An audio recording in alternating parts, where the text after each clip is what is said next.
Hi, welcome back guys. This is your friend, the Broccoli Fanfics. Back with amazing fanfiction. This is the series of What If Deku Possessed Ghost Quirk. Now before starting, please give this video a like and subscribe to the channel if you want more videos like this. Now let's get into the fanfic. The Horsemen 3 are famine. Then ugly pestilence. A vicious trio sent to burn the earth in recompense. The Horsemen 4th they say is death. But this in fact is wrong. For death has been our ally, fought beside us all along. The Horseman 4th who brings the blood and everlasting pain. When war has raged and plague destroyed, and no one's crops remain, is hope she's dressed in splendid white, and bears a lovely smile. Within her gaze you'll find no hint of wickedness or guile, but nothing hurts like hope that turns to bitterest despair. A sword with two sharp edges, all of hope must sore beware. When one believes all must be well, the story must end bright. The warnings and betrayals all can hide within plain sight. When hope has drunk your dreams and left your soul alone to lie, then death will be your last respite, and hear your plaintive cry. For death is merciful and kind, forgives us our misdeeds. You follow hope too closely, to the reaper's arms she leads. So, Aizawa said to the assembled class, work study is nothing like the week-long internships you had previously. These are many month-long commitments. You will be working alongside pros and, given the current climate, we're not allowing internships with anyone who doesn't have a sterling reputation for handling students. Use your contacts from your internships to arrange something. We don't typically allow headhunting, meaning you approach agencies not the other way around, but we will make a few exceptions, so some of you already have offers. Todoroki had assumed he would be doing work study with his father, but Endeavor didn't want him. Well, it wasn't that he didn't want him. It had been a strange conversation. Do you actually want to work with me, Shudo? His father had asked. Did he? Endeavor shook his head slowly. You don't, do you? Too many bad memories. Training with his father was always unpleasant. Long, grueling, cruel on occasion, thankless. Endeavor's icy gaze freezing blood both on his left and right side. He had interned with his father because he hadn't thought he had any choice, though in retrospect maybe he would have been allowed to reject Endeavor's offer even then. And that internship hadn't ended well. Well, the new #1 hero side. If you want assistance finding another hero to work with, I can certainly help you arrange something. I have plenty of contacts. I'll think about it, Shudo said at last, strangled. Shudo had zoned out. Classmates were congratulating Tokoyami because Hawks had extended him an offer? Hawks, second-ranked hero in the country. That was impressive. I accept, Tokoyami said over his classmates' excited chatter. Bakugo, Aizawa said next. Best Jeanist will take you if you are interested. The blonde grinned. Hell yeah. He high-fived Kirishima, grinning as other classmates offered their congratulations. 2 students going to work for top 10 pros. Well, if you counted the alien impersonating Best Jeanist as a top 10 pro. And Shudo. His father had extended an offer after all. Did that mean he had to accept? After their conversation, Shudo had really thought it would be alright if he didn't go to work for Endeavor. Gang Orca has extended an internship offer to you.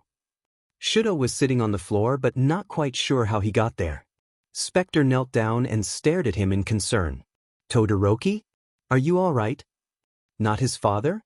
Gang Orca? Who saw him making a fool of himself in the provisional license exam? Who saw him barely pass? Why would he do that? I don't know, Aizawa said, rubbing his eyes. You can ask him yourself if you accept.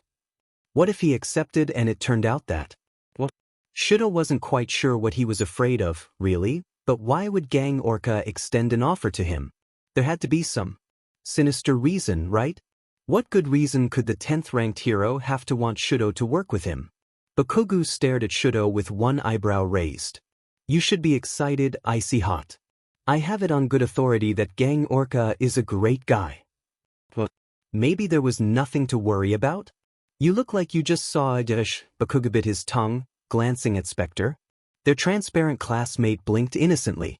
Someone or perhaps several someones coughed to cover laughter. Why do you look so scared? Gang Orca's not gonna freaking eat you. Shuto eventually choked out a non-committal, "Can I think about it?" "Sure," Aizawa answered. Who was he kidding? He could never turn down this offer, no matter how nervous he might be about Gang Orca's motivations. Unless Shuto decided to work with his father after all, there was no possibility of performing work study with a more prestigious hero. "I accept," he said. Yayorozu snorted. "You think fast, I see." A chorus of laughter followed. "Anyone else?" asked Kaminari hopefully. "No." "Ah man," said Ashido, but she didn't sound particularly surprised or disappointed. Fumikage had finished packing. He was leaving tomorrow to work for Hawks, the second-ranked hero in the country. Was the winged hero the youngest to make it into the top 10? Fumikage couldn't remember. He would Google it later. Hawks was beyond amazing, everything a hero should be. Fumikage couldn't believe his luck. As usual, Fumikage and Dark Shadow chose to finish their chores in the middle of the night. Lady Insomnia had decreed they must be awake this evening. They might as well put the time to good use. Unsleeping Specter would be the only classmate awake. Unless someone was having a bad night. Occasionally Bakugo, Azui, Shinso, or Yayorozu would make a pilgrimage to the kitchen in the dark hours of the morning, visiting a literal mad banquet of darkness. The kitchen had a lot of strange appliances that cast sinister silhouettes by night in an attempt to escape from a metaphorical mad banquet of darkness. Fumikage didn't have many nightmares. He was lucky in that respect. Some of his classmates were not so fortunate. Speaking of nightmares, an ear-splitting scream echoed through the building. Dark Shadow and Fumikage exchanged glances and tore out into the hallway.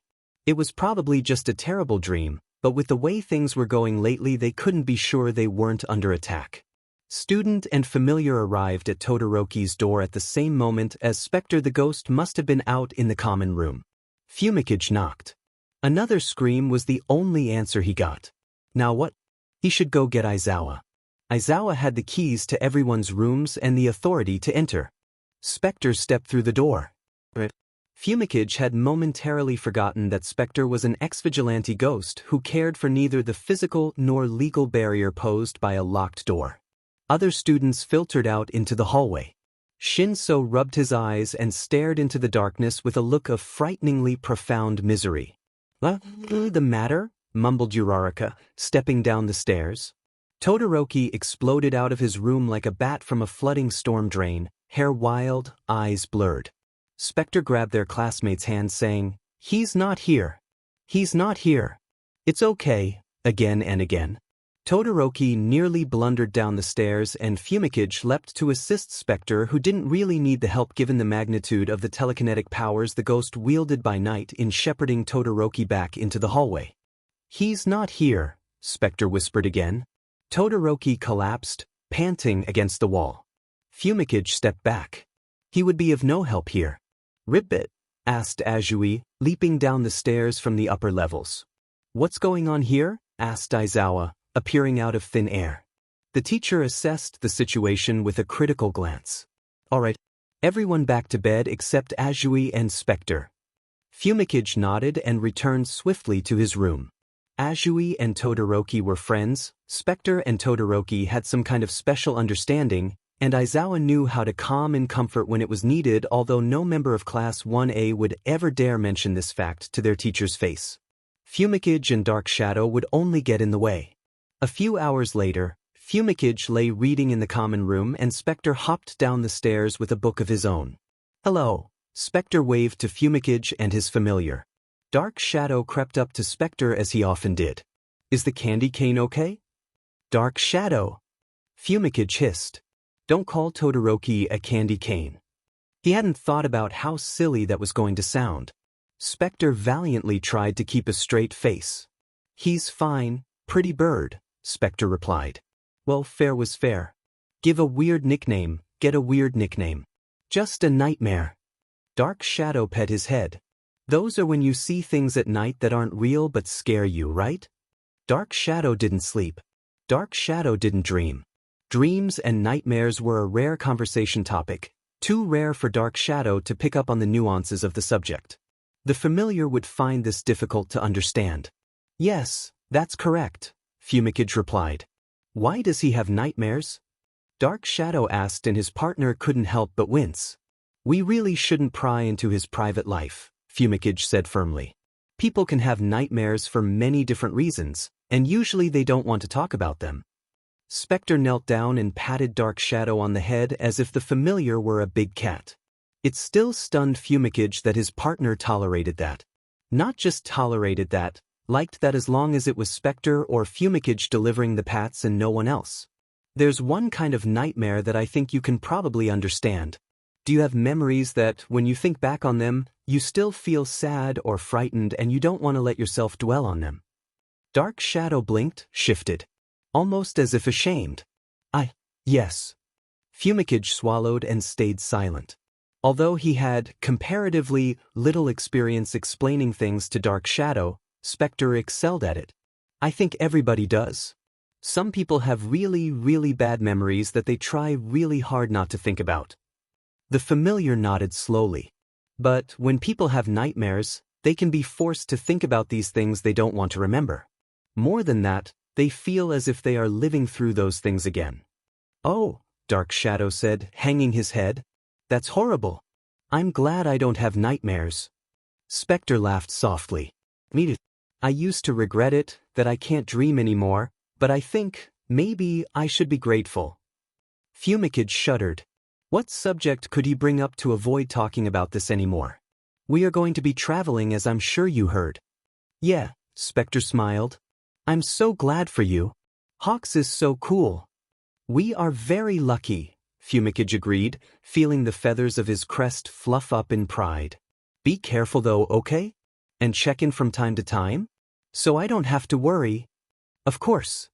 Fumikage and Dark Shadow agreed at the same time. Mirio slammed Specter into the mat yet again. The little ghost rolled over and jumped back up for another round, but the first year was clearly tired. It was too early in the evening for Specter to be at full stamina, but Mirio had things to do after 8 o'clock, so they decided to set their regular sparring sessions for 5. You can shift way faster than me, Specter commented. Mirio had noticed this as well. Specter, on some level, seemed to be an incredibly powerful opponent, undefeatable as he could not be permanently injured, but he had a number of crippling weaknesses. The lack of endurance was the most pressing. A few rounds of intense grappling and the poor first year was panting. A few more and he couldn't hold a tangible form anymore. Another weakness, which the ghost had just pointed out, was an inability to change on a dime between tangible and intangible as Mirio could. While both Mirio and Specter were vulnerable when they made themselves solid to deliver a punch, Specter was open to retaliation much longer than the third year.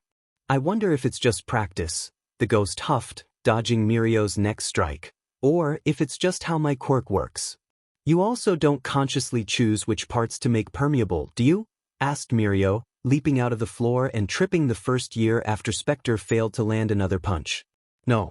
Usually it seems to be all or nothing, but sometimes just pieces of me are intangible. Specter dragged himself to his feet once more. I don't know why that is. I don't. Well, it's definitely not intentional. Well, it took me a really long time to learn to do anything at all useful with my quirk. You seem to be a really fast learner. You haven't had your quirk long, have you? Just around a year, Specter dodged around Mirio. It didn't show up until I died. The third year inhaled sharply at the admission. Well, he knew. Everyone knew at this point. The rumor mill had spread the news far and wide that 1A's 21st member, the mysterious, bloodied and transparent student who joined halfway through the year and spent a lot of time with Nedzu, had taken his own life, but it felt wrong to hear the ghost say it outright. Mirio wanted to smile like he always did, wanted to pretend that it didn't hurt to think about this sweet little kid only a few years his junior but still a little kid jumping off a roof, but it did hurt. So much. Mirio called for a pause. His head wasn't in the game anymore. Sorry, Specter murmured. I didn't mean to upset you. I mean, I thought you knew? I thought everyone knew at this point. The first year hunched in on himself in shame. Oh, that was horrible to see. I knew. It's a matter of public record, Specter continued as if he hadn't heard Mirio's reply. It was in the papers. It's on the internet. Everyone heard the rumors and then Googled it, I'm sure. I do actually eat some, it makes me less sleepy in the day and stronger at night, but lunch rush slips me my food through a back door so I don't have to go to the cafeteria and listen to everyone whisper. The ghost's voice broke and the poor first year choked back a sob. This would not do. Mirio pulled his cape off and wrapped it around the younger student's shoulders, kneeling to the ground and letting Specter cry on his arm. I'm sorry, the ghost said, I shouldn't cry on you. We've only talked, 6 times, and you're always so nice to me and now I'm crying on you over nothing. And I'll get blood on your costume. I've talked to Hound Dog about it. I'm fine with it. People have to know, it's unavoidable. But is that really what you're sobbing about? You poor thing. Hopefully a good cry was what the first year needed, and Mirio was more than willing to provide a shoulder for the duration. It wasn't as if bloodstains on his costume were anything new or any serious inconvenience. Who cared about little things like that? It's all right to cry, Mirio told Specter. I'm sorry that you've been so unhappy. Heroes couldn't save everyone, he knew that, but still. Why was no one there to save this boy? Why wasn't Mirio there to save this boy? He could have been. He was licensed when Midoriya Izuku died. He could have been there. And he wasn't. No one was. But don't forget, Mirio continued, that things can get better. They're getting better, aren't they? I don't know about you, but I've had a lot of fun during these sparring sessions. I'm really glad I get to know you. Your analysis skills are great. You're amazingly resilient. You never give up no matter what. Your fighting style is really interesting. Your quirk is really cool. Maybe he shouldn't have said that, but it was cool, it really was, and the ghost ought to acknowledge that, and you're really cool too. Specter had stopped sobbing by then. You think I'm cool? Yeah, definitely. I think you're going to be a great hero. Specter blinked at him with those cold, dead eyes that had set Mirio's skin crawling when he first saw them but now just tugged at his heartstrings. They reminded him of all the forgotten people wandering lonesome and friendless in the night, reminded him of how lucky he was and how unlucky so many others were, reminded him of his purpose. You really think so, don't you? Specter whispered. You don't just pretend to be so. You actually are. I don't see the point in pretending to be someone I'm not or in saying things I don't think. Specter slowly got to his feet. Thank you. Would it be awkward to spar more now? After. The ghost scuffed the mat with his bare foot, embarrassed now that his tears had dried. No. Of course not. A smile slowly spread across Specter's face. It turned into a decent evening. So, I was wondering. You know I work for Sir Nighteye, right? I had heard, Specter said from where he leaned against a wall. Mirio nodded. I think you two might get along. Would you like to meet him sometime? Specter practically vibrated with excitement. Oh my gosh, he's so cool and he used to be All Might's sidekick and he can see the future and he's so cool. He is pretty cool, Tagada agreed. He'd always pegged Specter for a fanboy. I'd be happy to introduce you sometime. Maybe you could work for him someday too. Specter shook his head. Probably not anytime soon. You know I belong to Eraserhead and Nedzu. Tagada laughed. I hear Nedzu and Sir have quite a bit in common. Specter raised an eyebrow. Is Sir Nighteye also an espionage comedy novel brought to life by a magic spell? Oh, this kid was going to get along swimmingly with Sir. The older student considered the description. Well, maybe. Shudo attempted to hide behind the sidekick who showed him up to Gang Orca's office. It didn't work. The young woman was too short to conceal him. The number 10 pro's door, a thick slab of dark wood, stood ajar. Go on in, the woman said. Shudo stepped in hesitantly. You absolute moron. Shudo jumped. Gang Orca looked up at him. No, not you, then yelled into his phone. Yes, you. No, Todoroki is not a moron, but you definitely are, Tsunagu. I swear to God I will come over there and drag you out of your office. Gang Orca looked up at him again. My apologies. One moment, Todoroki. The hero turned his attention back to his phone. No one cares about that stupid paperwork. Now go home. Gang Orca hung up and tossed his phone aside. My apologies. My friend is being an idiot again. Shudo couldn't think of anything to say. He continued standing stiff as a board. You can close the door if you like, the hero continued. Okay. Shudo slowly pushed the door closed. He would prefer no one hear some of the questions he would like to pose. And he would prefer no one else hear Gang Orca yelling at him. If that phone call were anything to go by, it was likely to happen. So, you passed the licensing exam. Yes. By 2 points. Yes. And why do you think that is? Shudo shifted uneasily. I let the Shiketsu student rile me up. The pro nodded. You did. In the field, the way the two of you behaved would have been completely unacceptable. Shudo fought back the cringe. He knew, okay? He knew. He spent days despising himself and regretting his temper, his decisions, his birth. But Yorashi's behavior was far worse than yours. He deserved to fail. You deserved to pass. That was nice to hear. However, the pro continued, you lost many points before that altercation. I am aware, sir, Shudo said finally. Why had he come here? Why had he accepted this offer in the first place? He knew it was a bad idea. And most of that, Gang Orca continued, is because you don't know how to interact with people in a disaster zone. You are an immensely powerful quirked combatant. But that's all you are. You are less emotive than cement. I look at you, and I think your heart must be cold as those glaciers you throw around so casually. Was that really what Shudo was like? Azui said that he wasn't a thing, that he was a person, but did other people see him that way? Was she wrong then? And that's not your fault, Gang Orca said abruptly, softening his tone considerably. What? The top 10 pro continued. You have clearly been relentlessly trained in combat for many years. Has anyone ever bothered to teach you how to interact with people? Shudo blinked. Was that something one needed to be taught? Well, obviously since he didn't have the first idea how to do it. I guess not. Gang Orca might be smiling. It was hard to tell.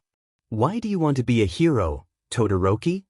He told Azui once, but having just met Gang Orca, he wasn't going to spit out all the personal details. I want to build a world where no one has to fear villains. I want to become someone worth looking up to. Gang Orca was definitely smiling now. When you step through a disaster zone filled with terrified children who barely know what a hero is, will you know how to calm them? How to get them to come to you rather than flee back into danger? Shudo gulped, imagining the scenario vividly. No. Well then, you will have to learn and I will do everything I can to help you. Oh. Shudo shifted nervously. Gang Orca pet his head quizzically. What exactly did you expect from this meeting, Todoroki? Should he lie? The idea of lying to Gang Orca for any reason was terrifying. I expected you to yell at me and probably tell me I was worthless. Gang Orca actually laughed. I do yell a lot, but mostly at friends. It's how I let them know I care. How could yelling at someone show that Gang Orca cared about that person? That didn't make any sense. And why would I extend an internship offer to someone I thought was worthless? I don't know.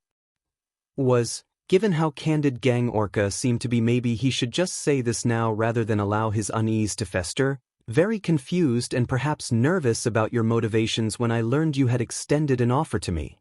The hero stared at him, maybe stared through him. Shudo shrank beneath the intensity. I am not trying to use or manipulate you, Todoroki Shudo. I could not care less who your father is. This offer has nothing to do with him. What? Oh. Gang Orca thought that Shudo thought Gang Orca had extended an offer in order to earn some sort of favor with, or gain some sort of leverage over, Endeavor. No, it's not that. You saw me making a fool of myself at the exam, he muttered. Apologies for my gross misinterpretation, the pro replied. Think of it this way. If you were perfect, you wouldn't need to do work study with anyone. It has study built into the name. That implies that you're here to learn something. Oh. Shudo allowed himself to relax ever so slightly. What happens now? Now we are going to interview a 10-year-old who witnessed a gang fight yesterday. Gang Orca threw the door open and motioned for the student to follow him down the hall to the elevator. She is, understandably, upset. Our goal is to see to it that she is less upset when she leaves, or at the very least not more upset. Could Shudo possibly do this? He wasn't good at comforting anyone. What should I do?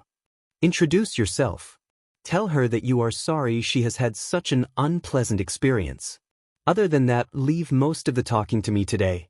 Watch people. Watch expressions. Try to think about what you would be feeling if it were you in this situation. Try to think about what would make you feel better. All right. This was all right. He could do this. I really thought we were through with hair gel, Bakugo grumbled. Never, Tsunagu replied evenly. And you're not seriously going to make me wear eyeliner, are you? No. Tsunagu was going to make Bakugo want to wear it. Tsunagu gently worked a broad-toothed comb through the student's wild hair, easing the rat's nest straight. Huh. What? I'm used to this hetting a lot, the student grumbled. Then someone is doing it wrong, Tsunagu said. Bakugo hunched his shoulders. My mother used to brush my hair when I was a kid, but she never had the time really. So she hurt him because she was busy. Tsunagu was starting to understand the origin of his student's prickly shell. It was remarkable that Bakugo had been willing to share such a thing. Tsunagu wouldn't comment on it. He wouldn't risk losing that trust. It was hard to know what to think about Bakugo's parents. There wasn't enough information to fairly form an opinion. But it was offensive on a primal level when someone behaved carelessly while styling hair. There, Tsunagu preened, stepping away and allowing Bakugo access to a mirror. The student blinked at his reflection as if he weren't sure it was him. That's like me. Yes, but less. I just rolled out of bed and didn't bother with a comb, and more. I was born in the heart of a thunderstorm and have inherited the lightning-blessed hair of a Raijin. Tsunagu wasn't overselling it. It was that good. Huh. Bakugo touched the tufts of his hair experimentally. You know what would look great with that? No, the student shook his head. Tsunagu grinned. It would. Black eyeliner. Try it out just for tonight. Bakugo threw his hands up in the air. Know what? Whatever. And I have to wear jeans too, I presume? Yes. There is a practical reason for that, you know. It's the same reason that everyone who works with me has to wear a bulletproof vest. It was stunning how many intelligent heroes didn't worry about bullets because they had great combat quirks. If I need to keep track of you or move you during a fight, I can do it that much more accurately and that much faster if you give me denim to work with. It's a lifesaver every bit as much as body armor. Bakugo flinched ever so slightly. What? Probably remembering that Tsunagu would be dead now if he had not been wearing body armor at Kamino. The fiber hero had not meant to bring that up. Tsunagu was so tired of everyone fretting about him. But it was unavoidable. It was not as if he were unaffected by the experience, either. Eyeliner, Tsunagu insisted, and then we will find the rest of your outfit and go on a short patrol. Bakugo would look stunning with eyeshadow, too. Maybe red to match his irises. Another tough. When he was working, Tsunagu was always intricately aware of where his body was, a side effect of pushing his extra sense to the limit, feeling his own clothing and that of those around him. He took advantage of his quirk to meld the fibers he wore into an extension of his body. His clothing was a part of him. It moved and breathed with him. He didn't feel the weight of the layers of denim he wore, nor the 30 kilograms of aramids and polybenzoxazoles beneath the light, fluffy blue he showed to the world. He couldn't pretend that Kamino Ward hadn't profoundly shaken him. The extra layers of Kevlar were evidence enough of how the experience had frightened him to the core. He'd considered starting to wear headgear again, too. But anything that could actually provide protection would likely cause a stir. After weighing pros and cons, he decided against it. There was nothing wrong with being more careful until there was, because there was always the danger of letting the pendulum swing too far in the opposite direction. Paranoia was just as deadly as complacency, except complacency tended to get you killed, whereas paranoia often killed innocent people around you either through hesitation or overreaction. That last risk was less of an issue for Tsunagu than it would be for someone like Endeavor or Maruko or Ryukyu. Tsunagu's quirk wasn't built to kill, it could, of course, Tsunago could rip someone open at the seams with a flick of his wrist, but his first instinct when startled was to restrain rather than maim. Nonetheless, he needed to keep himself on a short leash. Anxiety needed to be carefully controlled. Focus on the present. Live for today and do not let your past define you. Bakugo paced beside Tsunago, eyes warily scanning the street. What's this area actually like? The student asked eventually. Usually quiet. I am not looking for trouble this evening. He stopped, fixed his gaze on the woman who had caught his attention. But I think we are about to find it anyway. Huh. Someone else wearing body armor, Tsunago said evenly. She could be a smart underground hero. Or she could be someone looking for a fight. Who? Growled the student. Do not start anything, Tsunago whispered. White hair streaked with purple. Black jacket. Motorcycle boots. By the bookstore. As I said, she could be another hero, or just a paranoid civilian, or even someone's bodyguard. The student narrowed his eyes.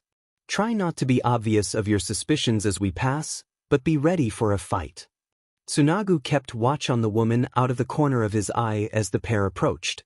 The otter-like man behind her who had been innocently examining an advance reader copy of a spy thriller turned towards the street, smoothly drawing a gun from his jacket pocket. Oh, come on. This was a quiet neighborhood. Tsunago chose this area because it was always quiet. Of course, this is how this evening would go. Tsunago unraveled the man's sleeve and yanked the threads upwards, pulling his enemy's arms so the gun fired well above the heads of the crowd. Had this guy been aiming at the heroes or someone across the street? Hard to say. And irrelevant.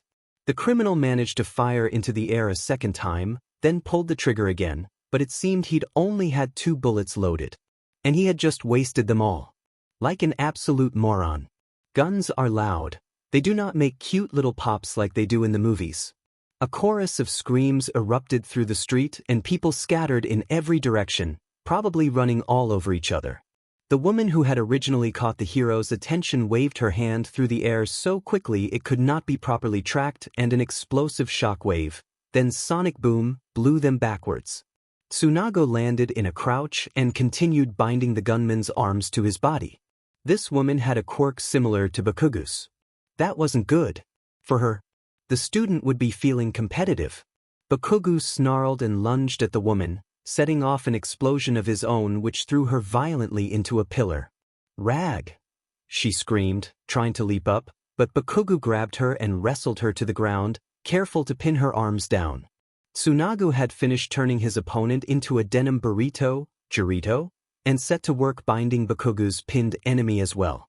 It was child's play with the woman already immobilized. Excellent.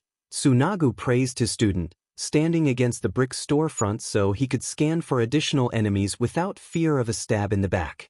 More gunshots, screams, what the? Bakugo coughed out. Tsunago dropped to the ground and pulled his student down beside him.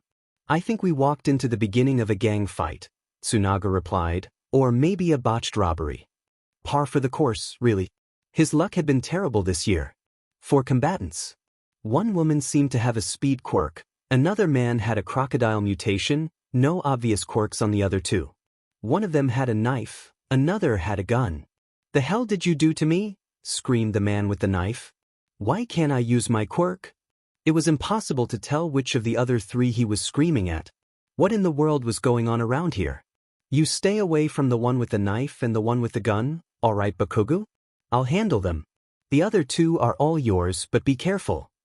Given how incompetent they seemed to be, Bakugo could probably have handled this entire group on his own.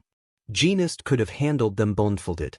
However, their quirks were still unknown, and Bakugo likely had little experience fighting armed combatants. It was easy to underestimate how dangerous a knife could be. Hell yeah, the student growled, lunging into the fray. Jeanist caught the threads in one enemy's sleeve, unraveled them, ripped the gun from the man's hand. Speed quirk caught the weapon, turned and took dead aim at him. Tsunago had time to raise his arm in front of his face. The bullet struck him in the chest but didn't come close to piercing his armor. Low caliber, it didn't even hurt. Bakugo snarled in fury and set off an explosion in the gunwoman's face. Who was Tsunago kidding, telling the kid to stay away from the armed combatants? Jeanist tied the former gun wielder's shoelaces together, The man fell flat on his face and quickly found his arms bound as well. That never stopped being fun.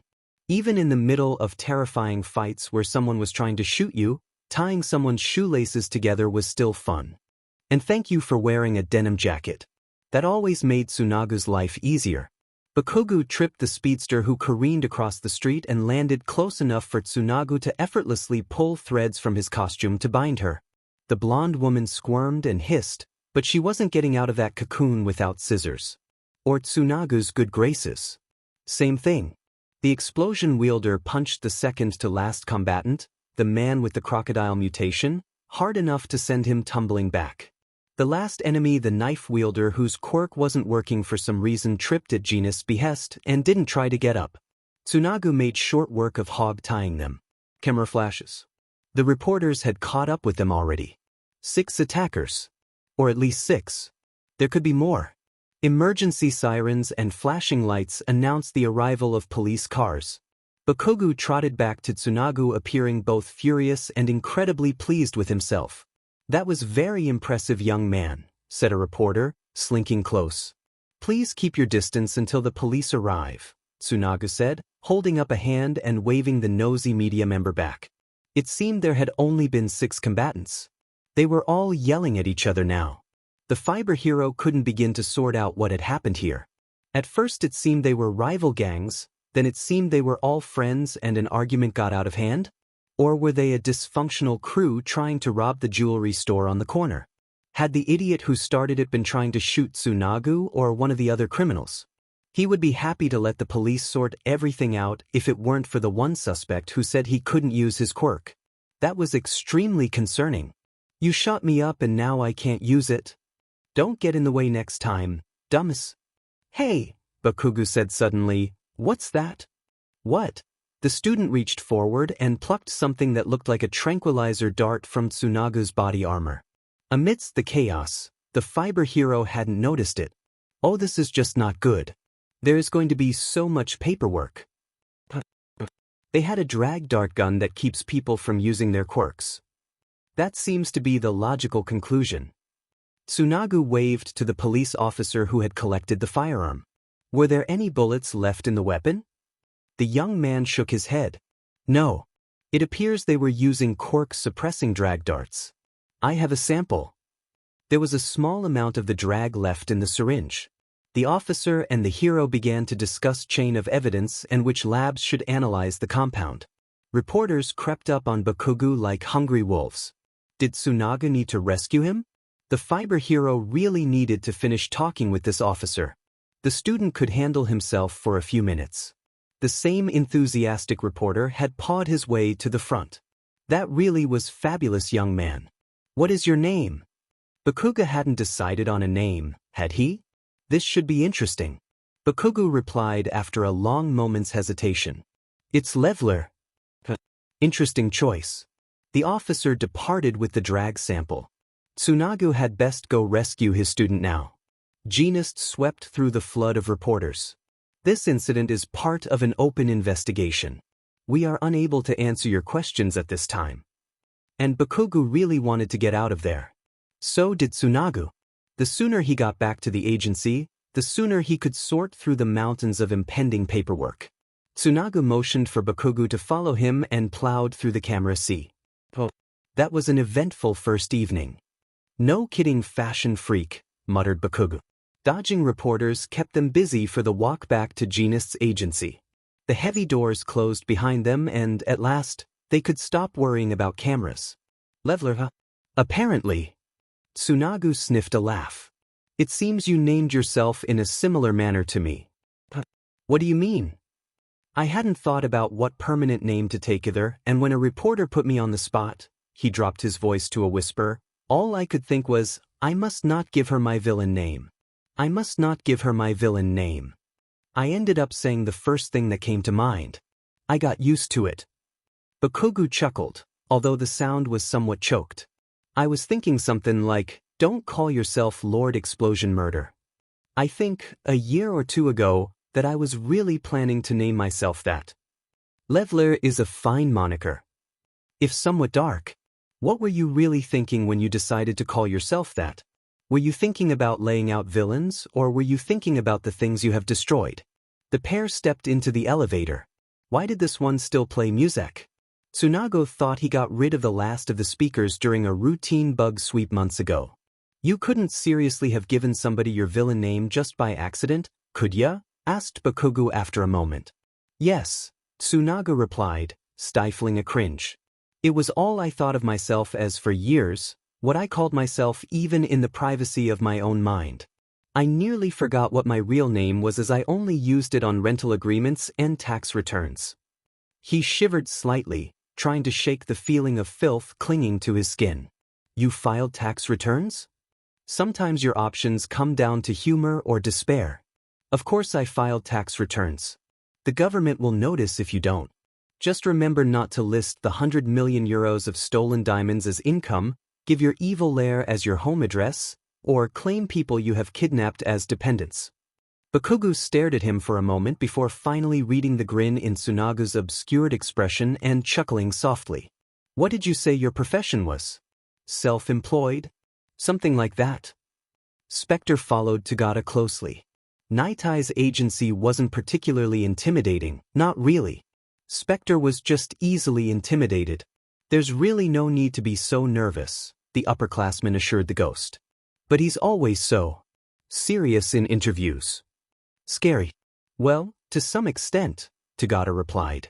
But there's a whole different side to him the news never sees. Oh. A sure way to make a good impression with Sir is to make him laugh. I think that's the last thing I expected you to say, Specter admitted. I cannot. He furrowed his brow, trying to force his imagination to bend to his bidding. Picture Sir Nighteye laughing.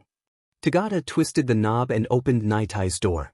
Specter screeched in horror at the sight of a young woman strapped to something that looked like a medieval torture device.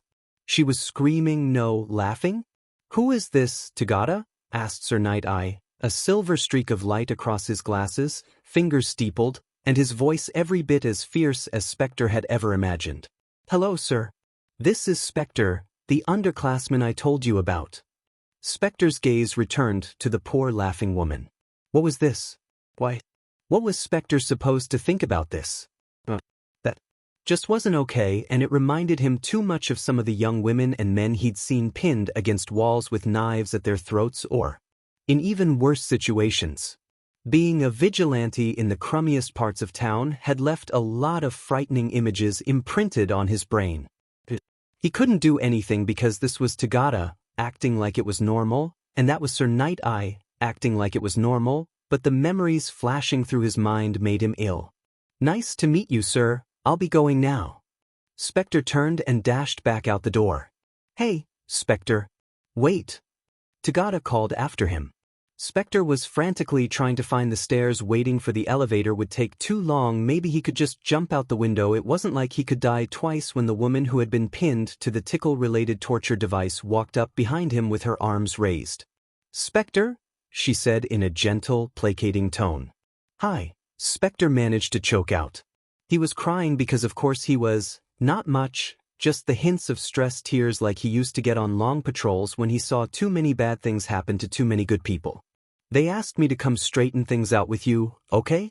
I'm Bubble Girl, but you can call me Karakoko if you like. All right, Specter blinked away a few more tears.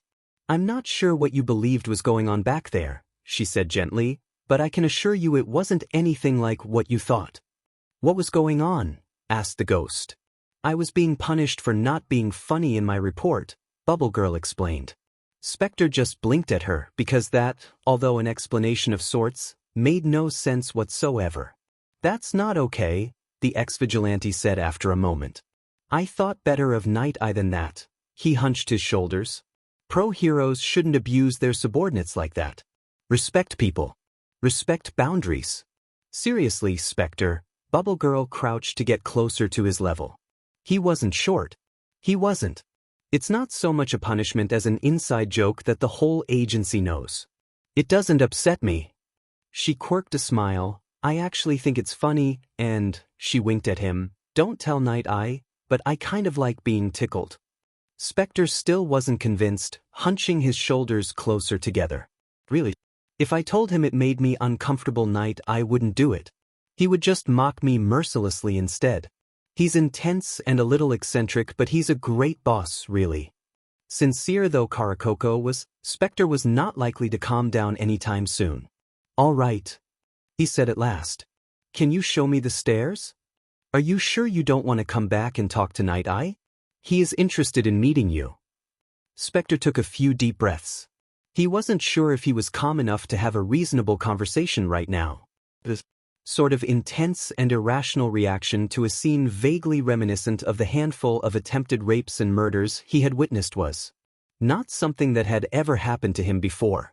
He should probably bring it up the next time he had a therapy session with Hound Dog. Tagada appeared around a corner. Sorry about that, Specter. I didn't think to warn you. I didn't realize that it might upset you. It's all right, Specter murmured. I would still like to talk with you if you're okay with it. Poor Tagada sounded nervous, guilty. The upperclassman didn't deserve to feel that way. He was always so nice to Specter and had meant for this to be nice, too, but… Specter shrugged. It's just going to be awkward and he didn't really want to say it but did anyway, freaked out. And even more nervous than usual. You came all this way, Tagada coaxed. Just come and say hello, all right? I really do think you'll get along. It was easier to just do what Tagada wanted. Specter followed the older student and the sidekick back to Sir Nighteye's office. The pro pet his head and seemed to consider his next words carefully. I apologize for startling you, Specter. Specter had just managed to stretch his shoulders out, but now he hunched them again. I apologize for my reaction, sir. He didn't mean that. His reaction had been reasonable. I have heard that you are Nedzu's student, Sir continued as if nothing had happened at all. I am. Specter couldn't pretend like that, couldn't pretend he wasn't frightened. You must be very skilled at analysis then, the pro continued. Sometimes, Specter mumbled. People have told me I'm good at it. He'd never really felt like he was very skilled at anything, even though, objectively, if Nedzu took him on as a student, then he must be really good at analysis. Specter wasn't quite sure how it happened, but Nighteye managed to coax him out of his shell, and, nearly half an hour later, Specter discovered that he and Nighteye were animatedly discussing which one of the All Might movies was the best. Specter had forgotten, for the moment, any of the mixed feelings he had towards the former #1 hero and indulged the inner fanboy that still lurked beneath his scars. Tagada and Bubble Girl had remained in the office, but they were now standing off in a corner and quietly discussing work. As Specter bid All Might's former sidekick goodbye, he caught sight of a flash of purple in the man's eyes. Nighteye had used his quirk on him. Interesting, the hero said. I wasn't sure my ability would work on you. And indeed it doesn't. Slowly, Nighteye broke into an inexplicable grin. You're a wild card. When Tagada finally shepherded Specter home after their meeting, the older student was smiling again. Specter had most definitely not made Nighteye laugh, but it turned out the two belonged to a very similar breed of fanboy, so it hadn't mattered. The office was quiet, only a handful of heroes left working. Fashion Freak was filling out Form T589X or something, one of 50 things he had to write up promptly in response to the complicated situation they walked into earlier that evening, and, because Bakugo was a key witness to a good chunk of the chaos, he had to stay and sign off on the papers. Papers? Why wasn't it electronic? Maybe it was harder to forge? Whatever. It probably wouldn't be any faster on a computer, anyway. Hakamada was not trying to make Bakugo pay attention to the process given how stupidly late it was, so the explosion wielder sprawled out on a black, fluffy couch, thankfully not denim, upholstered to doze and watch old videos on his phone and occasionally spy on the other agency occupants through the full glass walls of Jeanist's office. The window walls had blue denim curtains because of course they did. But it made sense, sort of, to hoard the material that served as ammunition for your quirk. All of the jean curtains were open, presumably so Hakamada could fix his exacting stare on his sidekicks. And so said sidekicks could keep an eye on their boss. It was painfully clear that most of the agency was worried sick about Hakamada, who clearly noticed and did what he could to appease some of the anxiety. That poor guy 3-Ring in particular looked like he was going to blow a gasket when Jeanist mentioned going on a short patrol with just Katsuki. It had been insulting at first, like 3 Ring was saying neither of them could handle themselves, but then Katsuki realized he'd feel the same way if Jeanist went on patrol with just some first-year hero student who wasn't Katsuki. The number 3 pro was perfectly fine as far as the explosion wielder could tell, but the fact remained that everyone had seen Hakamada's gutted corpse a few weeks ago. Katsuki would never get that image out of his head. It was sometimes awkward to talk to the guy because you just couldn't stop thinking about what the undersides of his ribs looked like. That kind of anxiety, the kind where you constantly need to check on someone to make sure they're still breathing, is very slow to fade. The figure in the amateur video Bakugo had found moved like a mongoose, darting across the screen, ensnaring enemies in clever traps literally and figuratively. Bakugo mused as another fight commenced. This one a brutal smackdown that ended with 10 people groaning on the floor and 1 figure strutting over the bodies towards a vulnerable safe. Hakamada raised an incredulous eyebrow. "What's so interesting? You don't fight like you used to." Jeanist froze, tone laced with unease when he finally asked, "What exactly are you watching?" Katsuki smirked, though maybe he shouldn't. The title of this particular video is Revel Beats Up Everyone for 25 Minutes Straight. Mostly amateur videos and security tapes, a few news reports too. Bakugo stopped talking when he heard Jeanist's forehead hitting the hero's desk. "Of course you know. How did you figure it out?" Was he actually supposed to answer that question? That sounded a lot like the tone Katsuki used when he didn't really want to know. "You're top 10 now, so you must have been Triple S? Well, probably anyway, and so I started looking around for Triple S villains that vanished from the scene about when you showed up. No luck. Then I figured I'd try to find those conspiracy people you mentioned, which is hard because conspiracy forums are now overloaded with idiots convinced you're a shape-shifting alien. I think I found Icy Hot's blog. Anyway, the nutcase I found didn't say who he thought you used to be, but did point out people'd probably figure it out unless you faked your death or something. So I went back over the things, keeping an eye out for Triple S villains who died around when you showed up. Revel popped out just 'cause of the name and Quirk's match. Sort of. And fighting style, you kind of fought like that at Kamino. Leave that sentence unfinished and never mention it again. Hakamada had fought much more like Revel during Kamino, presumably because he was desperate and falling back on old habits. Anyway, I wouldn't have ever guessed that Ravel's quirk was Fiber Master. Were you just super bad at using your quirk back then, or trying to hide it, or what? Jeanist gave an unamused stare as he pulled his head up from his scattered piles of paperwork. "I prefer to say I'm really good now, not that I was really bad then." "I don't get it though." "What?" Jeanist stared at the next page of Form T589Z or whatever, picked up a pen, put it down, picked it up again, then flung it over his shoulder in disgust. "I should get a better pen anyway. Ballpoint pens are totally unacceptable. Never settle for second best. Always use a fountain pen. Why did I even have that ballpoint pen?"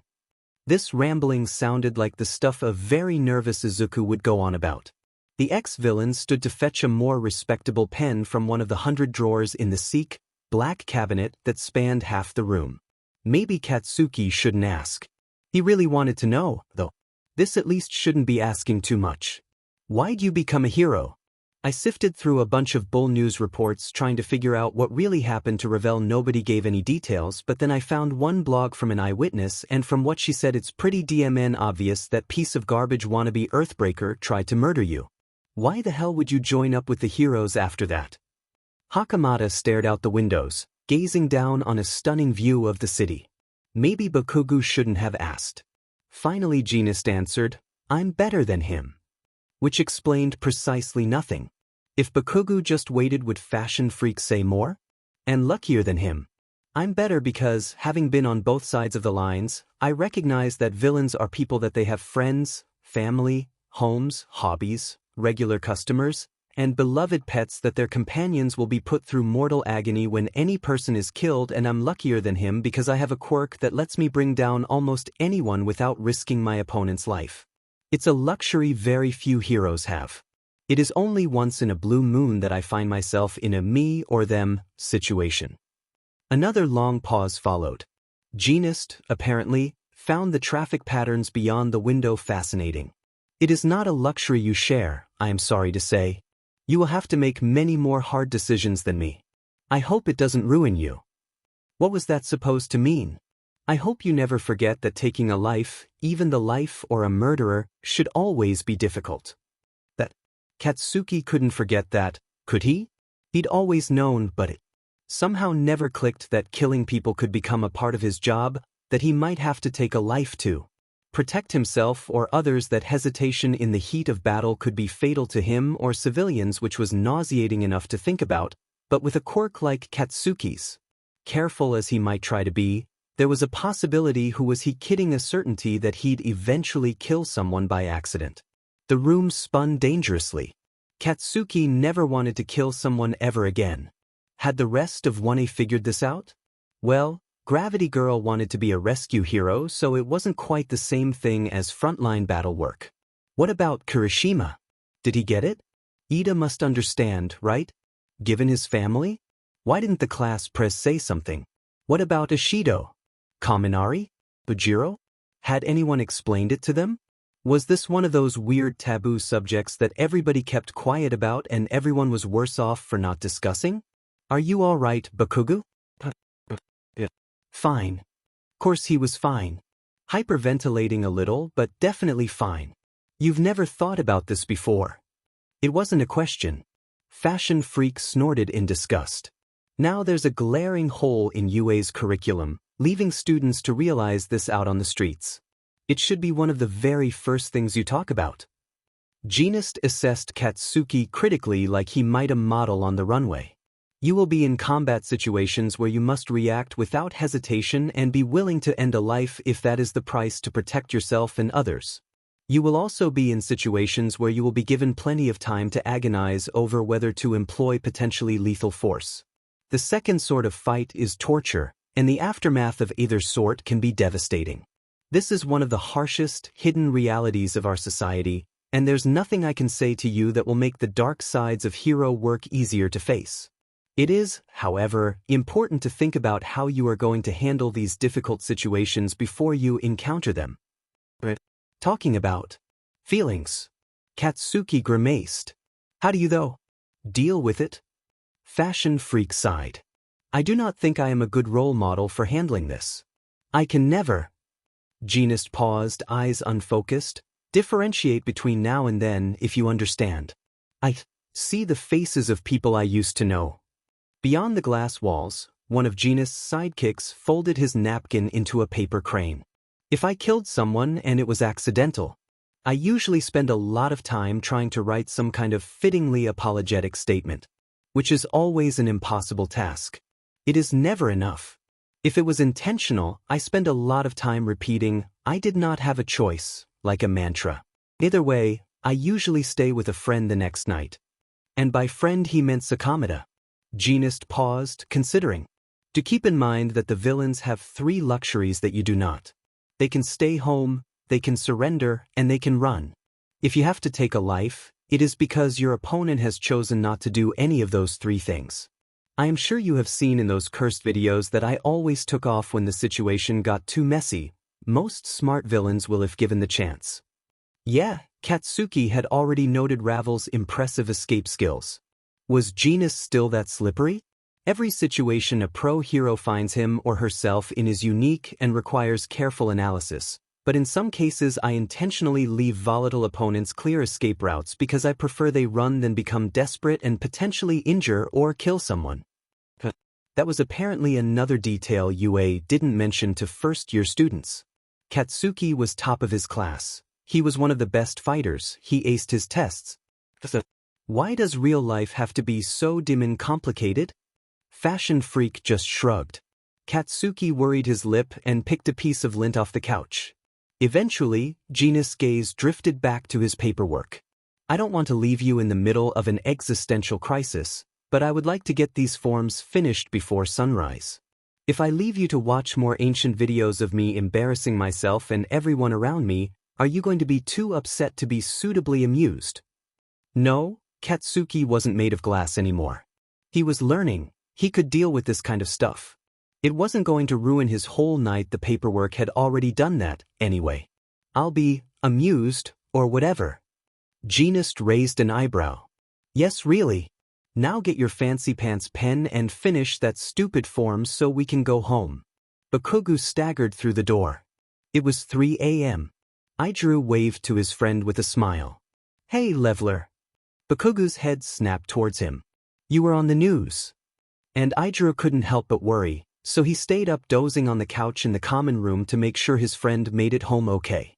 He'd exchanged a few texts with Bakugo, but it wasn't the same as seeing for himself. Already?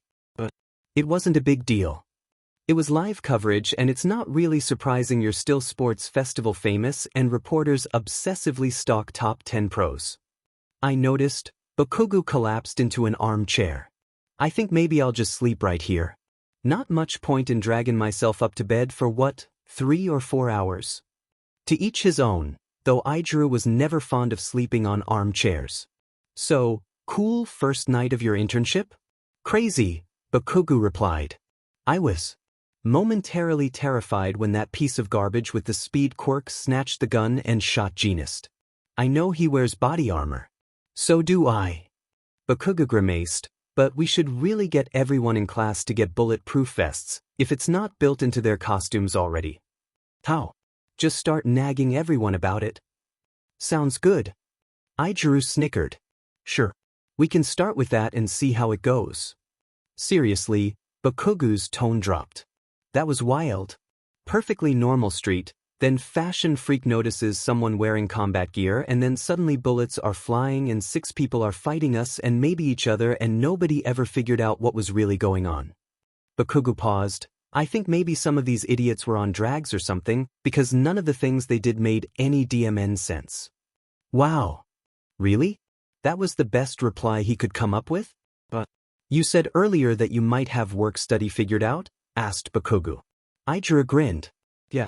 Amaiiki introduced me to his boss, Fat Gum. I think I'm going to get to work for him. He couldn't wait to finally get out there, prove himself, do something, be someone, more than just a smiling face. Bakugo stared him dead in the eye. Be careful. These people, Kirishima, this was weird. This didn't sound like Bakugo at all.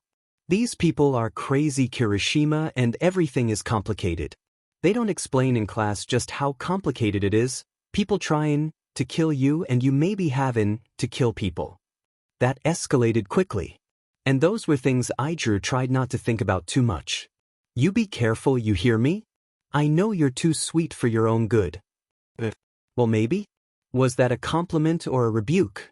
Someone shoots at you, you grab your partner and you get on the ground. You get some villain scum down, you cuff his hands or pin him or whatever and you don't let this creep distract you and grab a weapon or throw his weapon to someone else or whatever. You hear me? Aijuru stared into his friend's earnest gaze. I hear you. I promise I'll be careful. Good. Bakugo slouched in his chosen chair, eyes drifting closed. You're really going to sleep in that chair, man? Kirishima. I could carry you upstairs. Don't you freaking dare try it. Aijuru snickered. That, at least, was the expected reaction. Good night. It's morning. Just shut up. So, after he crosses the river on the icebergs, how do we get him to steal the horse? Asked Specter, repeatedly tossing his whiteboard marker into the air and catching it again. I do not think that will require any encouragement, Specter, Nedzu grinned. This man will be desperate. He will take the first means of transportation that presents itself. There was a knock on the door. Oh dear. Nedzu had lost track of time again. Come, Aizawa, the principal said cheerily. The underground hero strode into the room, his aura of perpetual exhaustion in full effect. Have a good lesson, problem child? Asked Aizawa. Yes, the little ghost nodded. Thank you, Nedzu. I will see you tomorrow, for the continuation of the chaos, as it were. One moment, Aizawa said. Since Specter isn't doing work study, obviously. You want to take him out on patrol with you? Specter blinked in surprise. That is, of course, fine. Nedzu grinned widely. I understand he has patrolled with you many times, although you were not always aware of it. The underground pro sighed. Specter looked sheepish for a moment, then surprised. You're letting me? Yes, we're letting you, problem child, said Aizawa. We didn't bring you to hero school so that we could keep you on a leash. We brought you to hero school to teach you to be a hero. That would involve patrolling sometimes. Indeed. Then Nedzu had a truly wonderful idea. I should teach you how to drive my tank, he declared. Said Specter. Aizawa's eyes flew wide in panic and he mouthed, "This is not a good idea." Good idea? It was the best idea. The hero's red eyes then narrowed with suspicion. I need to speak with Nedzu for a moment. You can head back to class, Specter. The ghost nodded and slipped out into the hall. Aizawa bolted the door. What are you up to, Nedzu? Whatever do you mean, Aizawa? You haven't been quite like this with your previous students. It's subtle, but you're definitely treating Specter differently. For one thing, you certainly never offered to teach any of them how to drive your tank. How wonderfully observant, Aizawa. Nedzu had not expected him to catch on so soon. Nedzu hummed. All Might's retirement has forced me to think about some things. Like what? Like just how long am I going to live? He hadn't the slightest idea, but rodents tend to die rather suddenly when it is their time. Like who is going to run UA when I am no longer here to run it? Wait, you want Specter to be the next principal of UA? Not this year. Not next year. Not in 5 years, more likely in 15 or 20. But I do not have the luxury. All Might does the power to choose a successor at the drop of a hat and pass on my abilities through the transfer of a quirk. I must cultivate the one who is to succeed me for many, many years. All Might has his successor. Nedzu pet his head. I may have found mine. He couldn't do this. He had no idea what he was doing. Shudo stared at Gang Orca in terror. In the background, a small apartment building smoldered persistently, the acrid smell of burning insulation prickling his nose. Most of the glacier Shudo summoned to douse the flames had melted already. In the foreground, a 4 or 5-year-old boy clung to Shudo's shirt and sobbed for his parents. Hug him, Gang Orca mouthed, miming the motion. Shudo carefully wrapped his arms around the boy. What if he squeezed too hard?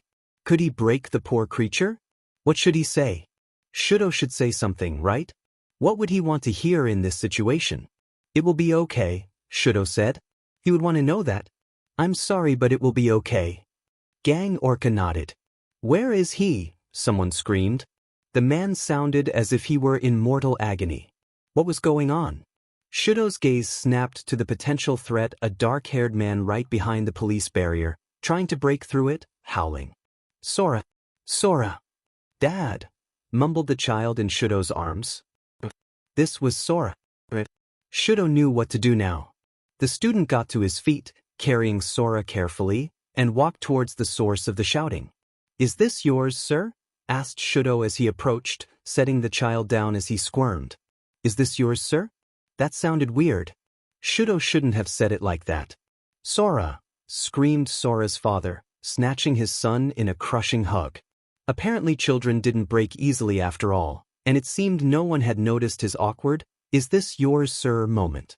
Thank you, the man said breathlessly, glancing up at Shudo for just a moment. Of course, sir, said Shudo, backing away. A wave of relief rushed through him. He had survived. He had rescued a child from an apartment fire, returned the child to his family, and avoided seriously upsetting anyone in the process. Gang Orca grinned as Shudo approached. That was sweet, the hero said. Thank you. You're definitely learning. A child smacked into Mirio's legs and fell flat on her back with a terribly sad little squeak. Lemillion started and immediately crouched down, reaching to help the white-haired girl stand. Oh, are you all right? No, the girl mumbled, shaking her head vigorously as Mirio helped her up. I'm sorry. Her arms were covered in layers upon layers of bandages. Blood soaking through in a few places. Eri, growled a clear, haughty voice. Tagada looked up. It was Chisaki, leader of the Shy Haiikai Yakuza. Oh no, what were the odds? He had to pretend not to recognize him. Mirio couldn't make him suspicious. Sir said so, that they couldn't let Overhaul know they were investigating him, but... There you are, Eri. Come here now, said Chisaki, reaching imperiously for her.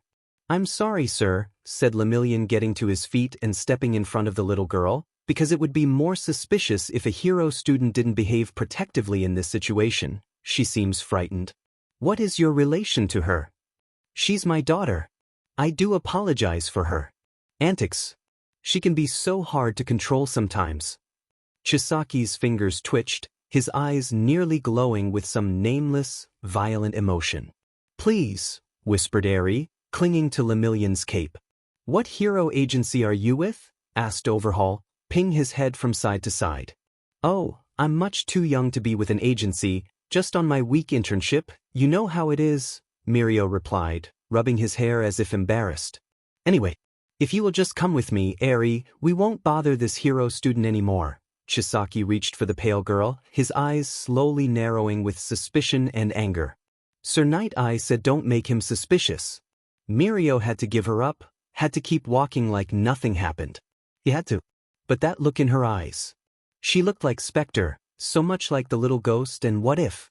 He had no idea what this monster was doing to this sweet little girl, but Overhaul was clearly doing something screwed up. Mirio hadn't been there to save Specter, but he was here with Eri. What if he gave her back to this father? Kidnapper?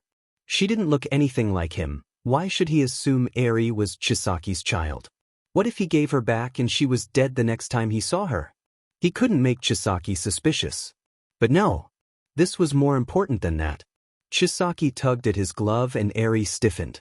No, Lemillion snarled, scooping the child up and taking off down the street at a sprint. She was so light, like a feather, she didn't slow him down at all. Chisaki screamed at him, but Lemillion kept running, ducking through a crowd to a chorus of shouts. He ate the street up with long strides, clutching Eri close to his chest as he sprinted towards Nighteye's agency. He could save this one. We now interrupt this fanfiction to bring you a message from the Queen of the City of the Dead. I have seen the end of the world many, many times. There is always someone who believes the end is nigh, someone who believes it enough to stand in the street with a sign and shout of the impending doom to anyone who will listen. Of course, there are some times when it seems close at hand to many people. The end is nigh. Except it isn't. This is not the end any more than the 1918 Spanish flu, the 1957 flu pandemic, or the Black Death. The only constant of human existence, cliché as it may sound, is change. Sometimes change for the better, sometimes change for the worse. During plagues, and there have been countless plague years over the millennia, it is for the worse that things change. Things will never be the same again, is a common phrase to hear in times of turmoil, but this phrase applies to every single day. Look back on your own life. The world has changed radically in the few years you have been present on the planet. I doubt you can even image the transformations I have seen. Things will never be the same again, but that does not mean that progress will cease, that things will stay in darkness after they fall there. Society is remarkably resilient. Humankind will bounce back. That is not to say that this is not to be a terrible experience. The world is far too large and strange for any one human to feel for everything that occurs in it. You cannot possibly have empathy in your heart to mourn for everyone who suffers or everyone who dies. It would destroy you. Once one begins to quote numbers rather than names, the scale of the sorrow exceeds your comprehension. But there will be names that stay with you. It is through the few that one feels the loss of the many. It may seem a crushing weight, it may seem impossible to stand up in a world so twisted. Perhaps your life has been completely upended, perhaps you have been merely inconvenienced, perhaps you agonize over the safety of family and friends, perhaps this is one of the few times in your life when you are glad to have no one. Regardless of the upheavals, countless small things that you love will remain unchanged. Seek them out. Use them to escape the weight of the world for a time. It is not a sin to be happy in a time of sorrow. The end of the world is always agony and loss, but I have seen many more terrible and dramatic disasters shake society to its knees. Humankind always endures. This too shall pass. Morrigan chapter text. You took a huge risk taking her, Sir Nighteye glowered at Mirio. The student didn't hang his head. He did not regret what he had done, although he was certainly about to receive a legendary dressing down. Nighteye stood, a ferocious look on his face, then let his expression soften, and perhaps a worthwhile one. Sir? You heard what Eri said to Bubble Girl when I yelled at you? Yeah. She said something about, don't hurt him or... It was so sweet and sad that she worried about her rescuer before herself. She said, you can use my blood, don't take his. It has been kept very quiet due to the sensitive nature of the information, but recently Best Jeanist took down a group of villains armed with drags which can temporarily disable quirks. I know because supply chains suggest the Haiikai were involved in its manufacture or distribution. Analysis of the drag showed it to be composed of human blood. You don't think?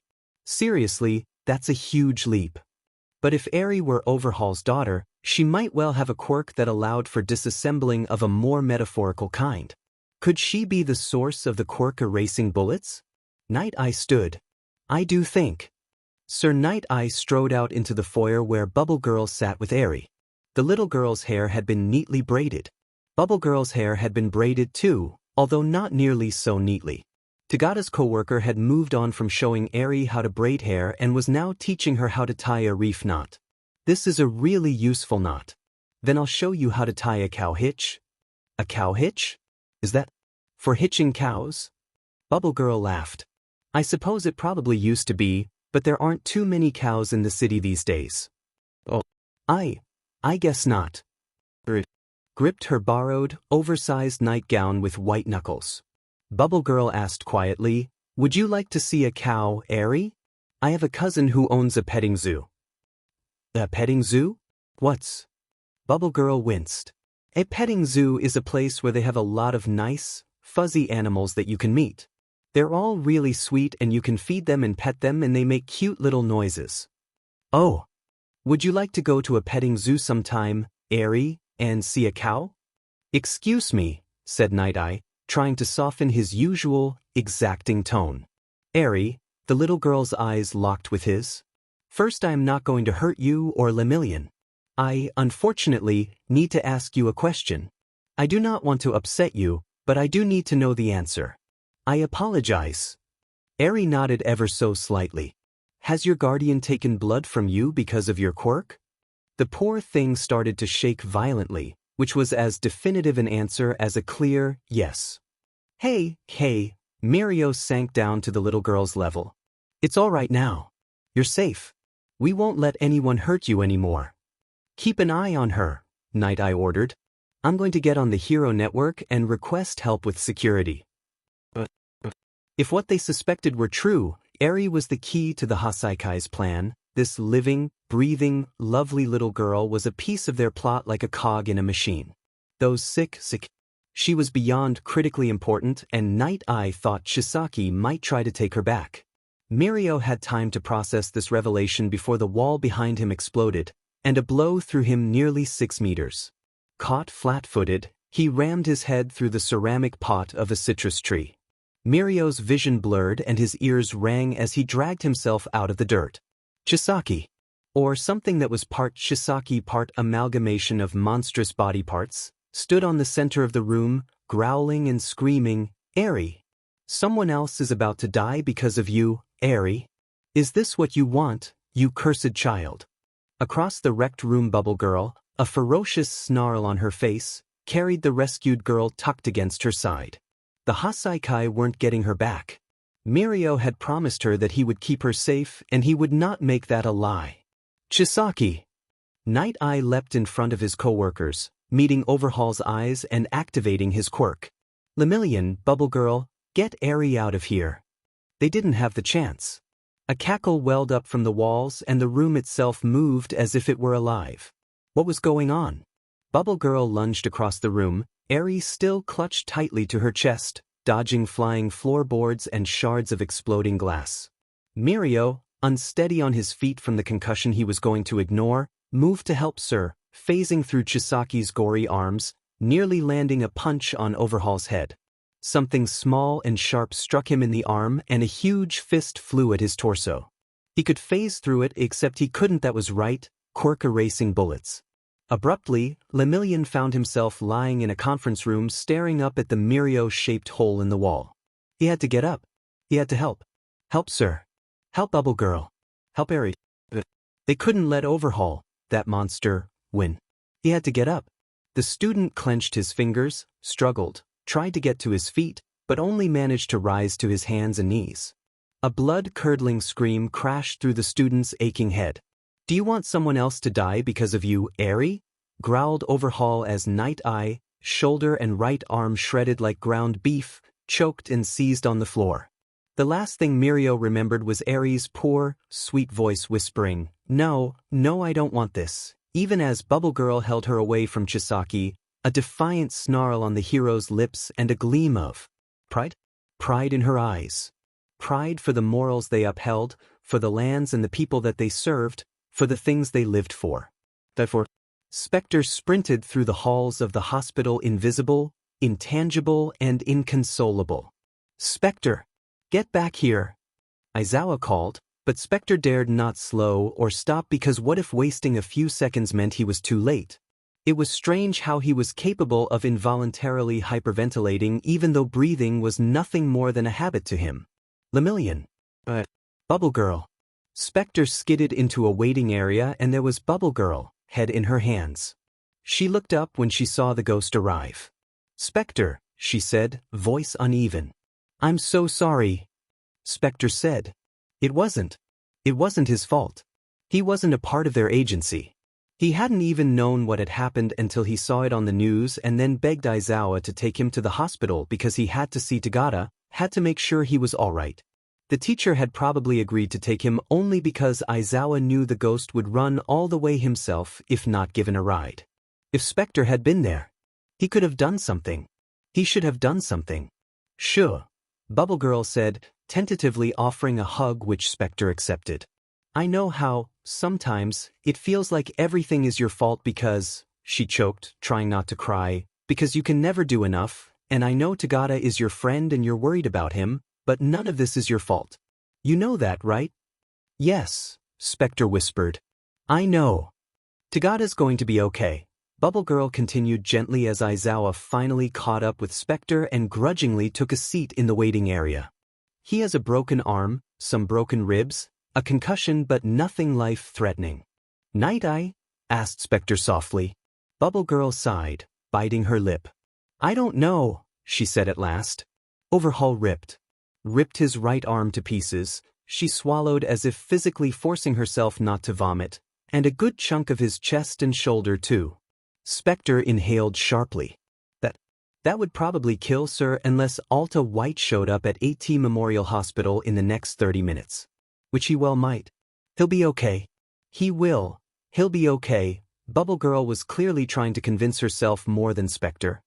"He's the toughest man I've ever met. He's a mess of wonderful contradictions, serious and silly and everything in between and ferociously protective of everyone who works with him and the best boss I could ever ask for. He'll be okay." Her voice grew steadier as she continued. Bubble Girl looked perfectly fine, but Specter knew better, and after a few seconds, the misery began to leak through her mask. But Overhaul took the little girl, Eri, Bubble Girl whispered, shame dripping from her voice like flood waters exploding from an inundated river. "We couldn't stop him." Across the sterile, white room a familiar woman stood in a corner, waiting patiently with her black wings folded casually over her flowing cloak. No one gave her so much as a glance. Centipeder, another hero from Nighteye's agency, stepped swiftly into the room along with two sidekicks Specter didn't recognize. The trio began to converse rapidly with a nurse. Bubble Girl glanced at them briefly then returned her gaze to the ghost. The tables had turned now. Karakoko had comforted him. Now it was his turn to provide solace. "What about you?" asked Specter softly. "Are you hurt?" Karakoko shook her head. "Hardly a scratch on me," she sighed deeply. "I feel so worthless letting him get away like that. Sir and Lemillion were both incapacitated and still trying to fight him and I." She shook her head. She wanted to go to him. Eri wanted to go back to him because she didn't want anyone to die because of her. Overhaul. Karakoko clenched a fist, emotions pinballing across her face. "You didn't give her up without a fight, Karakoko," Specter said, trying to keep his voice from cracking. "You fought as hard as you possibly could. I didn't because he left with her and I walked away like nothing even happened. I know it's irrational survivor's guilt." Specter couldn't hide the violent wince that ripped through him. What? You didn't walk away. Specter couldn't help it. The tears started flowing and he was helpless to stop them. Karakoko reached forward to try to comfort him, but she wasn't sure what to say, because she still didn't understand. You didn't walk away, Karakoko. Didn't you notice? Well, I didn't notice at first either, and it's not so obvious with you. Specter, poor dear, I know it's horrible but Tagada's going to be okay. Sir Nighteye's tough. I think he'll be okay too, and I'm not crying about them. What? You didn't walk away, Karakoko? Specter sobbed into her shoulder. You died at the scene. I'm sorry. I'm sorry. I'm so sorry. What? Don't you see that no one's looking at us? That they're looking through us? Don't you see Centipeder taking a seat there without so much as a glance in our direction? He tried not to think about it too much, but Specter had seen people die before. Excepting whatever had happened on Samhain, however, the ex-vigilante had never seen another ghost. For whatever reason, Karakoko was special, maybe because he had actually known her, liked her, even if they hadn't had the time to become friends. Bubble Girl shook her head, walking towards her co-workers, yelling for them. Centipeder, she called, waving her arms. Centipeder. Her voice quavered, small and broken. Maybe Specter shouldn't have told her, but he had to tell her. He couldn't leave her to just figure it out. He remembered how much it hurt when he heard that detective tell his mother of his death. His body burned at the memory. He had to stop crying, had to help her, because his grief for this young hero he had only met once before was nothing compared to the pain she faced, the pain of losing everything, but the tears refused to stop flowing. Karakoko sank to the ground. I don't remember, she whispered. Something. Anything to ease the pain. You didn't let the villains take Eri, Specter gasped out between sobs. You fought them. As hard as you possibly could. No one could ever ask you for more. I'm sorry. Great, black wings cast a feathery shadow across the floor. Karakoko Awada. The hero started and looked up through her tears. Oh, or you can see me. She's Morrigan, Specter replied softly, tears slowing at last. She knows everything. That's right. Morrigan touched Karakoko's shoulder and the young hero calmed noticeably. I rarely perform psychopomp services, but you warrant special treatment. I do. You certainly do. If you will come with me, I will escort you from the land that you served with pride to the city of the dead. Specter took a few steps back, feeling as if he were eavesdropping on something terrible and sacred. But Nighteye Tagada. Karakoko whimpered. Their fates are out of your hands now. You owe it to them and to yourself to rest in peace. Karakoko let Morrigan pull her to her feet. Specter? Bubble Girl asked softly. Yeah, the older ghost fought back, yet more tears. Will you tell them it wasn't their fault? Would you make sure they know that? I promise. Specter failed in his quest to hold back another round of sobs. Goodbye. Mirio staggered into the room where his mentor lay, bandaged, bleeding, and pinned down by dozens of cords and needles. Sir? Mirio coughed out. The student wasn't seriously hurt, not really. A doctor had speed healed his concussion and his ribs were already well on their way to good as new. They, and by they he probably meant Recover Girl, would fix his arm when he had more energy in a few days. Mirio, whispered Sir with a choking cough.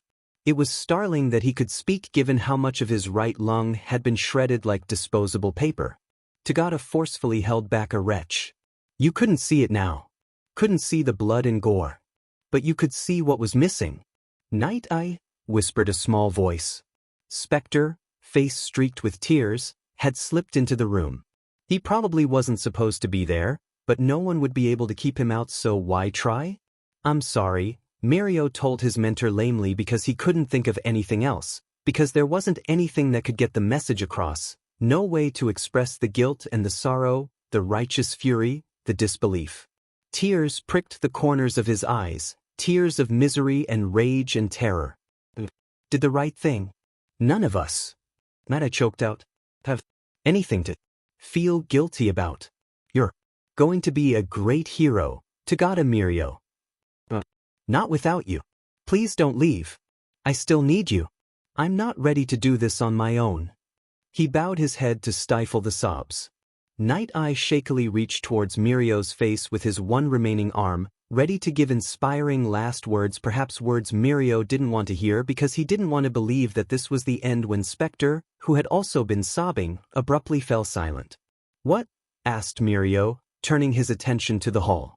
A regal, dark figure covered in ravens stood at the door, eyes narrowed as he assessed the situation. Who are you?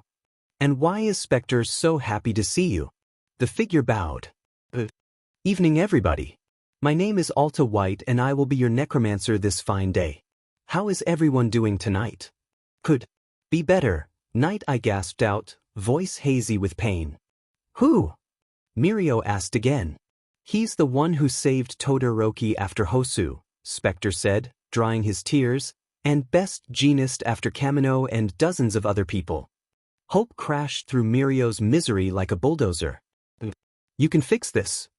Alta White sank to his knees beside Nighteye, critically assessing the injuries he found. I never make promises because sometimes things just go wrong.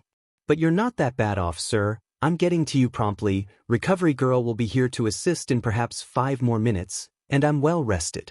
I think I'm going to get to keep you, Nighteye. The necromancer waved to the attending doctors. Come on. I want him on the operating table when he finally crashes. Goodbye, Lemillion, Nighteye whispered, reaching one last time for his student as they wheeled him out into the hallway. Mirio caught the offered hand, squeezing Sir's fingers. A collection of doctors and nurses tried to shunt the injured student back to bed, but he didn't need a bed, and there was no chance of him sleeping now. Eventually, Mirio found himself on a bench in a waiting room with Specter. Across from them, All Might talked quietly with Eraserhead. All Might and Sir weren't on speaking terms for some reason Mirio didn't really understand. But they still cared about each other. Specter leaned against Mirio. The older student wasn't sure if Specter was seeking comfort or trying to provide it. Bubble Girl is dead, isn't she? Mirio asked at last. He had tried to shunt those thoughts from his mind because Nighteye was still here. He wanted to focus on the people who were within his reach. Specter sighed so deeply the world shook. Yes, the ghost said in a hollow voice, as if speaking in an echoing canyon. She died at the scene. I found her here. Mirio blinked. What did that mean? Found her here? She didn't know she was dead, Specter whispered. Specter could see other ghosts? There were other ghosts? Mirio thought it was just Specter's quirk. He'd never really believed in an afterlife of any kind. Could he trust any of the things Specter might say about it? I told her that she didn't give up. Airy without a fight like she thought. She made me promise to tell you not to blame yourselves. That it wasn't your fault. How was he supposed to react to that, when he didn't even know whether to believe it? But how would Specter know about Airy? And well, that was probably what Karakoko would say, wasn't it? Whether or not Specter had actually heard it, that was what Karakoko would have said. But she was never going to say anything. To anyone. Ever again. It was easier to process things with Nighteye, with his mentor who he had seen dying right in front of him. Karakoko was just gone. Without a trace. Without a whisper. When Centipeder walked into the waiting room, Mirio wondered for an instant where Karakoko was. Shouldn't she be with him, and then started in shock at his traitorous thoughts. She wasn't with him. She would never be with him again.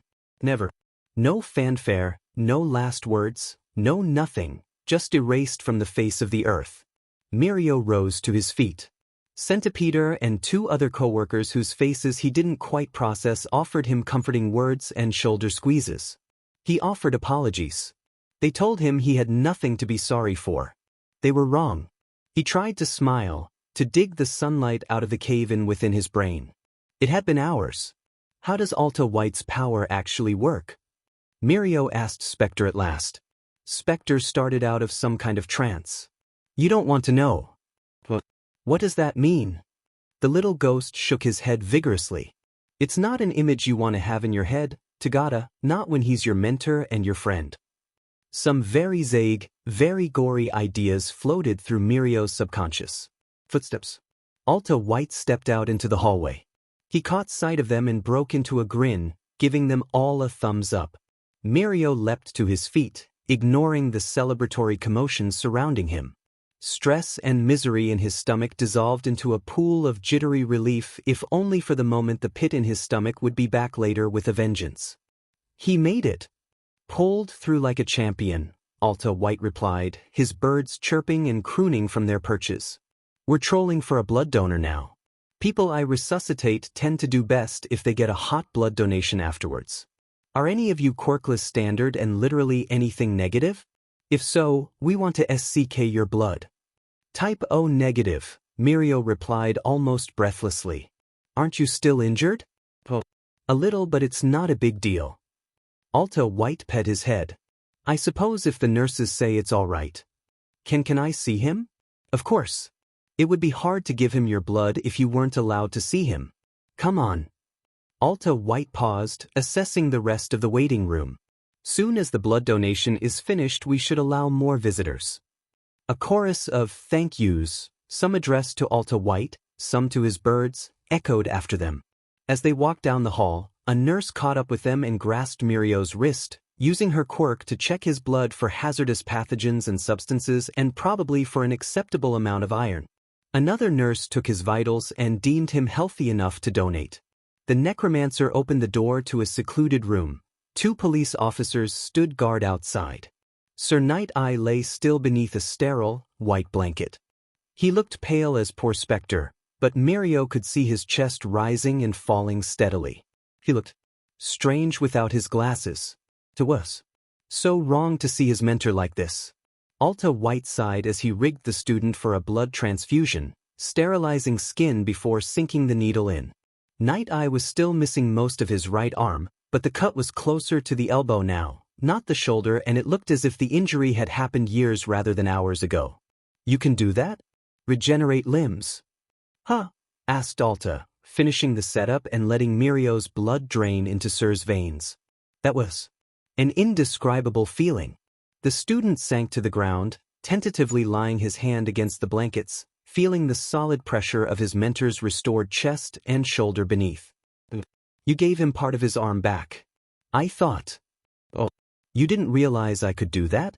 Well, I guess it does seem a little far-fetched, but, honestly, putting lungs back together is a heck of a lot harder than regrowing limbs. There were priorities, though, you know? I could have spent another 5-10 minutes working on his arm, making it good as new, but that's 10 more minutes of someone not breathing. And that's a significant drop in survival rates for me. Not worth it, Mirio said instantly, shaking his head. That's what prosthetic limbs are for. Thank you so much, his voice cracked. He was crying again. Mirio, mumbled a groggy voice. Sir's eyes fluttered open as he turned towards his student. Sir? Mirio half sobbed. Geez, take it easy, Nighteye, Alta White admonished. I finished working on you like 20 minutes ago. Jeanist was out for days. Seriously, you should not be awake right now. Nighteye gasped suddenly. I should be missing more of that arm. Yeah. Like I was telling Mirio, that's no big deal for me, but I didn't want to risk your life to take the time necessary to do an A+ job. Sorry about that. Can't believe it, Nighteye whispered. Thank you. The hero's gaze finally settled on the needle draining Mirio's blood into his veins. Oh, thanks, Tagada. Apparently they were on a first-name basis, but only when one of them was semi-conscious. Sir's eyes fluttered and nearly closed, then flew open. Bubble Girl? Is she? Mirio winced. He'd hoped to hide that a while longer. Alta White sighed. She had been dead well over half an hour when I got here. After 20 minutes the dead belonged to Morrigan. I'm sorry. Nighteye hissed between his teeth. Chi-da-da-say-da-ki. Yupe. For this. He will, said Mirio. I'll make sure of it. We're putting that piece of rancid garbage in Tartarus and we're taking Eri. He had never been so sure of something. Nighteye drifted off towards unconsciousness again, then started half awake. Did I tell you? I need to tell you. I saw where they took her. You saw where they took Eri? With foresight? Tell me where.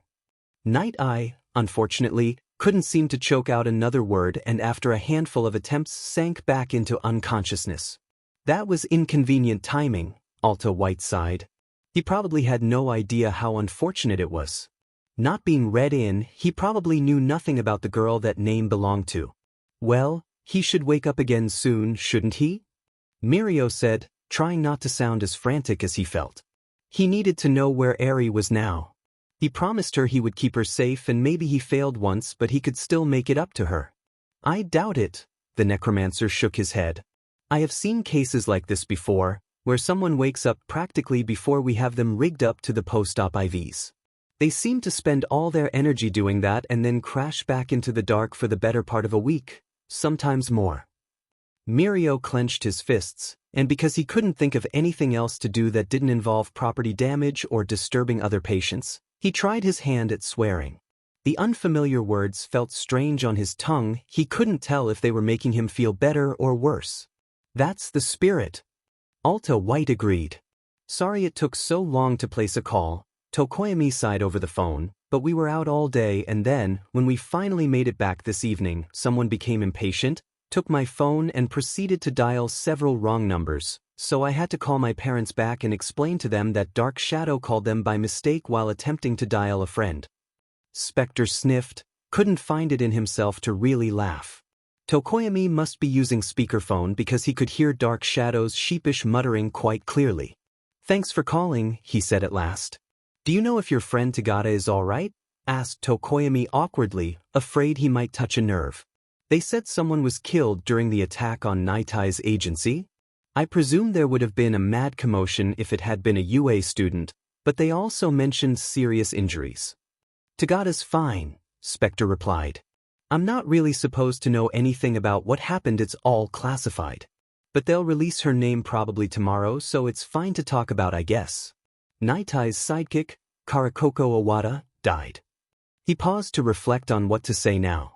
I liked her, he eventually provided lamely. You like everybody, Dark Shadow replied. Dark Shadow, that sounded rather cruel, Tokoyami chastised his partner. It did sound cruel, but Specter knew it wasn't meant that way. No, the ghost replied, not everybody. He knew nothing of Overhaul save the name and most recent sins, but fury bubbled through him in a geyser at the mere mention of the man. There were plenty of others that deserved nothing from him but hatred. I used to live on the streets, you know. There are plenty of good people lost out there tonight. And there are plenty of monsters pretending to be good people. No, he didn't like everyone. He was not so naive anymore. Maybe that was a good thing. But he often wished for his innocence back. Dark Shadow hummed thoughtfully. You like everybody who deserves to be liked, the familiar decided. So she deserved to be liked. I'm sorry she's dead. But you don't like anybody, Tokoyami pointed out, a touch of bewilderment in his voice. Well, I don't like people, but that doesn't mean they don't deserve to be liked. If Specter liked her, then I should be sorry. Specter did laugh this time, a short, choked sound. Thanks for trying to cheer me up. Is it working? Asked Dark Shadow. I don't think it can work just yet, Specter replied. Oh.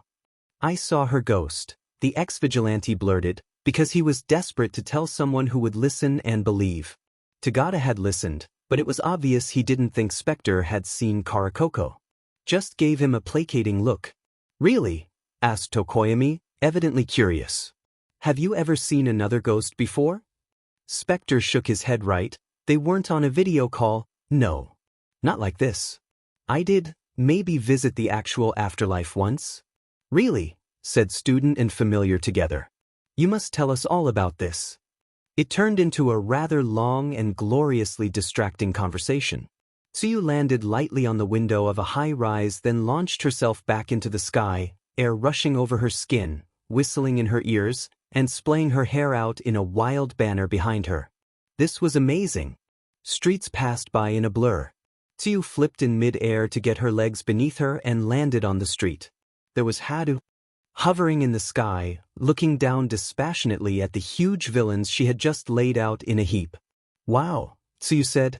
Wow. Hadu echoed. You glow. I do, Tsuyu replied. The villains growled and staggered to their feet. Uraraka had been significantly closer to Hadu when they received the call to meet up with the older student and provide support. She would be here very soon. One of the villains swung for Tsuyu. She dodged effortlessly, whirling around to kick him in the face. Grag! The man staggered backwards. Hadu raised her hands to attack again. The villains made an attempt to escape, a mostly failed attempt. Uraraka arrived, immediately slamming her palms into the nearest heap of rubble.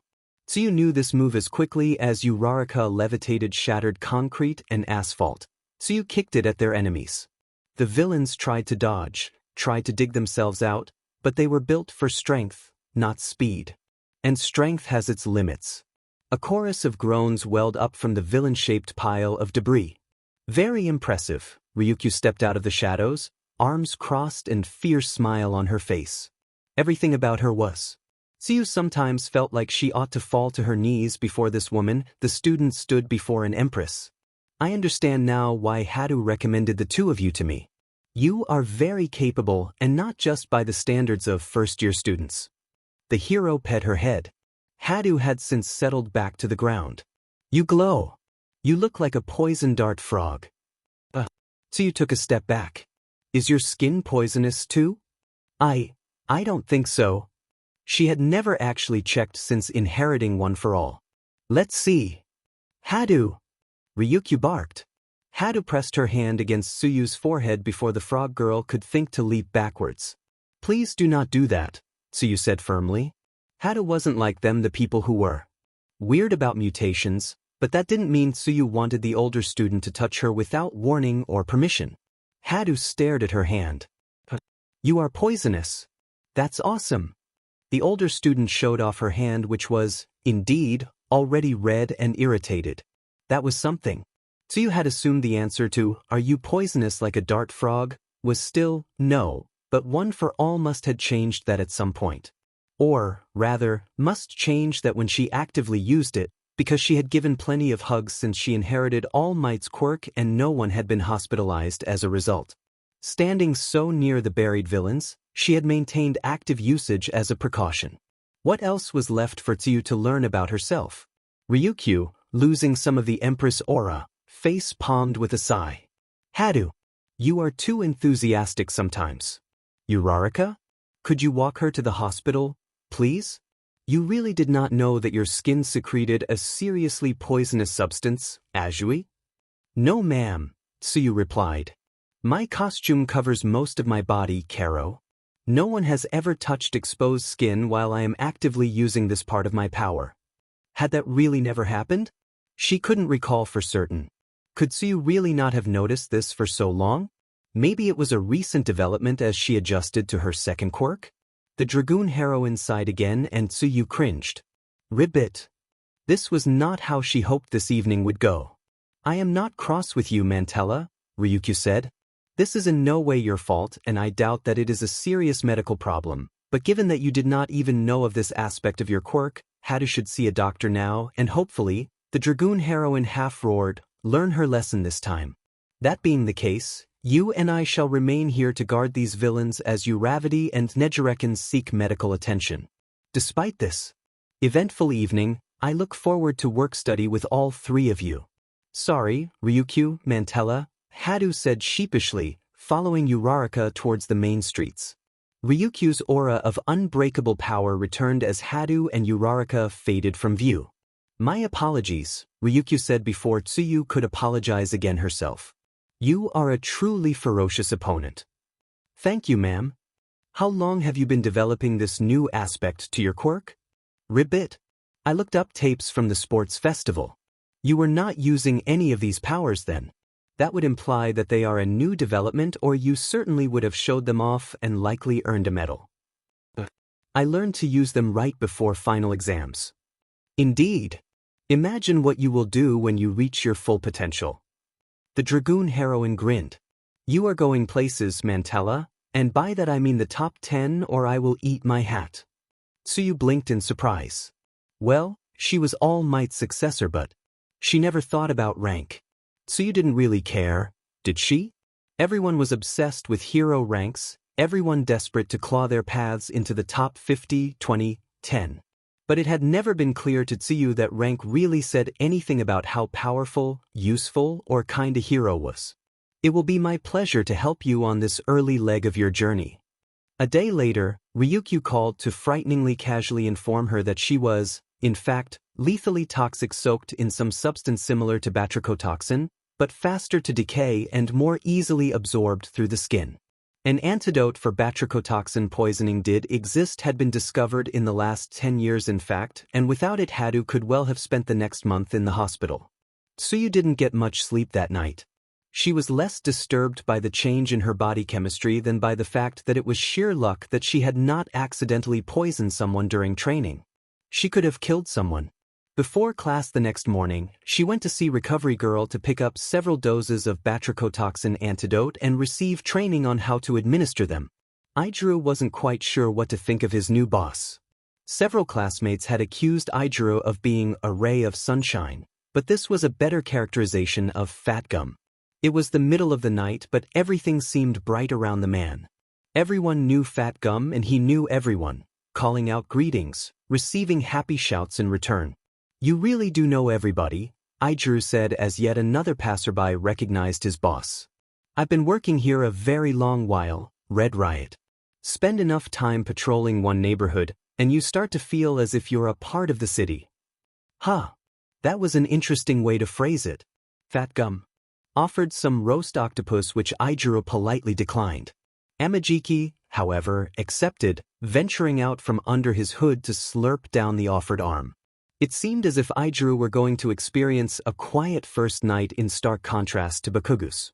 He had barely had time to reflect on the pros and cons of this when he found himself in the middle of a fight Fat Gum chasing after some guy whose quirk was just like edge shots, Amaiiki pinning another man to the ground. The older student spread glorious brown wings, talons raking through the villain's coat. Wow, Kirishima heard himself say. Then came the gunshot. Amaiiki staggered backwards with a shout, wings and talons fading away, and Aijiro remembered what Bakugo had told him. He tackled Amaiiki to the ground, hardening his skin as he did so just in case. A second shot flew over his head. The shooter was running, slipping through the crowd, and Sun Eater was too stunned, hopefully not too badly hurt, to pursue, so it was up to Aijiro. The student sprinted after the villain, leaping over an overturned street vendor's cart, skidding around a corner, finally catching up to the man as he barreled into an alleyway. The villain turned to him, wild light shining in his eyes, and struck at him with some kind of knife transformation quirk. Aijiro hardened, took the blow effortlessly, and threw an uppercut that sent his enemy reeling back. Red Riot tackled the villain to the ground, forcing himself to ignore whatever the guy was saying because he had promised Leveler that's what he would do, twisting the man's hands behind his back. I was only trying to help my friends, the man blubbered. Manly and all, dude, Aijiro sighed. Not that manly, though. The guy had fled rather than staying to provide assistance. But next time, why don't you bail them out of jail instead of shooting at heroes and then running away, huh? Not only did you help no one, you also made yourself look like a total pansy. I know. I'm just pathetic, the man continued. I want to help them. This was just weird now. The man twitched, trying to roll and worm out of Aijiro's grip. Red Riot tightened his fingers. Excellent work, called Fat Gum, walking up beside Aijiro. I can take it from here. Red Riot relinquished custody to Fat Gum, who detained the man using his quirk. In other words, stowed the captive inside his body, which on some level was a little weird, but it's not like it was really weirder than Aijiro's quirk, right? Just weird in a different way. Young man, called an older civilian who Aijiro had hardly noticed during the fight. Thank you so much. Another man asked him for his name. Red Riot, he replied with more confidence than he'd felt in years, because he was pleased with himself and Fat Gum was pleased with him, and all these people he'd protected were cheering him on. They returned to the scene of the shooting and met back up with Amaiiki. The older student was hiding in his hood, but didn't seem to be injured. Are you okay, man? You got shot. I'm not hurt, Sun Eater mumbled, barely audible. But I can't use my quirk. The older student raised his hand, clenched his fingers, and sighed. Fat Gum's eyes narrowed. Red Riot, please accompany Sun Eater to the hospital. I think I know what's going on here and it's not too serious, but he definitely needs to be checked out. I need to stay here and handle the villains and talk to the police. Aijuru nodded. Yes, sir. He practically had to drag Amajiki to get the older student moving. Poor guy was really out of it. Amajiki stumbled, breathing much too fast. It's really okay, dude, Aijuru said to the older student. It's not okay, Amajiki replied, voice quavering. Who even am I without my quirk? I've heard of these things before, Amajiki. Aijuru spoke slowly and calmly, careful not to patronize, just like he did to Bakugo when his friend was having an awful day but definitely needed some sense talked into him. There are all kinds of drags that can make it difficult to use certain quirks, but they're all temporary, last a couple hours at most. You know that every bit as well as I do. Probably better. Heaven knew Aijuru wasn't among even the best informed of the first years. Amajiki had to know way more about this than Aijuru. The things you're feeling aren't rational, man, and you know it. Deep breaths. You're just like Mirio, just like the sun, whispered Amajiki, but he did take a deep breath, pulling his hood even closer about his face. He couldn't possibly see where they were going. So bright. The pair finally turned a corner and arrived in the AT Memorial Hospital parking lot. Aijuru guided his hooded companion through the busy lanes and into the harsh light of urgent care. Aijuru stayed with the older student through the initial examination and gave a brief account of what occurred as his companion wasn't in the mood to talk if he didn't absolutely have to. Feels like I was just here, Amajiki muttered as a nurse finished drawing a blood sample for a tox screen. Right? Aijuru mumbled. Tagata had been released from AT Memorial after a day's observation. Everyone knew about that. It was the talk of the school, and the attack on Nighteye's agency had been national news. Aijuru didn't know all the details, but Nighteye was still hospitalized and one of his sidekicks had been killed. The perpetrators and their motivations had been kept from the news. Although there were plenty of rumors.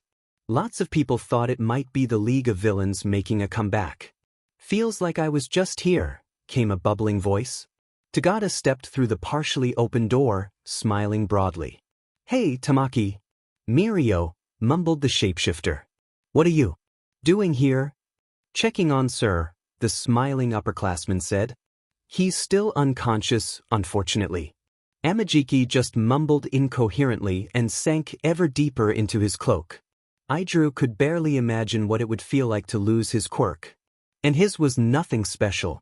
He was a mediocre smiling face with his quirk. What would he be without it? And Amajiki. Manifest was something special, a critical part of its holder's identity. Losing it had to hurt, but Aijuru didn't know Amajiki well enough to provide comfort. And he was probably getting in the way, keeping Tagata from calming his friend. I'll step outside, the young student said.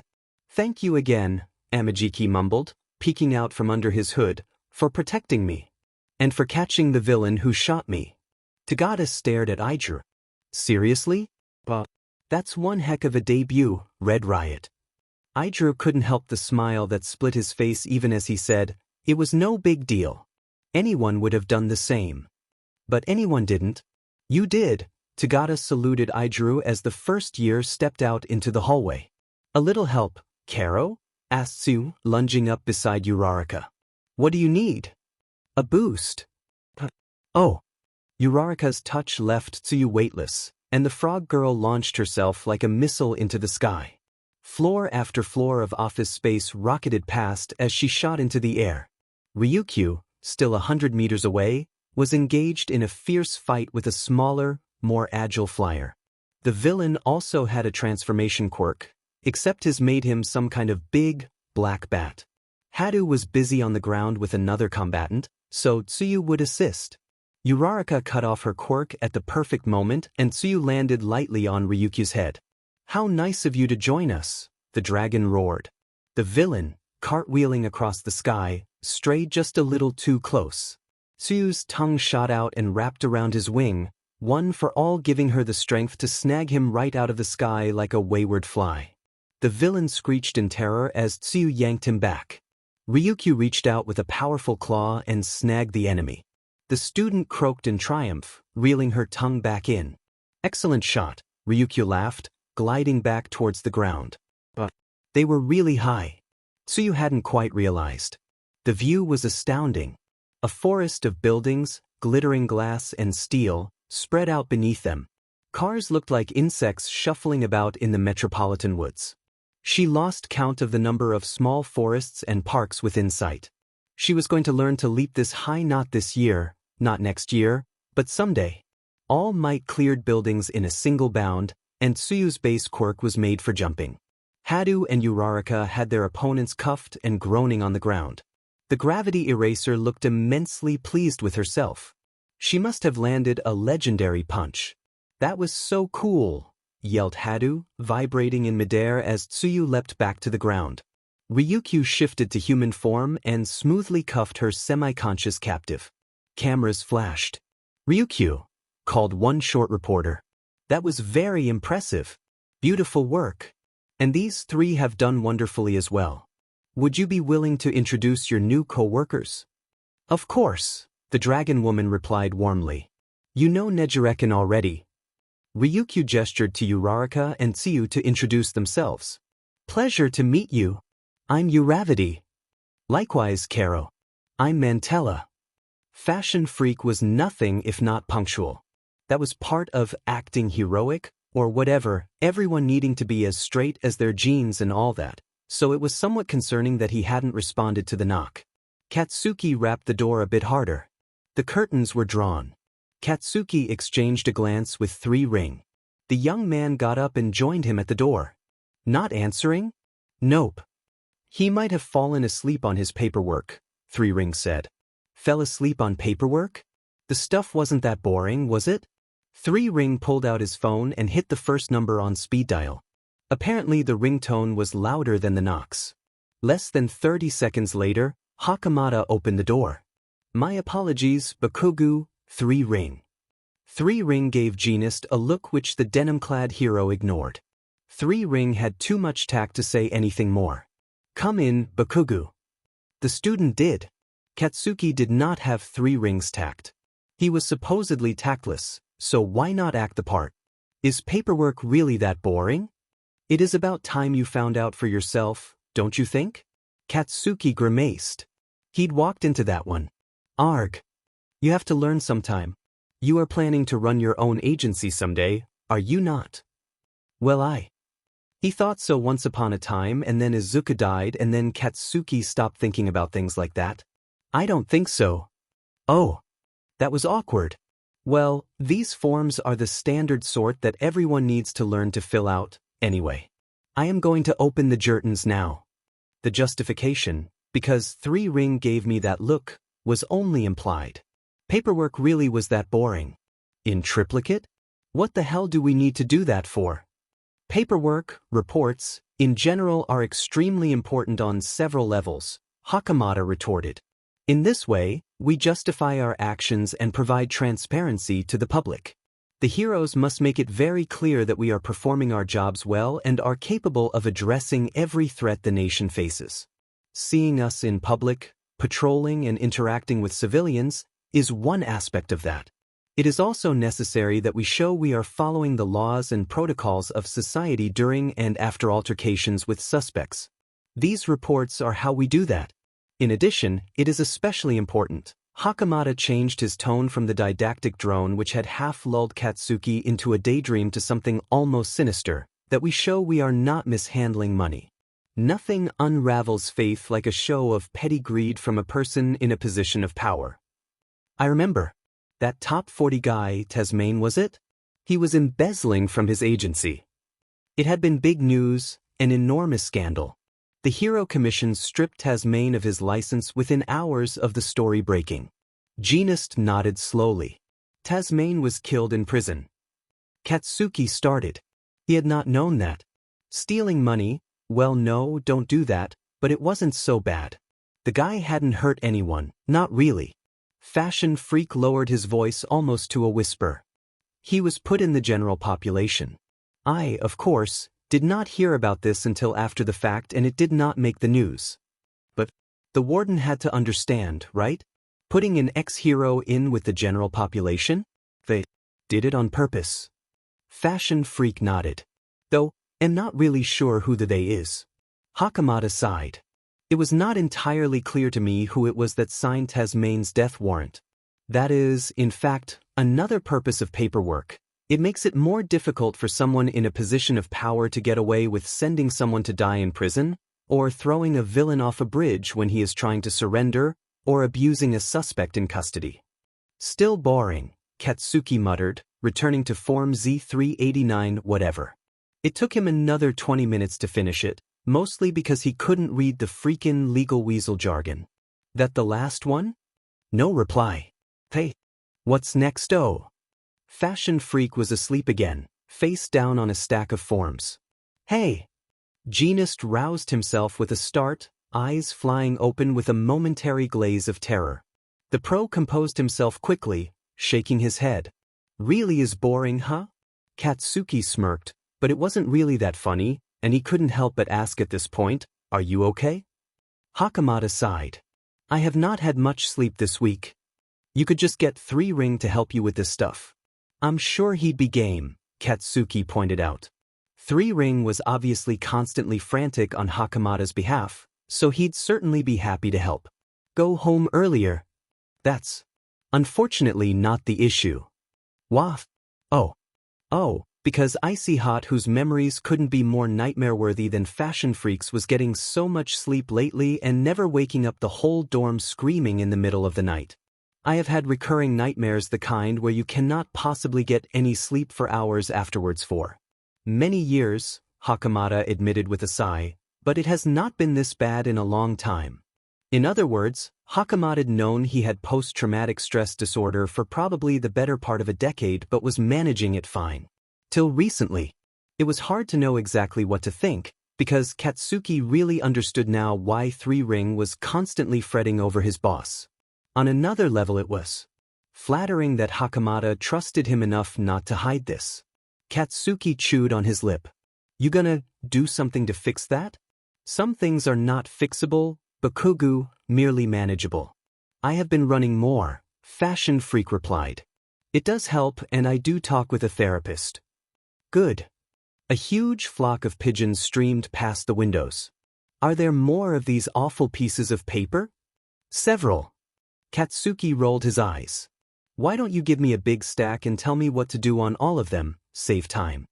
It wouldn't really save time, but it did mean that when Hakamada, inevitably, fell asleep on his desk again, Katsuki could leave him to doze for the better part of an hour. Specter, Aizawa, and Nedzu. Enji had never thought there was any chance he would be able to speak to the ghost alone, but the suspicious glower Aizawa gave him was uncalled for.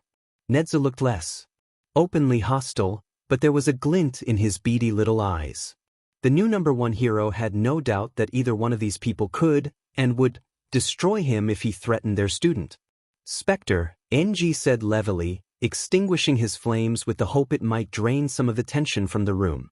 Thank you for agreeing to speak with me. What is the purpose of this visit? Asked Aizawa, arms crossed. Instead of answering the underground hero, Enji addressed the student. He was finally going to swallow his pride and say it. First, I would like to thank you, Specter, for saving my son at Hosu. Specter whispered, always, in reply, and shifted uncomfortably, blinking back tears. Well, that was unexpected. Not that Enji had really known what to expect, having only met the former vigilante twice. I also wish to ask you about what you said to me when we met at the UA Sports Festival. The ghost winced. I don't understand that power well, and I don't know why I said any of the things I did. Didn't Aizawa already tell you that? Well, yes, but Enji had hoped Specter might be able to offer more information now. Now, Specter, asked Nedzu in a tone that set Enji's hair on end. Why did you choose to use this poorly understood ability on Endeavor in the first place? Specter shot Enji a glance, then Nedzu a glance, shuffled his feet. Maybe Enji should just answer for him. I was being a terrible person. That was the truth, wasn't it? Might as well face a bit of it. While there was still time. Nedzu showed no outward hint of surprise at the statement. Aizawa and Specter both started and blinked at him. Really? Asked Nedzu. In what way? Couldn't the mouse just leave well enough alone? Why make him say it? I was yelling at Shuto and at All Might. Must have been some yelling if it got Specter to lose his temper. He's really quite a sweetheart, you know. Sweetheart? Really? Enough to... Enji crossed his arms. Some yelling yes. Nedzu stared at Enji with a gaze that could cut steel. What have you done, Endeavor? The tone was perfectly even, perfectly level, in no way accusatory. It was terrifying. Nedzu probably knew, right? Or had some idea. Maybe not? The flame hero had not the slightest idea how to interpret those expressions. Even if he did, would Nedzu really let his face reveal anything? What should he actually say in reply? Nothing clearly wasn't going to cut it. He eventually settled for quite a bit, because it was true, ambiguous, and didn't sound like a snake trying to wriggle its way out of a trap. Yue's principal steepled his paws. I think that you are in serious trouble. I think you know that. Specter and Aizawa shifted uncomfortably. Nedzu glanced at them. I believe that you two have said all that needed to be said, the principal told them softly. I think I need to speak with Endeavor a bit more. The underground hero and the ghost nodded, departing swiftly. Enji would love to run from this conversation too. Nedzu fixed that stare back upon him. What have you done, Endeavor? The principal repeated. I'm not quite sure, Enji replied at last. But you may be right. About the trouble. Should he really say this? Nedzu didn't seem the best person to seek advice from. Yue's principal was not one to cross. He could ruin people with a snap of his fingers. You'd never see it coming. And if Enji were really as much of a JRK as he thought he was, what would Nedzu see fit to do to him? You are going to get nowhere with that attitude, Nedzu interrupted him. I am not going to harm you or arrange for you to come to harm. Regardless of what you may tell me, you are the #1 hero and the country is in a precarious position. I cannot, in good faith, arrange your untimely demise. It would cause unspeakable collateral damage. The mouse grinned like an airline captain who had just informed passengers on his jet that they would be arriving an hour earlier than expected. Enji sighed. About what Specter said to me that day. Indeed. He relayed the conversation to me prior to this meeting. So Nedzu already knew? He was just playing? At least he didn't have to say it, then, didn't have to admit aloud the way he had treated his wife and children. The way he had wasted his life and the lives of his companions. He was right. About all of it, I think. Nedzu pet his head. Well then, it seems you have your work cut out for you. What am I supposed to do, Nedzu? Enji growled. It's too late. Though you are correct that many of your actions cannot be remedied, you can yet change course. No, it is not too late. Why would you say that? Murmured the flame hero. Why would you even want to help me? The mouse fixed him with that terrible stare once more. As I said before, what happens to you now will have an enormous impact on the country at large. That does not, Yue's principal changed his tone abruptly to a growl, mean that I tolerate or forgive what you have done. The exact nature of your transgressions are not clear to me. I have no idea whether you have been neglectful and manipulative or if you are a physically abusive father and marital RPST. Enji started back at the accusation. He didn't think so? Not those last things. He had ignored Tsuyu and Fuyumi and Natsuo, tossed them aside when it was clear they were no better than him. He pushed Shudo far too roughly in training, but he'd never seriously hurt his child, certainly not on purpose. Had he? And Rei. In the letters they exchanged she hadn't seemed to imply anything of the sort. Nedzu pet his head. Good. That was the right reaction, Endeavor. Now then, the beady-eyed animal locked his gaze with Enji's. You are going to tell me everything about Todoroki Tsuyu. Yes, he was. How could anyone refuse this creature anything? Marai couldn't recall if he had ever had such a headache. He was not in the habit of drinking to excess. So what happened? Someone was touching him. Had he been kidnapped? Was that a villain holding him down? No, not holding him down, just laying a hand on his shoulder. Not a villain. A villain wouldn't do that. Medical equipment beeping. Antiseptic scent. Hospital. Mirai groaned unintentionally and opened his eyes a slit. Toshi, he mumbled. He shouldn't have said that. They had usually called each other by their hero names. And Mirai doubted they were still on a first-name basis. Not after how Mirai betrayed his friend. Not after what he had done, looking into All Might's future and sealing his fate, condemning Toshinori to die in battle. Not after how pushy he had been that Toshinori give up his quirk, not after how pushy he had been about Tagada. Toshinori had fixed his eye on another successor, and then Marai had a conversation where he had subtly and unintentionally determined that Tagada probably wouldn't have accepted one for all had it been offered to him, especially if another candidate were on the table. Tagada was proud of his quirk, of how he had polished permeation, once mediocre glass, into a shining diamond. He didn't need one for all and he didn't want to spend years mastering a quirk again. Mirai, so they were on a first-name basis? I am so sorry. What? You have nothing to be sorry for you. I cut you out. I barely spoke to you for years. You did one thing I asked you not to and I decided it was worth cutting every tie. You are one of my best friends. And I almost didn't have the chance. I was so thick-headed I almost waited too long. Had he almost died? Well, Mirai did feel wretched. What the hell happened to me? Toshinori's skeletal frame paled. You don't remember? No. What was the last thing he remembered? Toshinori exhaled sharply. I don't actually know the details. I'm not read in. We need to talk, but maybe that can wait until you are feeling better. I've been meaning to talk to you for a long time but I just kept putting the conversation off, pushing it back, because well, I think you understand. I almost waited too long. Forgive me. You have nothing to be sorry for, he said again. The old friends stared at each other. Thank you. I'm going to go get Tagada. He was there. Marai started. He was? What is he okay? He's fine, Toshinori soothed. But you weren't fine and, Toshinori paused. Marai knew the look in those dark eyes. What happened? Mirai's blood ran cold. What happened, Toshi? Your sidekick, Bubble Girl, was killed. He didn't remember. Why didn't he remember? Someone murdered Karakoko, and apparently ripped off half of his arm. He hadn't realized those were ghost pains, and he didn't remember. Also, Toshinori continued, this is not the first time you woke up after surgery, and the previous time, I am told, you did remember the fight. Oh hell, what had happened to him? Was he broken beyond repair? Then? Breathe, Mirai. Toshinori patted Mirai's hair gently. I didn't remember my first fight with All for One right away, either, although I'm not sure you realized that. Oh. Really? That was the best reply he could come up with? I'm going to go find Tagada and send him in, all right? All right.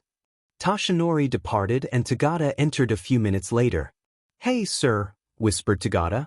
So you don't remember? No, Mirai cringed. I'm sure that's chilling but the rest of us are just so happy that you're alive. Tagada shook his head and Mirai noted tears in his student's eyes. You could have forgotten me completely and I would still be so happy to see you. Tagada coughed, tried to regain some semblance of composure, before proceeding hoarsely. Do you want me to tell you? Mirai sighed deeply. Yes, please. I ran into Chisaki on patrol. He had a little girl with him, Eri. White hair horn. The image flashed before Mirai's vision for only a moment. I determined that he had kidnapped and tortured her, although he called her his daughter. Maybe she is. I took her. I ran back to the agency with her. You were angry at first, but you realized that Eri was probably the source of the quirk erasing bullets. Images fell back into place. Karakoko with Eri. Tagada unapologetic, so sure he had done what needed to be done. Chisaki bursting through the side of the building. Tagada slammed through the wall. Mirai having his arm and shoulder shredded like ground beef. The surgeons and ravens fussing over him as the world faded away. He wasn't broken. Not an amnesiac. He just needed his head jarred a little. Do you remember now?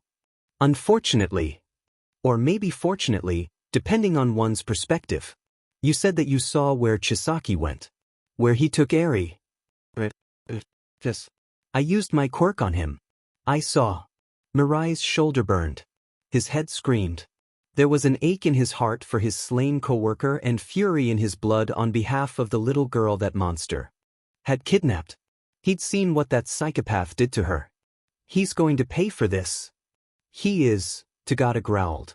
That's the second time we've agreed on that. What? The first time you woke up? You said the same thing to me, Apparently those memories were going to stay lost for the moment, but that was fine. He remembered what he needed to. Oh. I still mean it. Shoyuta shepherded Specter off the train. Tagada, Amaiiki, Azui, Uraraka, Kirishima, and Bakugo got off a neighboring car, all clearly nervous. They became more nervous when they saw their teacher and transparent classmate. Tagada certainly knew what was going on, but the others likely had no clue. No one said a word, however, as the large group walked down the street, not until they had safely entered Nighteye's agency, pointedly ignoring the boarded-up section on an upper level, and made their way into the large meeting room on the ground floor. About 24 police officers and heroes had assembled. Every eye fixed on the latecomers. Poor Specter gulped and hid behind Shoyuta. It was a step up from just disappearing like he used to when nervous. The ghost student's mouth was moving. He was silently muttering, probably overwhelmed by the number of famous pros in the room. Specter was still a fanboy at heart. Bakugo went to join Best Jeanist, and one of the Fiber Hero's sidekicks, 3-Ring, was the flamboyant guy's name if Shoyuta recalled correctly. Kirishima strode towards the empty chairs beside Fat Gum, and Amaiiki followed. Azui and Uraraka joined Ryukyu, and Hadu, the older student, must have caught an earlier train. Shoyuta took a seat and shooed Specter into the chair to his left. "Seems we're all here," said Centipeter as Tagada joined him at the front of the room. "Sir Nighteye will appear by video call." A screen at the front of the room flickered to life. Sir Nighteye, still hospitalized, evidently looked quite terrible, dark bags beneath his eyes, skin light as porcelain, but his voice was as powerful as ever. "Good afternoon, everyone," the hero said. "I believe most of you know or can guess why we are here." The conference room filled with nodding. "About a week ago, my student Tagada Mirio had an encounter with Chisaki Kai, aka Overhaul, the de facto leader of the Shy Haiikai Yakuza. He had a young girl with him who was evidently injured. Chisaki claimed her to be his daughter, but Tagada concluded, from her injuries, appearance, and fright, that Overhaul had kidnapped and abused her and took her from him. Oh, Shoyuta could see where this was going, and he did not like it at all. That evening, Chisaki and several of his associates came to take her back. Tagada was seriously injured, I was nearly killed, and my coworker Karakoko died at the scene. Chisaki took the girl, Eri, and left. Ryukyu actually growled, but schooled her expression quickly enough. Others were not so disciplined, Shoyuta included. He likely looked ready to commit murder. He was ready to commit murder.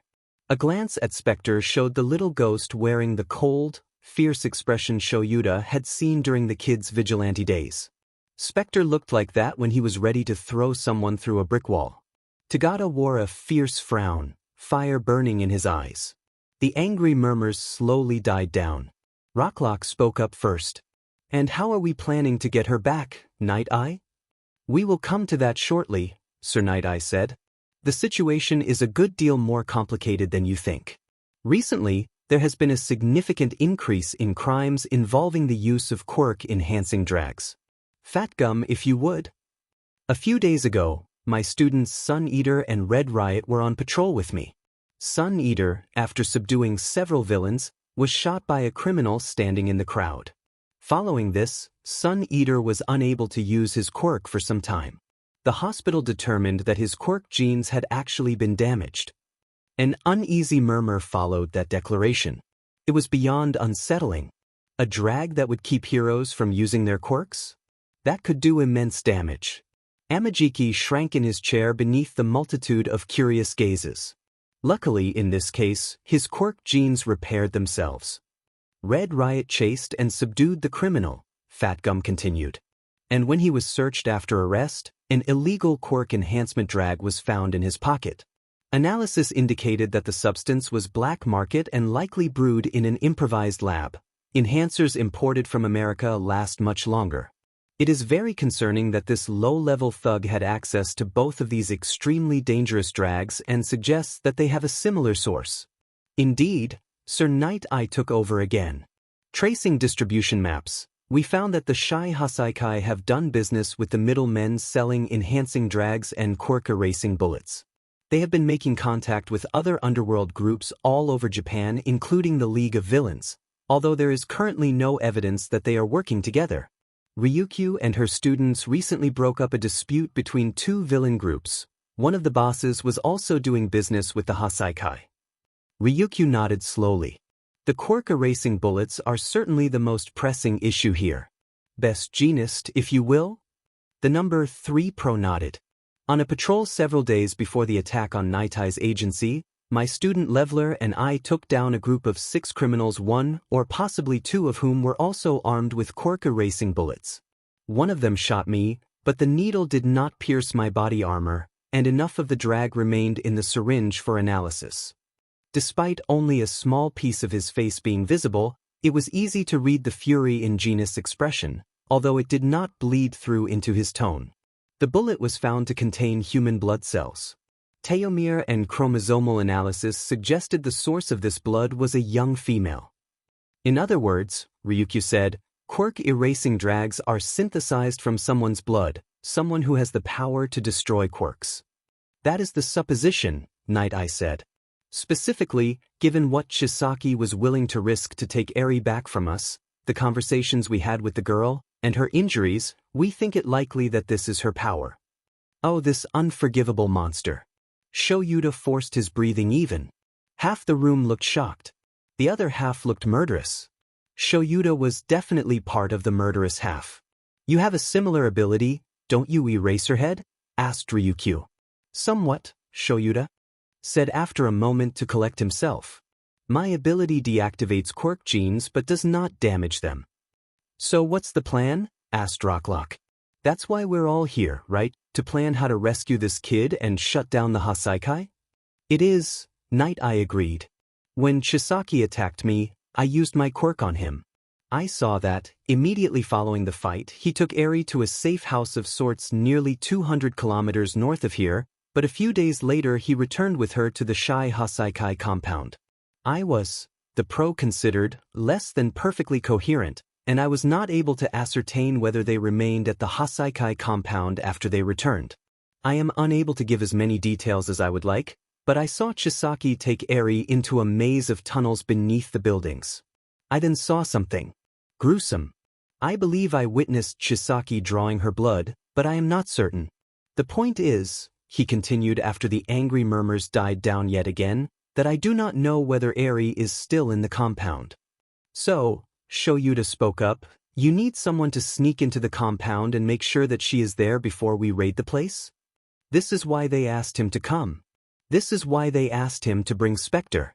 The little ghost was clever, he had figured it out as well. Shoyuta exchanged glances with his student. Specter clearly wanted to do this, and with his abilities there was little to no risk in allowing him to do so. Physical risk, anyway. Emotions are complicated and they can lead one to make stupid decisions. He would need to have a good, long chat with the ghost before allowing him on this mission. That would be ideal, said Nighteye. It would be even better if someone could attach a discreet tracking device to the girl in case Chisaki tries to move her prior to or during the raid. And who could possibly do that? Asked Rocklock. Edshot?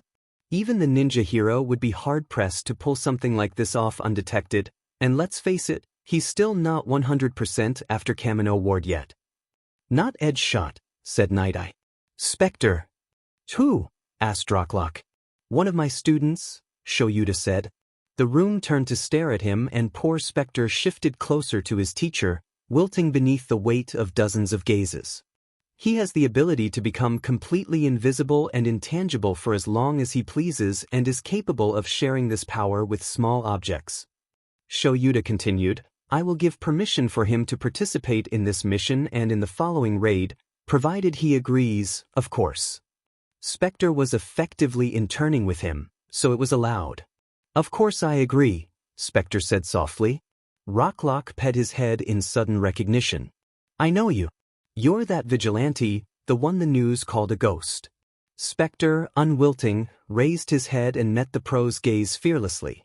Many things shamed and cowed the little ghost, but his vigilante past did not.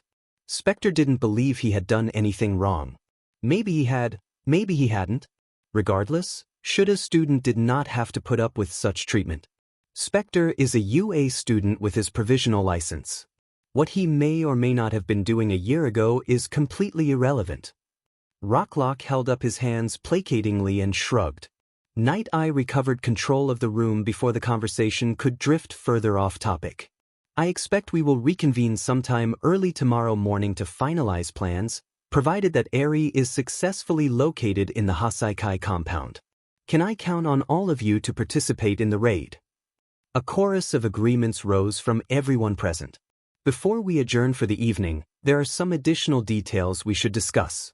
For one, we should explain what Overhaul's quirk is, and how he came to my agency's attention in the first place. Specter slipped through the door of the shy Haiikai compound and passed by 4 nervous guards without a glance. The half-light of dim, incandescent bulbs cast long shadows down the corridors. This place really was a maze, even above the ground. Specter trotted down the corridor to the right, passing by dozens of strange sculptures, ducking through each heavy, oak door in turn to catching sight of studies, bedrooms filled with snoring, the occasional library, and a few thankfully unoccupied bathrooms. Overhaul probably wouldn't keep Eri up here, but he had to check, had to make sure. Nighteye hadn't been able to give a detailed description of where the stairs to the lower levels would be, only a vague idea. It was impressive that Sir remembered even that much after what he had been through. He was so cool. Here were the stairs.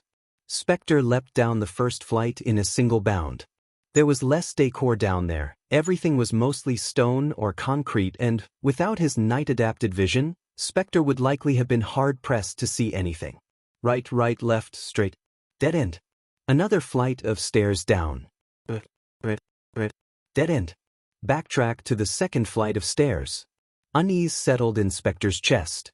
What kind of place was this? Here was an armory. That was useful to know. Wow, that was a lot of firepower. Where did the Yakuza buy all this stuff? It must have been imported from America, pretty much the only place you could still get semi-automatics like that. Americans were crazy, but so was Chisaki, evidently. The next hallway held bedrooms, several occupied. Specter started. He knew who that was, lying on the bed like a great, demonic cat. Burning Tiger, named after some poem.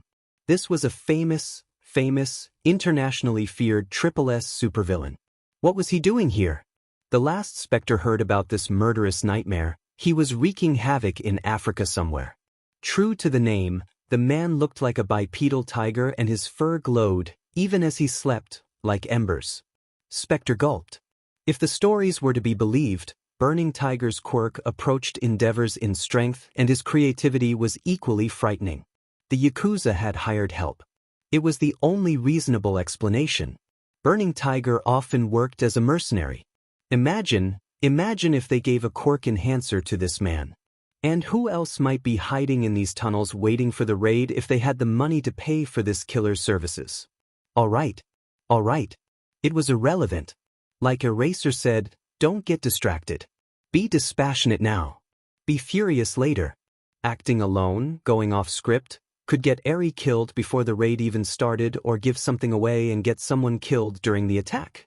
Specter sprinted through the halls, ducking in and out of rooms, noting dozens more sleeping, one of whom, Miss True, he also recognized as a famous villain mercenary. She wasn't like Burning Tiger. Not nearly as vicious, but terrifying nonetheless. An hour of ducking through passages in a near panic and Specter finally found her. Eri lay curled up in a still heap on a tiny little bed in absolute darkness. She clutched a doll to her chest, but it didn't seem to give her any comfort. Specter wanted to help her. He wanted, desperately, to make her feel better somehow, or sweep her into his arms and carry her out into the night away from this world of nightmares. But he couldn't. If Specter didn't stick to the script, they could lose her forever, leave her to suffer this fate for the rest of her life. Aizawa made him promise 3 separate times that he wouldn't try anything drastic no matter what he saw. Specter fought back the vindictive rage, fought back the urge to appear and reassure her that everything would be all right, and, ever so careful not to wake her, attached the tiny tracker to the very base of her horn, well hidden beneath her hair. Now to get back to Nighteye's agency and relay the news, the good and the bad. Specter ducked through a wall. Half the room jumped. Tsuyu sniffed in amusement. Sorry that took so long, the little ghost said quietly, carefully looking away from the gathered heroes. Tsuyu had originally thought that everyone would head home and tomorrow morning, perhaps at 9 a.m., they would reconvene. This was not to be the case. The raid was scheduled to take place at 3 a.m. I tried to map out the tunnels, but the building is unbelievably complicated and I decided I needed to return quickly. But what else did he find? The ghost handed over a rough map. So I'm not sure how useful this map will really be. Were you able to locate Eri? Asked Centipeder. Nighteye was no longer on video call. After a few hours, everyone had insisted he get some rest. Many of the assembled heroes had also napped as they waited for Specter, who had insisted he needed no escort to return. Yes, Tsuyu's classmate nodded. I found Eri. Then let's go get her, someone growled. Quiet. Aizawa yelled, eyes fixed on the ghost's grim expression. What else did you find, Specter? A number of nightmarish chemistry and medical labs, Specter replied, but that wasn't the worrying thing. The Yakuza have been hiring mercenaries. I think they know we're coming and are getting ready for us. Mercenaries? Asked Ryukyu, expression stony. I recognized a few of the people who were sleeping in bedrooms in the basement. One was Miss True. Tsuyu didn't know who that was, and it seemed most of the room was in the same boat. Specter, as a hopeless hero nerd, likely recognized many supervillains that even pros had forgotten about. Ryukyu clearly knew who that was, as did Eraserhead, Centipeder and Best Jeanist. The other was Burning Tiger. Oh hell! Rocklock yelled. You seriously sure about that, kid? The ghost raised his head and stared the pro down. Absolutely. Well then, said Centipeder as the murmuring faded. I do not believe we have anyone here with a quirk well adapted to fighting such a villain. No one wanted to push the raid back, but it would likely be the only option. Wish we had icy hot, Bakugo said, probably louder than he intended to. Every head turned to him. Unlike Specter, the explosion wielder did not wilt beneath the gazes, but he did look a bit uncomfortable. He shouldn't look uncomfortable. It was a valid point. It was too bad they didn't have Todoroki.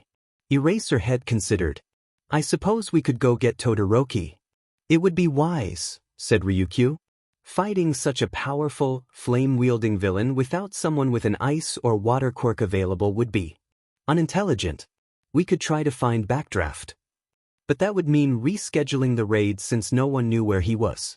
Todoroki Shuto is interning with Gang Orca, Eraserhead said. Given that the Haiikai have been hiring international mercenary villains, I would be delighted to bring another top 10 pro along to the fight. There's still time to read them in without pushing the raid back. I can call Gang Orca if you like, Best Jeanist offered.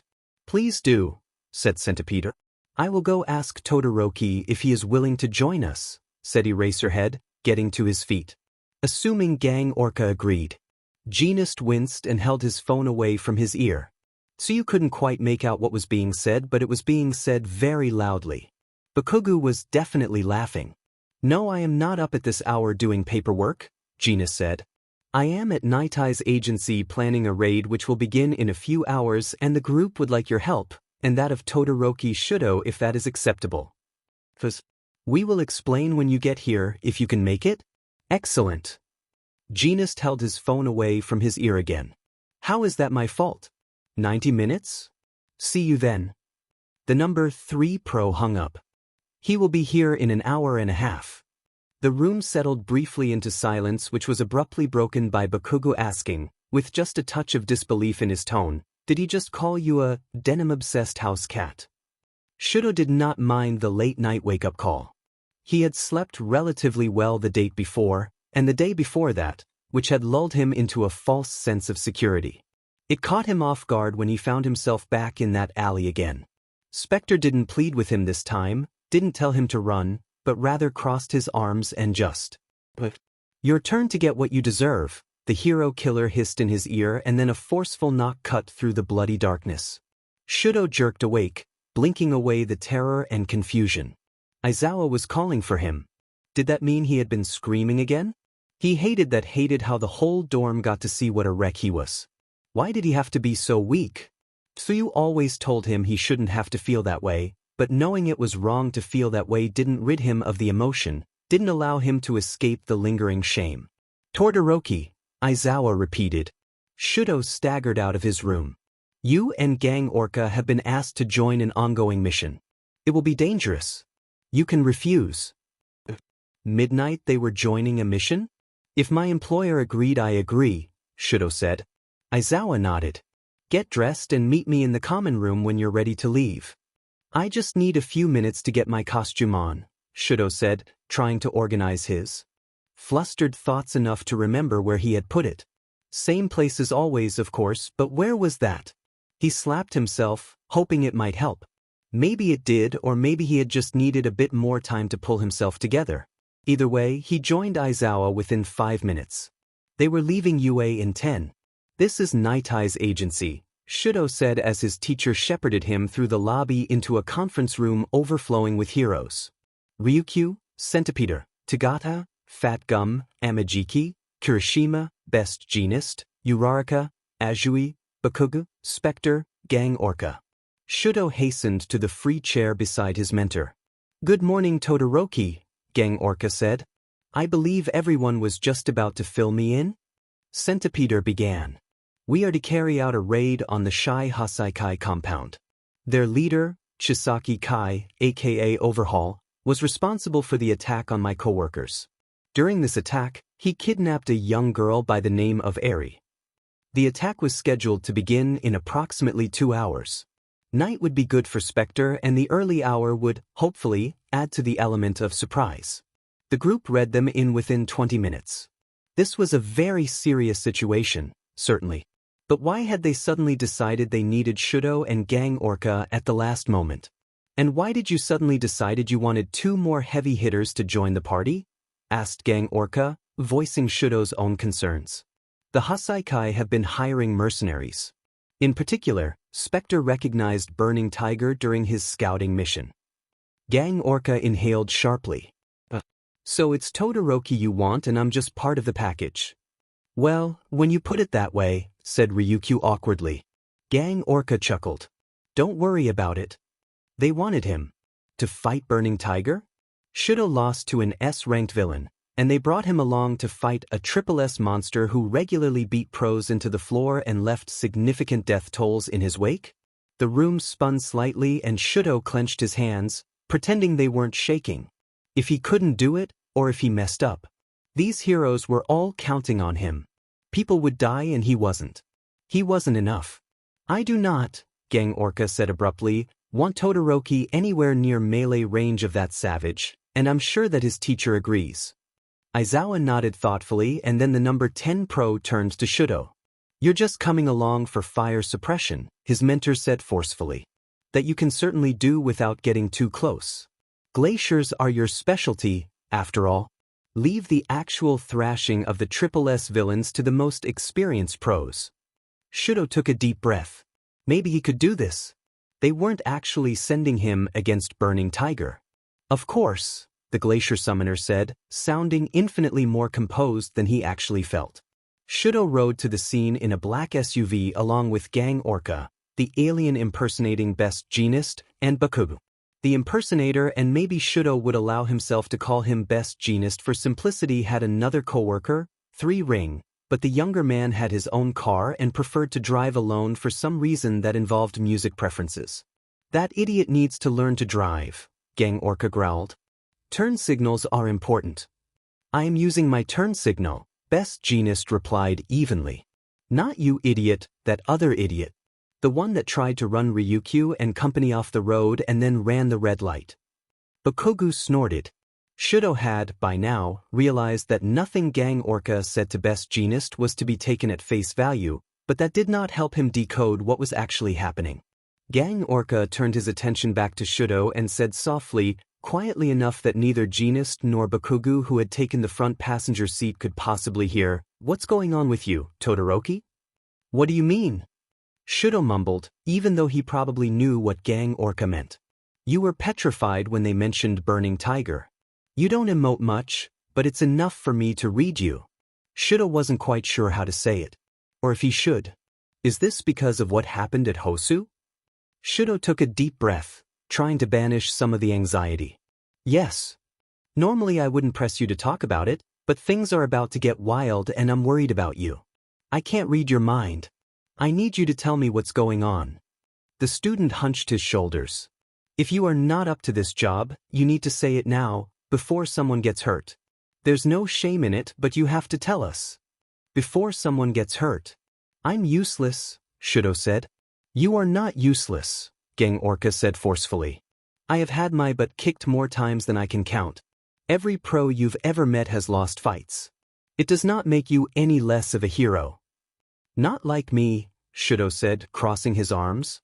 I couldn't even save myself from an S-ranked villain, and Burning Tiger is triple S and he kills people. Lots of people. And what if Shudo couldn't do enough and someone died because of him? Hey, Tsunagu? Asked Gang Orca. Todoroki here is concerned about how strong Burning Tiger might be given his ranking. What's a triple S ranking really worth? Bragging rights, said Best Jeanist without taking his eyes off the road. Bakugo snickered. Villain rankings and hero rankings alike don't tell you much about someone's real combat prowess. Can Tsunagu kick my butt? Absolutely. Can Edge Shot kick my butt? No, as it turns out. Can Ryukyu wipe the floor with Kamui Woods or Miruko? Just because you lost to an S-ranked villain doesn't mean you're not up to the task of taking on a triple S opponent, and, as I said previously, you are not here to get involved in a melee with Burning Tiger. This will be just like the house fire you took care of, except someone will keep trying to set it alight again after you've put it out. Gang Orca paused. Don't try to bury your past, but don't let it dictate what you can do with your future. History doesn't own you. It doesn't own you. But once you get stuck in a rut, once something drags you down a bit, it's so hard to start climbing again. 1,000 hands grasp for you, pulling you down. I'll do my best, Shudo promised himself and his mentor. That's all anyone can ever ask, Gang Orca ruffled his hair. You'll be okay, kid. Best Jeanist parked the SUV and Shudo got out, joining the growing crowd of dozens of heroes and police officers. Is everything clear? Centipeder asked. This is your last chance to ask questions. Silence. All right. Fed tried to approach stealthily, choosing to drive everyone most of the way then walk, no one employing quirks for transportation. It had not worked. The moment the police officers knocked on the door yelling that they had a warrant, an enormous villain with metal gloves and a black mask exploded through the portal, would flying in every direction. Azui moved first, lunging like a blue lightning bolt, snatching one police officer in each hand and one with her tongue, yanking them out of harm's way. Specter moved the others, raising his hand and yanking them back with telekinesis. Shouldn't be interrupting so early in the morning, roared the villain, lunging out into the street. Ryukyu was on him in a moment, huge wings spread to block out the moon, claws slamming the villain's face into the ground. The Ryukyu agency will handle this one. The rest of you go. Come on. Gang Orca shepherded the student towards the entrance of the compound as dozens upon dozens of thugs and low-level mercenaries swarmed out, accosting the riot police. Despite Specter's dire warnings about the number of assault weapons stored in the basement, very few of their opponents had guns. Shudo froze enemies to the ground, Gang Orca paralyzed a few with sonar, but friendly fire area of effect issues kept either of them from using their abilities to their highest potential amidst the chaos. Part of the assault team was already inside Eraserhead's party as well as that of Fat Gum, Best Jeanist, and Centipeder. Eraserhead and Best Jeanist, apparently, made an amazing crowd control team. Gang Orca and Centipeder exchanged field hand signals. Shudo did not know all of them yet, but he knew this one. Gang Orca had told them to go ahead, they would catch up later. They made good progress towards the door. None of these thugs were any real threat and Ryukyu and her interns were handling the powerful enemy beautifully. They would probably have him down in a matter of minutes. Then came the roar. Get down, someone screamed. Gang Orca dived to the dirt, pulling Shudo with him. A wave of white-hot flames flew 100 centimeters above his head, spreading out in the shape of Saturn's rings from the epicenter Burning Tiger. The huge Catman, fur aflame like Endeavor's beard, roared again, tail swishing from side to side, enormous battle axe in hand. Every bad training memory Shudo had flashed through his mind. He felt as if he had stepped into an alternate universe where his father was a villain. Everything about them was similar, The quirks, the demeanors, the cold glares. Dozens of screams filled the air, roars and groans of agony. Most of the Haiikai thugs had already known to duck. Most of the riot police had heard the warning. Shudo tried not to look at the ones who had not been fast enough. "Can you get those fires, Todoroki?" growled Gang Orca, rolling to his feet. Shudo did not reply, choosing to freeze away the flames rather than answer verbally. Ryukyu lunged into the fray, Gang Orca right beside her, the two leaping into melee range then out again, circling their enemy, trying to get behind him. Shudo realized with a start that the Dragoon heroine had left the other villain to her students, but a glance in their direction showed that Mantella, Nejurekin, and Uravity were well on the way to wearing him down. Burning Tiger threw out another ring of flames. Shudo steeled himself and called up a glacier, blocking the attack a half-dozen meters from the villain who lunged over the ice wall with stunning speed and agility. Shudo called another barrier up before him. Burning Tiger smashed through it with a single axe strike, those cold eyes boring into his soul. This was how it was at Hosu, just like this, Stain leaping over one glacier, cutting through another, leaving him no time to recover. Gang Orca slammed into Burning Tiger, the two flying a good distance from the force of the tackle. The cat threw Shudo's mentor off, but then Ryukyu was on him. Shudo ran back to a safe distance, trying resolutely to get his breathing under control. He wasn't alone here. This wasn't Hosu. He could do this. The lot of them were making excellent time charging forward through the compound's twisting hallways, following the approximate map Specter had provided and keeping a careful eye on Ares' tracking data. Shoyuda let Specter and Lemillion form the vanguard as they were the most resilient to ambushes or traps. Fat Gum, Red Riot, and Sun Eater followed. Shoyuda came after them with Centipeter, Rocklock, and a dozen police officers. Leveler and Jeanist's sidekick 3-Ring came after them, and the fiber manipulators served as rearguard because, apparently, it was nearly impossible to sneak up on him. Specter stopped abruptly. The hall split into 3 passages ahead. "This wasn't on the map," the leader of the police forces said sharply. "This was not here last night," Specter said, deadly serious. "Are you sure?" Rocklock snorted. "Absolutely sure," the ghost replied. "We can't afford to split up," Shoyuda said bluntly. "Agreed," Centipeter nodded. "If one party were to run into Overhaul, there could be a body count depending on who was with that group and which of Overhaul's inner circle were also present. Or was it infeasible? Shoyuda was probably a match for the slime bag. Chisaki wasn't rumored to be a particularly skilled hand-to-hand fighter. The underground hero made 3 categories in his head: people who could probably take Chisaki in single combat, people who could at least put up a fight, and people who wouldn't stand a chance. People who wouldn't stand a chance: Red Riot, Fat Gum, Rocklock, police officers, 3-Ring, Centipeter, all close combat specialists or otherwise not equipped to escape a lethal touch. People who could put up a fight: Leveler, Specter, Sun Eater. People who could probably win: Eraserhead, Lemillion, Best Jeanist. They could split up into 3 groups, each with one who could probably win, one who could put up a fight, and a few who didn't stand a chance. No, it was just a bad plan. "What does the tracking data say?" Shoyuda asked. Centipeter gestured to the middle passage. "Let's try this way." Shoyuda followed the vanguard into the middle hallway. "Wait! Where is everyone?" Specter yelled in terror. "Where indeed?" Specter, Sun Eater, Centipeter, and 3-Ring were all that remained of the group, the others seeming to have just vanished into thin air. And the passage was sealed shut 10 meters behind them. Tendrils of fog floated through the air. At first Shoyuda thought it was Specter's quirk. "Misture," Shoyuda breathed. "Demenit." This villain could only warp perceptions of reality, so someone else must have sealed the passage behind them, but regardless of who was involved, they had split the party. "Everyone stick together," Shoyuda growled. "Everyone who remains, anyway." As if things were just destined to get as bad as possible as quickly as possible, the walls started moving. This must be Mimic. He must have sealed the passage behind them, but that villain shouldn't be able to control something of this size without a performance enhancer. Specter squeaked and, grasping the 4 tangible people with telekinesis, flung them down the rapidly narrowing hallway. Shoyuta skidded to a halt with a groan. He was going to have so many bruises tomorrow. No time to think about that now. The ghost had bought them a few seconds. Get up and run, the underground hero growled, helping Three Ring to his feet.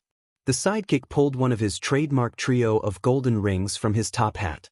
Each was the size of a bracelet at first, but as the hero pulled at one it expanded to easily allow a person to step through. Why was the man bothering with this? The walls were still closing in. My quirk is a pocket dimension, Three Ring explained. The rings serve as entries and exits. Step lightly, ladies and gentlemen. The hero then leapt through the ring and vanished. Well, this beat being crushed. Eraserhead, Sun Eater and Centipeder jumped after Three Ring. Specter, who was not in danger, did not follow. I should have left one of these at the entrance, Three Ring muttered, but I like to have the full set around for combat, and I didn't anticipate the whole place being a death trap. The pocket dimension was quite small, a cube of about 3 meters on each side, just a moderate-sized elevator, really. Entering was like stepping into a perfectly empty, white box. Staring back through the ring, Shoyuta watched the walls close in, grinding to a halt after the hallway had been all but erased from existence, leaving only a crevice. Can you not keep supplies and things in here? Shoyuta asked, taking in the emptiness of the space. Three Ring shook his head. It doesn't exist unless occupied by a living person. I have, on occasion, had medics or other heroes ride in here and then they can bring along whatever they like. Interesting. I once came in here myself and shrank the ring and then Jeanist put me in his pocket. Do that now. What? Shrink the ring. Then Specter can make it intangible and move us into the open again. Oh, good plan. Three Ring grasped the entry and compressed it back to the size of a bracelet. Shoyuta smiled as the static image of stone beyond the pocket dimension's exit began to shift. Clever problem, child. Specter had caught on immediately. Less than a minute later, Three Ring had expanded the hoop again and the lot of them had jumped out into a large, dimly lit, stone room. Should I go look for the others? Asked Specter, nervously wringing his hands.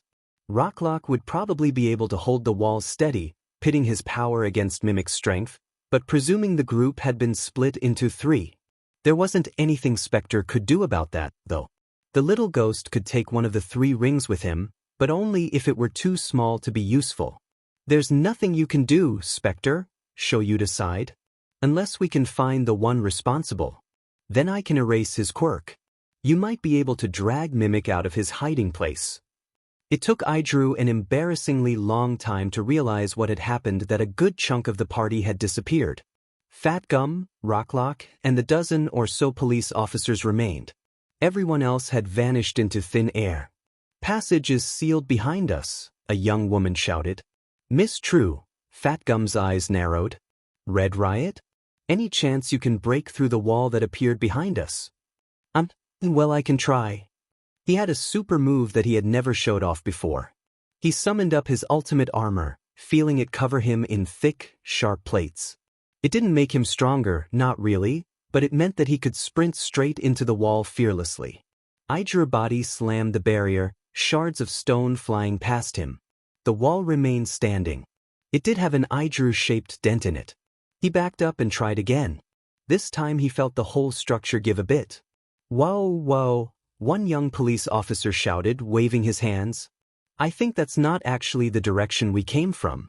We've been turned around. That's a load-bearing wall. We could bring the ceiling down. Aidru gulped, dropped his hardening, and returned to the group. His cheeks glowed with heat. If he just kept staring at the floor, would everyone forget he was here? Then the wall started moving, the floor too, so that the student could barely stay on his feet. Rocklock, called Fat Gum. Got it, shouted the other hero, pressing his palms against both of the undulating walls. The hallway shuddered to a halt. That was a really cool quirk. So manly. They did not celebrate long. Hostiles, shouted one of the police officers. They were quite suddenly swarmed by a crowd of Yakuza members and small-time villains similar to those at the entrance. Most went down with nothing more than a few punches. The police officers must be running out of HND CFFS and shackles already. Yet another pair of masked villains appeared, strutting around the corner, these two armed with assault rifles. Aijiro had never even seen such a weapon before, except on American television shows. Calling his armor up, Aijiro charged at the newcomers. He knew that those weapons were powerful enough to rip bodies apart. He wasn't going to give either of the creeps a chance to use them. Explosions rattled his ears as Aijiro fended off a spray of bullets. He felt that, definitely, but he wouldn't have anything worse than bruises. And then he tackled the first of the gun wielders to the floor, wrestling the weapon from the woman's hands, punching her and trying to secure a headlock. Not really sure what he was doing. He didn't have tons of grappling experience and he was already really rattled. He couldn't think straight. The other enemy with the high-powered gun opened fire again. There was one last ear-splitting crack and the explosions ceased. Aijiro glanced to his left, to where the other guy with the assault rifle had been standing. The man was lying in a bloody heap. Aijiro looked away before he could process the image, before it hit him that there was a dead man lying 3 meters away from him.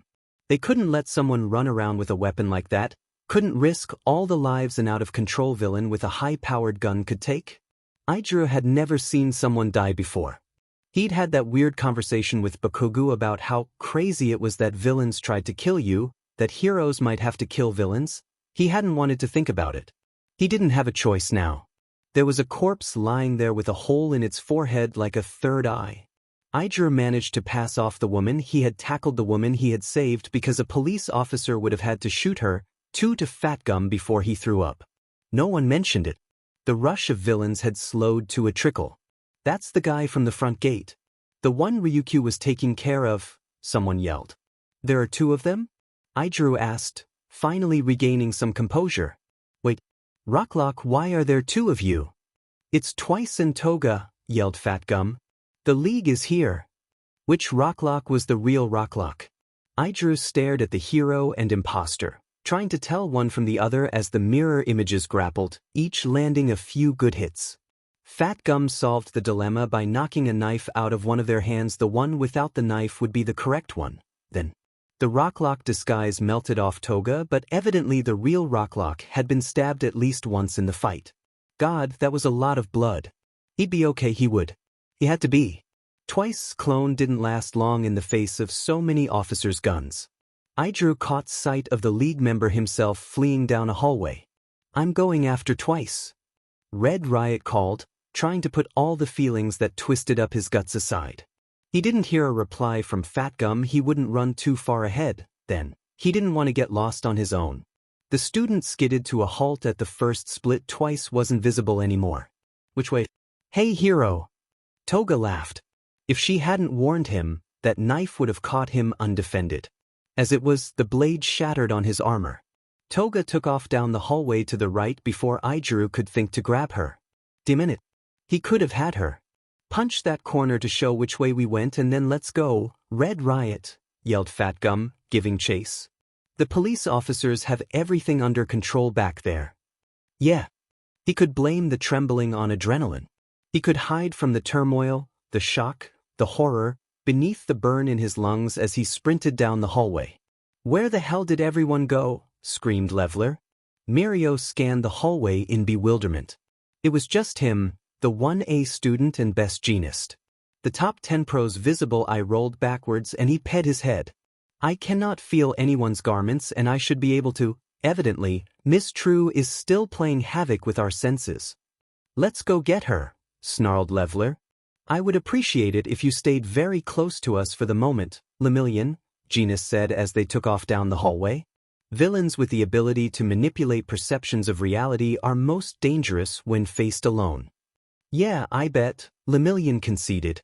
He did want to run ahead, get to Eri as quickly as possible, get that poor girl out of here like he promised.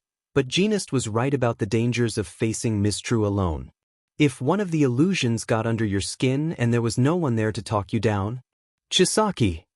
Mirio snarled, catching sight of the bird mask-wearing maniac vanishing through a heavy steel door. Get back here, you animal! Mirio screamed, phasing through the door and chasing after Overhaul. The student was vaguely aware of Jeanist screaming at him to get back here. But this was too important. Chisaki was right there.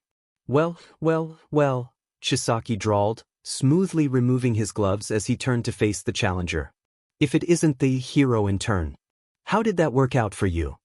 Lemillion glared but didn't rise to the bait. You are going to give Eri back to me. And then I am going to beat you to a bloody pulp. Heroes. All the same.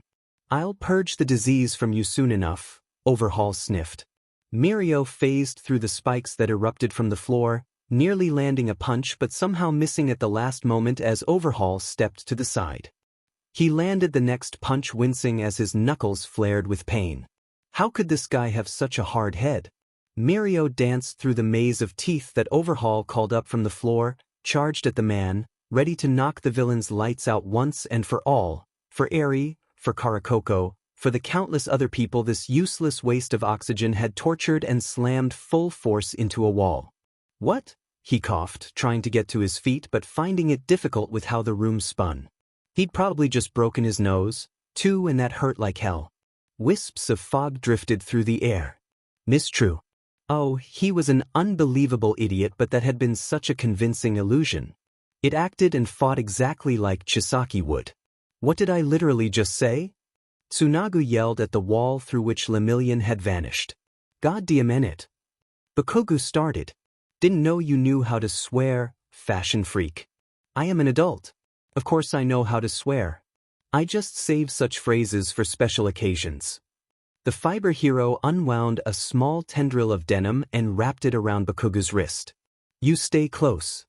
No need to leash me, the student muttered. Perhaps it is I who needs to be leashed. Bakugo shrugged and the two of them set off down the hallway at a jog. Tsunagu searched for their missing colleagues, pressing his sixth sense through the walls. He found nothing. I hope the others are all right, the student muttered.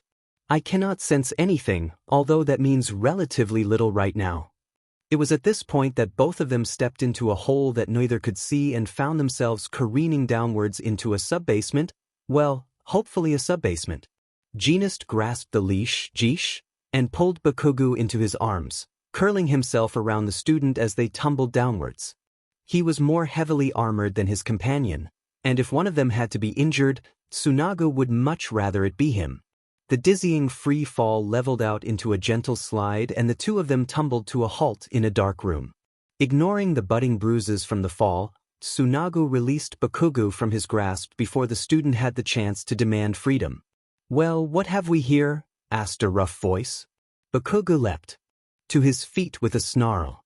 Tsunagu got up more slowly. His shoulder was displeased with him. But, honestly, he had recently moved 10 from his pain scale down to he forgot about the ache within a few seconds. The punch came out of nowhere. Tsunagu had good enough reflexes that it only caught him a glancing blow, which was a good thing as it likely would have broken bones had it fully connected. The fiber hero kept his balance but allowed himself to skid backwards. That took a good deal of the force from the strike. Before the assailant could throw another punch, Bakugo snarled and set of a gauntlet-based explosion that could have been mistaken for a very small tactical nuclear weapon. The huge villain careened backwards and so did Bakugo, rolling to a halt beside Tsunagu. The student winced and shook his hand repeatedly. F-. Leveler hissed between his teeth. The villain, regaining his footing, charged again with a roar. Tsunagu gave Bakugo a glance to ascertain his ally's intentions and then dived out of the way to allow the student greater freedom with his destructive powers. Just before another explosion would have landed, a protective barrier flew into place, and Bakugo blew himself backwards without doing any damage to his enemy. Honestly, Rappa, said a condescending, unconcerned voice. You ought to be more careful. The force field generator seemed to prefer cotton-based fabrics. Excellent. That irritating voice squeaked in surprise as its owner's clothes unraveled and reformed into ropes, tightly binding the second villain in a cocoon of fabric. The force field generator fell over backwards, stiff as a board, groaning as his head sharply collided with the stone floor. Rappa, help me! He seemed to still be trying to use his quirk. Maybe he did not need freedom of motion to do so, but he certainly needed concentration. Tsunagu clenched his hand and tightened the bonds, feeling the villain struggle to breathe against the constricting force. It was a distasteful thing to do too, but it would keep the man from concentrating, and there was little chance of causing any permanent injury so long as the fiber hero kept an eye on the captive and did not maintain the grip for too long. The other enemy pointedly ignored his ally's plea for aid. "You're always all talk," yelled the villain, presumably called Rappa, lunging for Tsunagu's student again. The melee combatant's clothes were much harder to work with, but Tsunaga managed to trip the man easily enough. Leveler then sent the enemy careening 10 meters from the force of another explosion. With a number of enthusiastic grunts, the villain charged back towards them. Leveler and Jeanist circled around him, striking whenever they found an opening, trying to keep the man off balance, guessing as to the true threat either hero posed. It kept Rappa from focusing on one opponent, and heaven knew it would only take a few strikes from him to kill either of them. Bakugo was handling this complicated fight exceptionally well, not allowing competitiveness or his temper to get the better of him. A calculating look gleamed within those ruby eyes. Bakugo was fast enough and well enough armed to deflect and evade the rapid punches. Tsunagu resorted to more complicated maneuvers, feeling how his enemy's trunk moved against fabric to ascertain the attack to come, ducking low to the ground and forcibly tugging on Rappa's clothing to destroy the enemy's balance and aim. It couldn't have been more than a few minutes before Rappa made one final mistake, overextending himself as Bakugo used an explosion to dodge out of melee range. Jeanist bound their enemies' legs together and sent the villain careening to the ground. Leveler's explosion flung Rappa into a wall with a crash. Tsunagu bound the enemy in a contorted position that would make it very difficult for Rappa to use his immense strength to free himself. The man would probably dislocate both of his shoulders and hips if he tried. When it was apparent that the stunned villain was well and truly caught, Tsunagu stepped closer and pulled denim from his costume to add another layer of restraints. Tsunagu then cancelled python maneuvers on the force field villain in favor of covering the enemy's eyes and ears. This, too, would likely keep the man from using his quirk and was less dangerous. Bakugo laughed in exhilaration and relief. Tsunagu understood the sentiment. They had won against a pair of extremely powerful opponents and were both in good enough condition for another fight. Presumably. "Are you injured, Bakugo?" Tsunagu asked quietly as they rested against the far wall, catching their breath and carefully watching their defeated enemies. The student snorted. "Please answer honestly. Do not tell me you are fine if you are not. I am plenty impressed with you. Admitting an injury will not change my opinion." "Will probably have a stress fracture in my right wrist," the student admitted. "That's more power than I usually throw around. Plenty of bruises. Nothing serious." The stress fracture was actually concerning. "Take off your gauntlet, please, and I will wrap that for you." "Thanks," the student muttered as Tsunagu fixed an improvised brace. "Are you hurt?" "He landed a direct hit on you." "It was really just a glancing blow and I seem to be little worse for the wear." Bakugo nodded. "All right, let's get the hell out of here and find that Chisaki BSE. I want to punch his stupid bird mask off." Miss True was a devious creature. On his own, Overhaul would never have considered such a disgusting plan, but after a good, long chat with the mercenary, he began to see the potential in it. He had done this before, after all, just with friends rather than foes. What was the difference? It might be disgusting to touch heroes and expose himself to their contagion, but sometimes the cure to a disease was quite unpleasant. It would be an enormous tactical advantage if Overhaul could acquire access to some flashy combat quirks for the showdown he knew was coming. There were 3 top 10 pros stalking him. There were dozens of police officers and small-time heroes. He could use the power boost. Mr. and Mimic coordinated with him to set up the ambush. Chronostasis nodded as he took Eri for the duration, the little girl trembling in his arms. Miss True smiled at the child.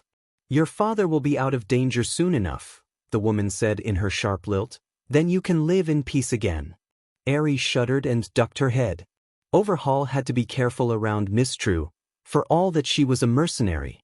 With a ferocious reputation, she was quite open about her strange moral code. It was evident that she would object to the necessity of using Eri's body for weapons. As such, Overhaul spun a nice lie about Eri being his beloved daughter, about how she was just so stressed and frightened by the attack of the heroes. Such a precious child. She was worth her weight in platinum. Everything Overhaul ever wanted, Eri had it flowing in her veins. And she was going to give it to him. He would cure society. He would make the world see through his eyes. Some more literally than others, of course. Overhaul ducked through the passageway Mimic had opened up for him, hiding himself neatly within the bank of sensory-skewing fog Mistru provided. Overhaul stepped up behind the lone pair of heroes, the one with the explosions and best Jeanist. The top 10 pro must have sensed Overhaul as he stepped away from the center of Mistru's fog Jeanist whirled around, ducking away from Chisaki's grasping hand and attempting to pull the hero student out of melee range as well, but the fiber manipulator wasn't quite fast enough. Overhaul laughed with joy and the student screamed in agony as the Yakuza's leader took the young enemy to pieces, keeping those useful arms, keeping the strength, sapping everything useful to him and remaking it into a part of himself. Meant to get you too, Jeanist. Nice reflexes. Your quirk isn't particularly useful for combat, anyway. Enjoy being lost in the tunnels. The look of shocked horror in the hero's one visible eye was priceless. Oh, Overhaul would have loved to take a picture of that, frame it and hang it above his bed. Kai couldn't resist a few parting shots. Overhaul lunged forward, his own hands ready to strike and the stolen pair crackling with raw power. What a wonderful quirk that student had, beautiful. It was wasted on the diseased little hero. For all that he had been stunned speechless a moment before, Jeanist was still very agile.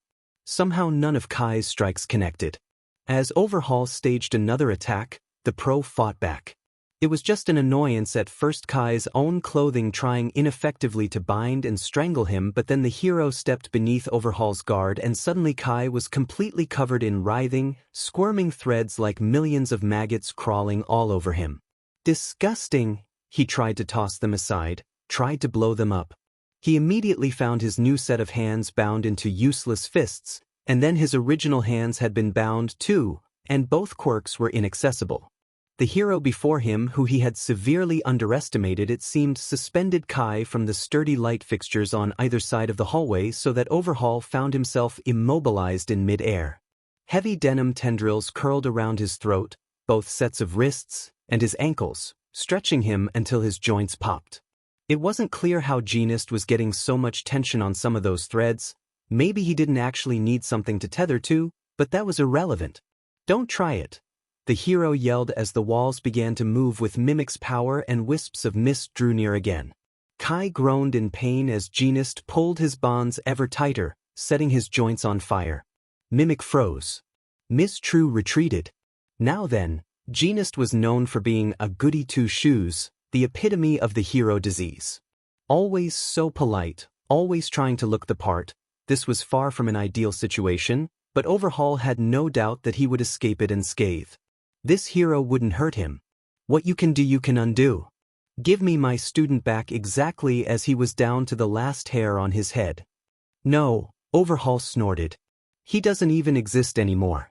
I couldn't return him to you even if I wanted to. Jeanist glared at him. I do not believe you are being honest. For your sake, I hope you are not. Oh, for my sake? Just stop stalling and give him back. Or what? The pro stared at him with a look so chilling Overhaul couldn't help but squirm. Or I will draw and quarter you. Well, I suppose it will be sevenths, not quarters, given the number of arms you have and my intent to include your head. Yeah, Overhaul howled in agony as the pro clenched his fist and pulled so violently that Kai's left shoulder popped out of its socket. Best Jeanist gazed at him with a perfectly calm, icy expression. Holy shit. Holy shit, the guy was serious. You'll kill your friend too. Chisaki gasped. I, and all of his compatriots would prefer that to the alternative. Arg. Overhaul howled as the bonds yanked on his dislocated shoulder. He swore he could feel the individual ligaments ripping. Fine. Jeanist released the tension enough for Overhaul to use his quirk on himself. Kai tore through his body, picking the co-opted student out of himself and tossing the kid down on the floor. Overhaul's hand was immediately bound again before an escape attempt could be made. Minute. This whole ambush had been a calamitous mistake.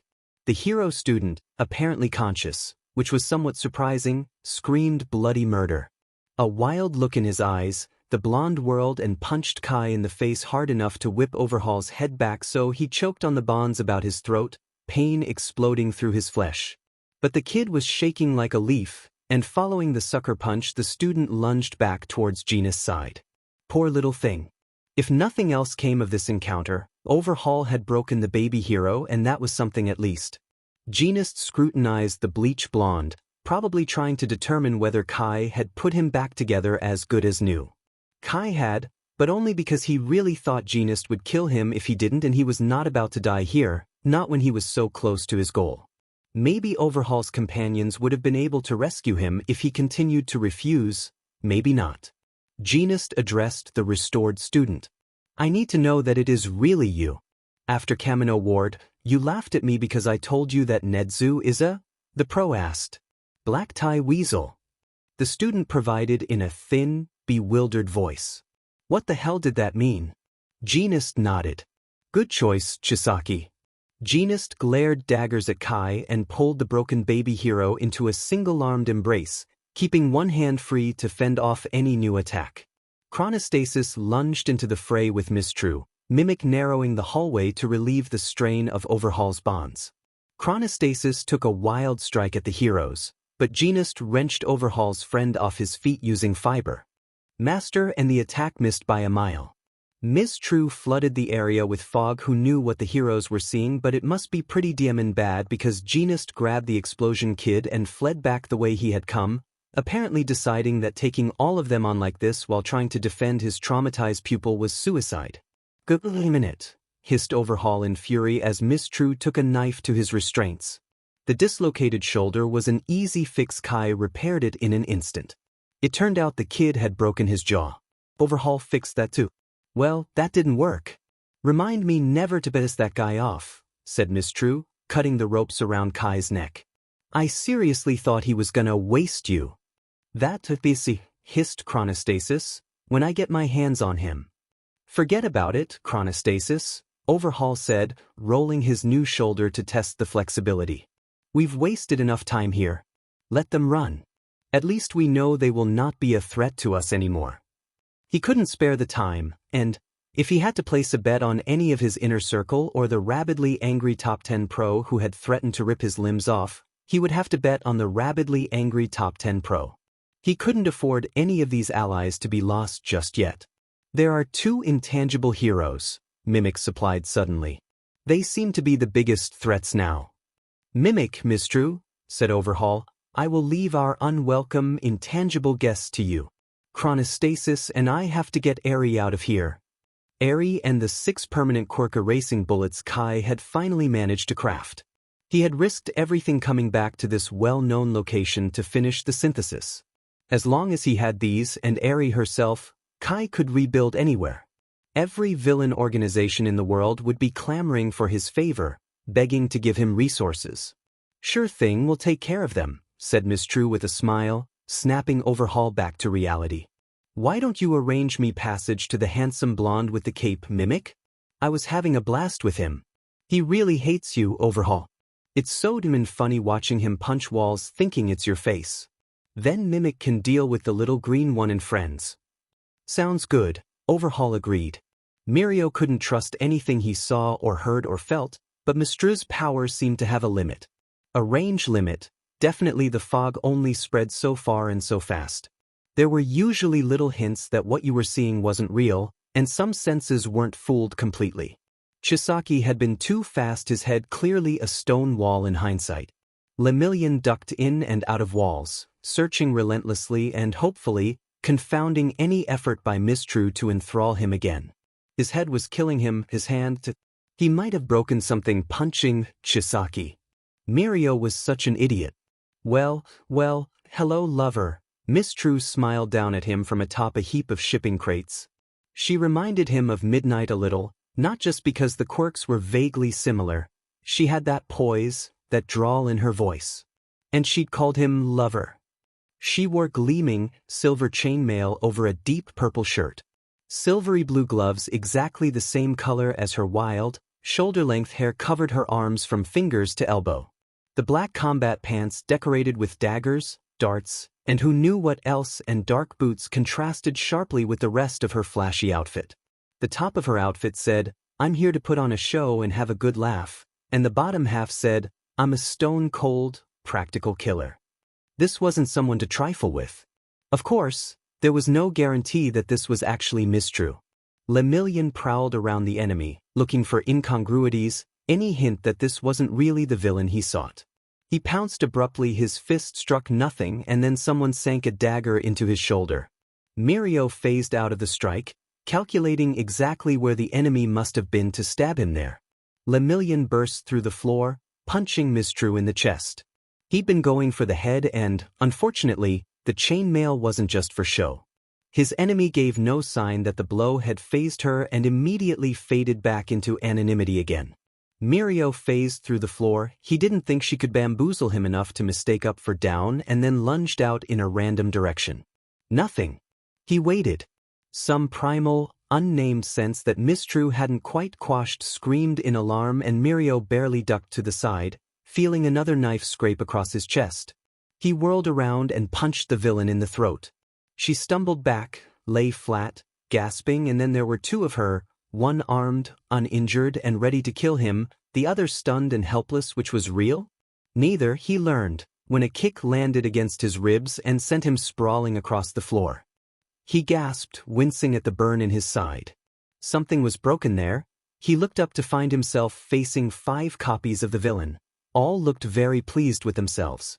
Wait, if she were fooling his vision and Mirio could turn his natural sight off. Mirio made his eyes permeable.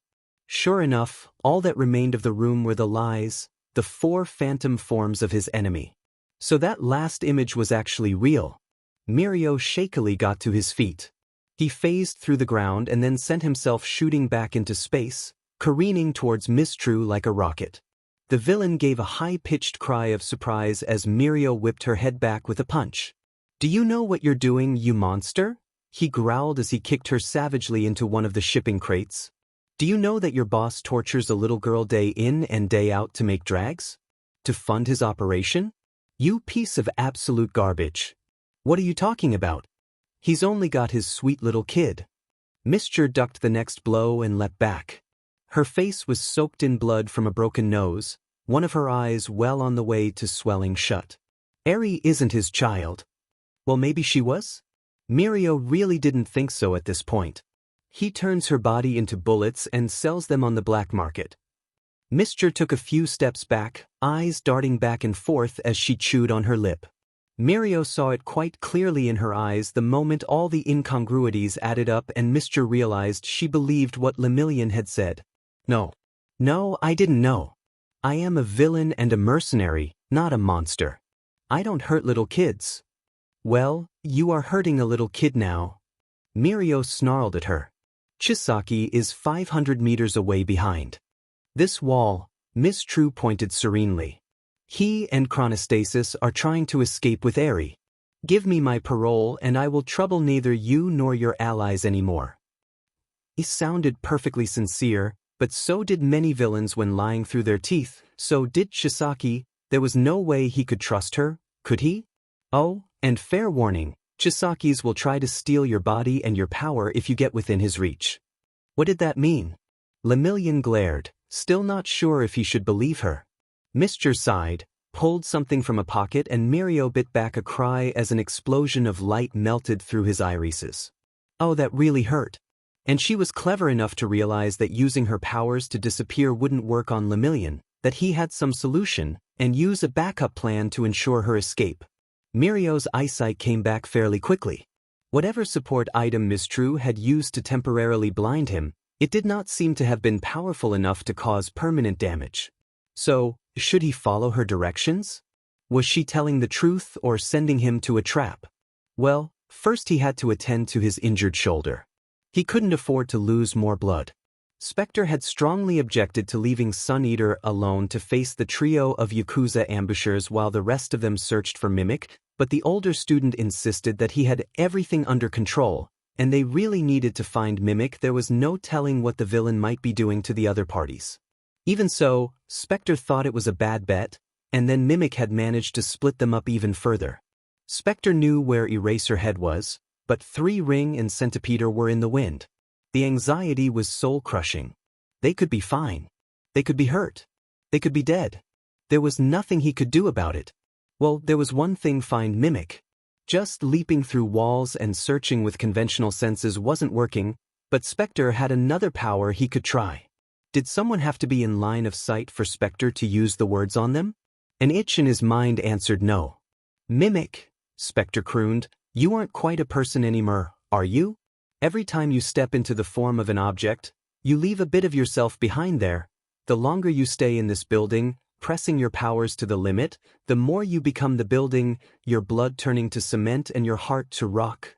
You're losing yourself, Mimic. I know you can feel it, and Chisaki doesn't care. He never cared. In fact, he thinks it's funny to watch you suffer as you cease to be a person and become a thing. Mimic launched himself out of the ceiling with a terrified shriek. Specter snatched him in an iron telekinetic fist. Quelling Mimic's struggles was harder than Specter expected. How long had they been down here? It should still be well before sunrise. The ghost shouldn't be so tired. Well, making even small objects intangible was taxing to Specter, and he had done a lot of that in the past 24 hours. Ignoring the fatigue, Specter dragged the squirming villain through several twisting passages to meet Eraserhead. There was no actual need to erase Mimic's quirk. Specter held him off the ground so he could not possibly use his power, but Eraserhead would have the means to restrain their captive. Look what I found, Specter declared cheerily. Now, wherever the lost heroes were, they would at least be safe from body-crushing hallways. It was worthy of cheer. Eraserhead grinned. I have a nice pair of quirk cuffs just for you. The hero fetched them. Quirk cuffs were bulky, demanding on the batteries that powered them, thus only useful for a few hours at a time, and very expensive, so more traditional restraints were employed except when absolutely necessary.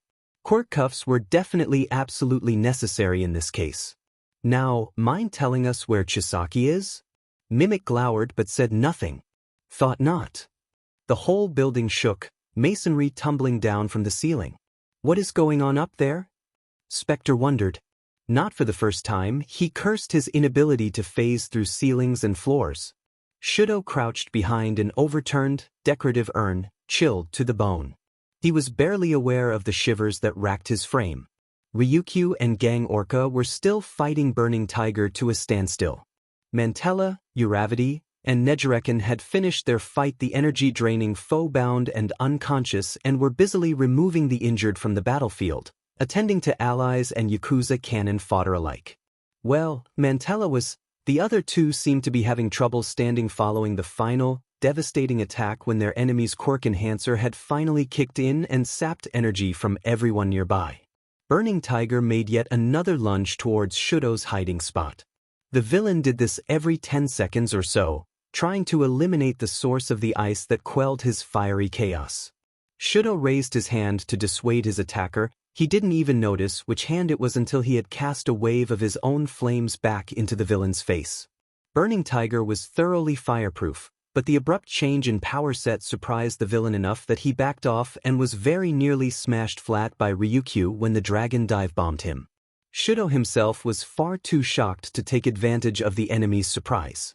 He had never used fire in battle before because refusing to use it made his father angry. Shudo made a promise to surpass the now #1 hero with only ice. He had thrown that all away now, but this seemed sort of anticlimactic.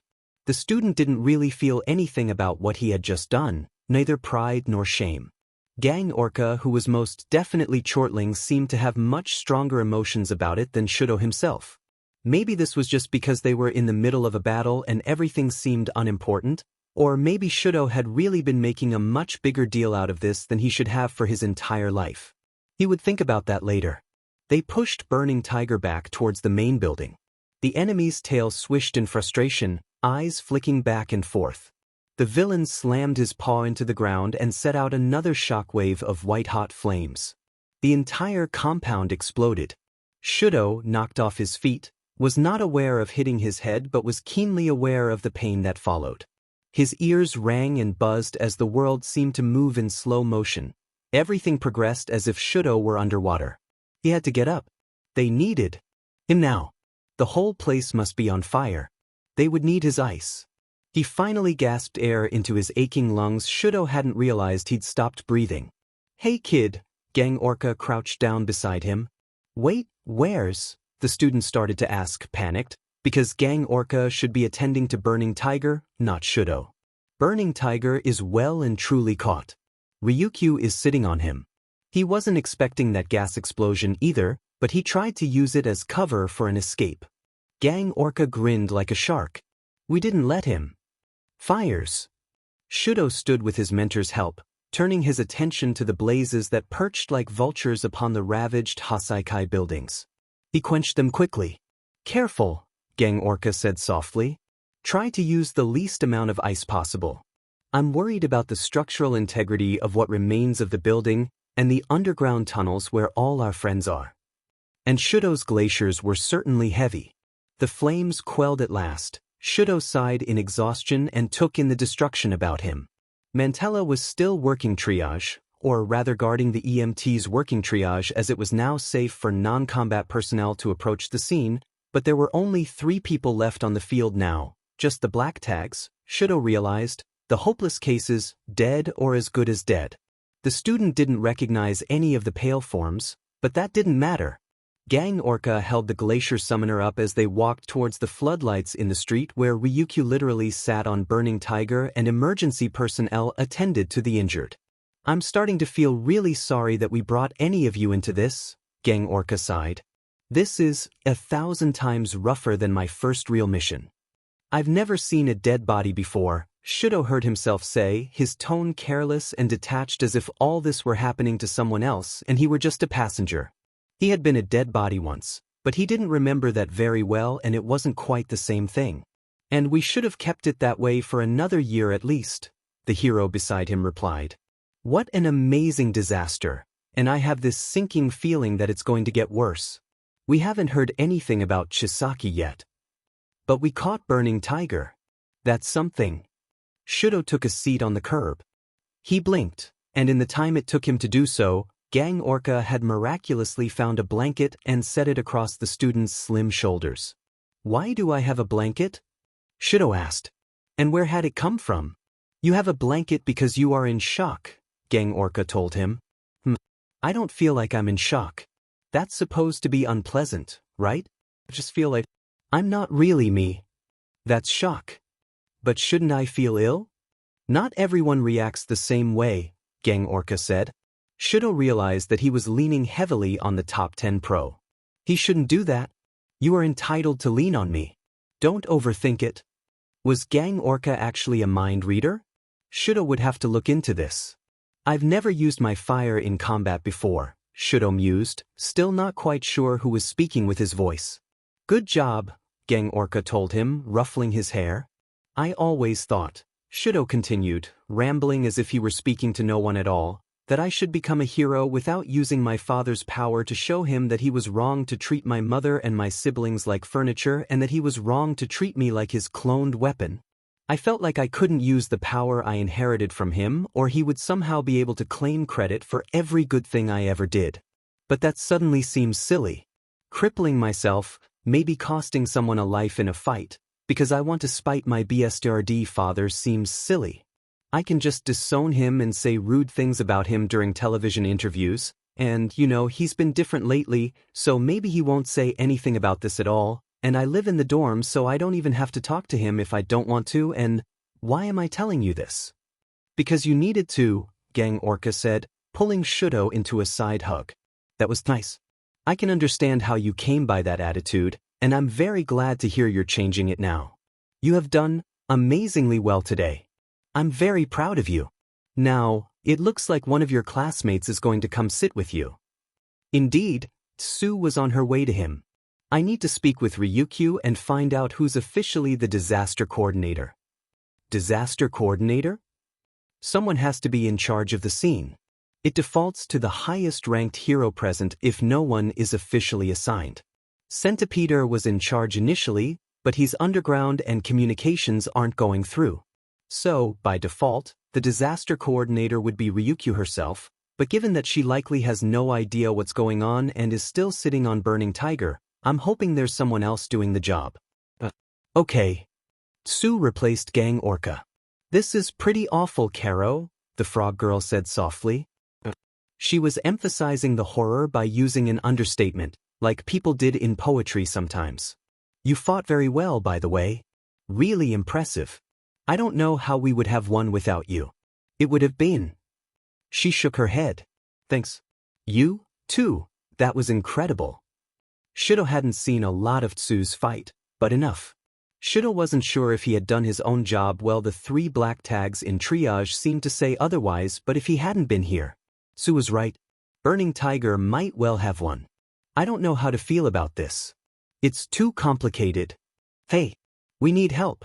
Get over here, shouted Rocklock, waving for the heroes to follow him towards a mostly empty section of the Haiikai compound's ravaged grounds. Shido dragged himself to his feet, letting the blanket fall to the asphalt. Shock or no shock, burning tiger or no burning tiger, the glacier summoner still had a job to do, but how did Rocklock get back up here?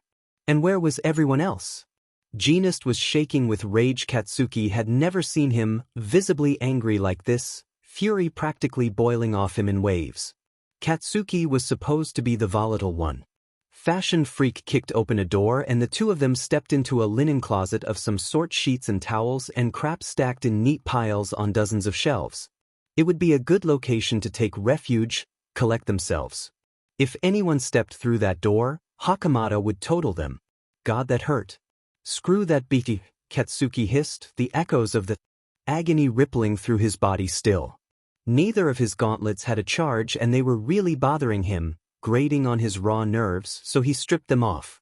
Maybe he should consider exchanging them for something less bulky and more flexible. They were badass, but they sometimes got in the way. What the hell was Overhaul even trying to do to me?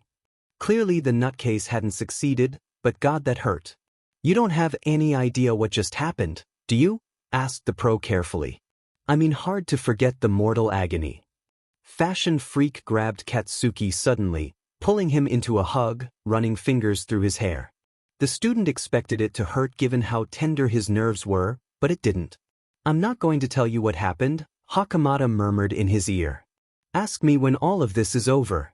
That was utterly terrifying. Why won't you tell me? Why are you so mad? What the hell just happened? You are fine now, Fashion Freak pointed out, sounding perfectly calm, but Katsuki could feel the pro shaking with anger still. It will disturb you greatly and we both need to be alert at the moment. But later. Are you gonna stop petting me? Not just yet. Seriously, can you even feel anything through those gloves? What was the point of touching his hair through that thick fabric? Of course I can, Fashion Freak snorted. I am often more sensitive to a touch on fabric than a touch on skin, especially fabric over my fingers, throat, and face. That was interesting and wonderfully distracting. Katsuki could think about weird quirks for a few seconds instead of Overhaul's hand on his shoulder. Katsuki reached forward and, featherlight, traced a finger across the soft denim over Hakamada's neck. What did I just write there? Blue, Fashion Freak replied instantly. Correct. Are you going to stop petting me now? Did Katsuki even want Hakamada to stop petting him? It was a nice diversion from the echoes of fire still coursing through his nerves. No, Katsuki bit back a hiss as another tongue of flame leapt across his chest. God, he should have punched Overhaul a few more times for this. There was a long pause before Fashion Freak whispered, I'm sorry I didn't see him coming. I'm sorry I wasn't fast enough. I'm sorry he had a chance to do that. I'm sorry, so sorry. Wasn't your fault, Katsuki replied. I didn't see it coming either, or hear it. I should have been better. Should have been more careful. There hadn't been any warning. Katsuki was lucky he wasn't dead given the kind of horrors Overhaul was capable of with just a touch. But what the hell had actually happened? Hakamada was acting like Overhaul had done something unspeakable, like Katsuki might fall to pieces if he heard about it, but as far as the student could remember, the only thing the bird-faced BSRD had done was cause him immense pain by doing what? And there was a gap in his memory. 1 second Chisaki's hand was on his shoulder, the next moment Katsuki was on the floor and Overhaul was strung up like a scarecrow. And then Hakamada had demanded proof that Katsuki was really himself? Why the hell had Fashion Freak done that? Did Hakamada think that Twice or Toga might have impersonated him somehow? Why don't I remember? I really do not want to tell you. I need to know. Katsuki's voice was surprisingly calm and level. I understand that you want my head clear, but now that things aren't adding up, I'm not able to stop thinking about it and coming up with all kinds of terrifying crap trying to figure out what could make you act like this. What happened to me, Hakamada Tsunagu? The full name seemed to do it. The pro side. You recall in the briefing that we discussed Overhaul's apparent ability to assimilate the bodies of others into his own, creating some kind of chimera with multiple quirks? The room spun. Katsuki sank to the ground before his legs could give out. He did that to me? Yes. Oh my god. Oh my god. That hadn't been in the briefing. They knew Overhaul could do that, but it hadn't occurred to anyone that he would be hunting and ambushing heroes to steal their bodies. Fashion Freak wrapped Katsuki into a much tighter embrace, like he might never let go. The student leaned into the touch this time, burying his face against his mentor's neck. No, of all the things I'd been imagining, I think this is actually worse than any of the things I was imagining. I don't remember anything, thank God. Why am I not still? Being torn apart and made into a piece of a villain, disgusting. Oh, Katsuki felt filthy. I strung Overhaul up from the ceiling and threatened to rip his limbs off if he would not fix you, Hakamada said. That was extreme. I would have done it too. Fashion Freak spoke without even a hint of remorse, which was stunning. Their previous conversations about death on the job made it clear that Best Jeanist had more sympathy for the villains than any other pro Katsuki had ever heard of. Hakamada continued in a terrifying, level monotone. I think I hate him more than all for one, more than Motivore too. More than all for one. Wow. But who was Motivore? I would like to see Chisaki Kai burned at the stake. I will appear at his trial and demand capital punishment, and that is something I have never done before in my life. I think you're more upset about this than I am, Katsuki realized as the pro continued petting him. Not that Katsuki wasn't upset, and becoming more so as the horror sunk in. Quite possibly. If you had seen him do something like that to me, how would you feel? Katsuki clenched his fists as his imagination played out the gruesome scene. Like advocating capital punishment. As they spoke, Hakamada had Quirk dragged a fluffy, green comforter to them and proceeded to use it like an extra limb to inflict a more serious hug, covering Katsuki completely, pulling him closer still. This is kinda weird, the student pointed out, but he wasn't really objecting. Hakamada presumably felt this like actual touch to Katsuki. It was just a soft blanket, but it was nice. Katsuki wasn't crying like Izuku would, but he couldn't deny the stressed tears budding in his eyes. He'd thought he was lucky that he wasn't dead, except Overhaul did kill him. Katsuki didn't remember, but that changed nothing. He'd once screamed at Icy Hot about losing a fight so badly that a necromancer had to be called, and here Katsuki had lost even harder than that, hadn't even put up a fight. At least Icy Hot did damage before going down. But feel like a waste of space, the student muttered. What was it you said to me after Kamino Ward? Hakamada murmured back. There is no shame in being seriously injured or killed in a fight with a villain who can apparently level cities, so knock it off. Katsuki chalked out a laugh. Jeanist trying to talk like him was pretty hilarious. Fashion Freak wrapped him more tightly in the animated blanket, squeezing, but not hard enough to be unpleasant, although it did momentarily cross Katsuki's mind that Hakamada could crush him to death with this fluffy fabric.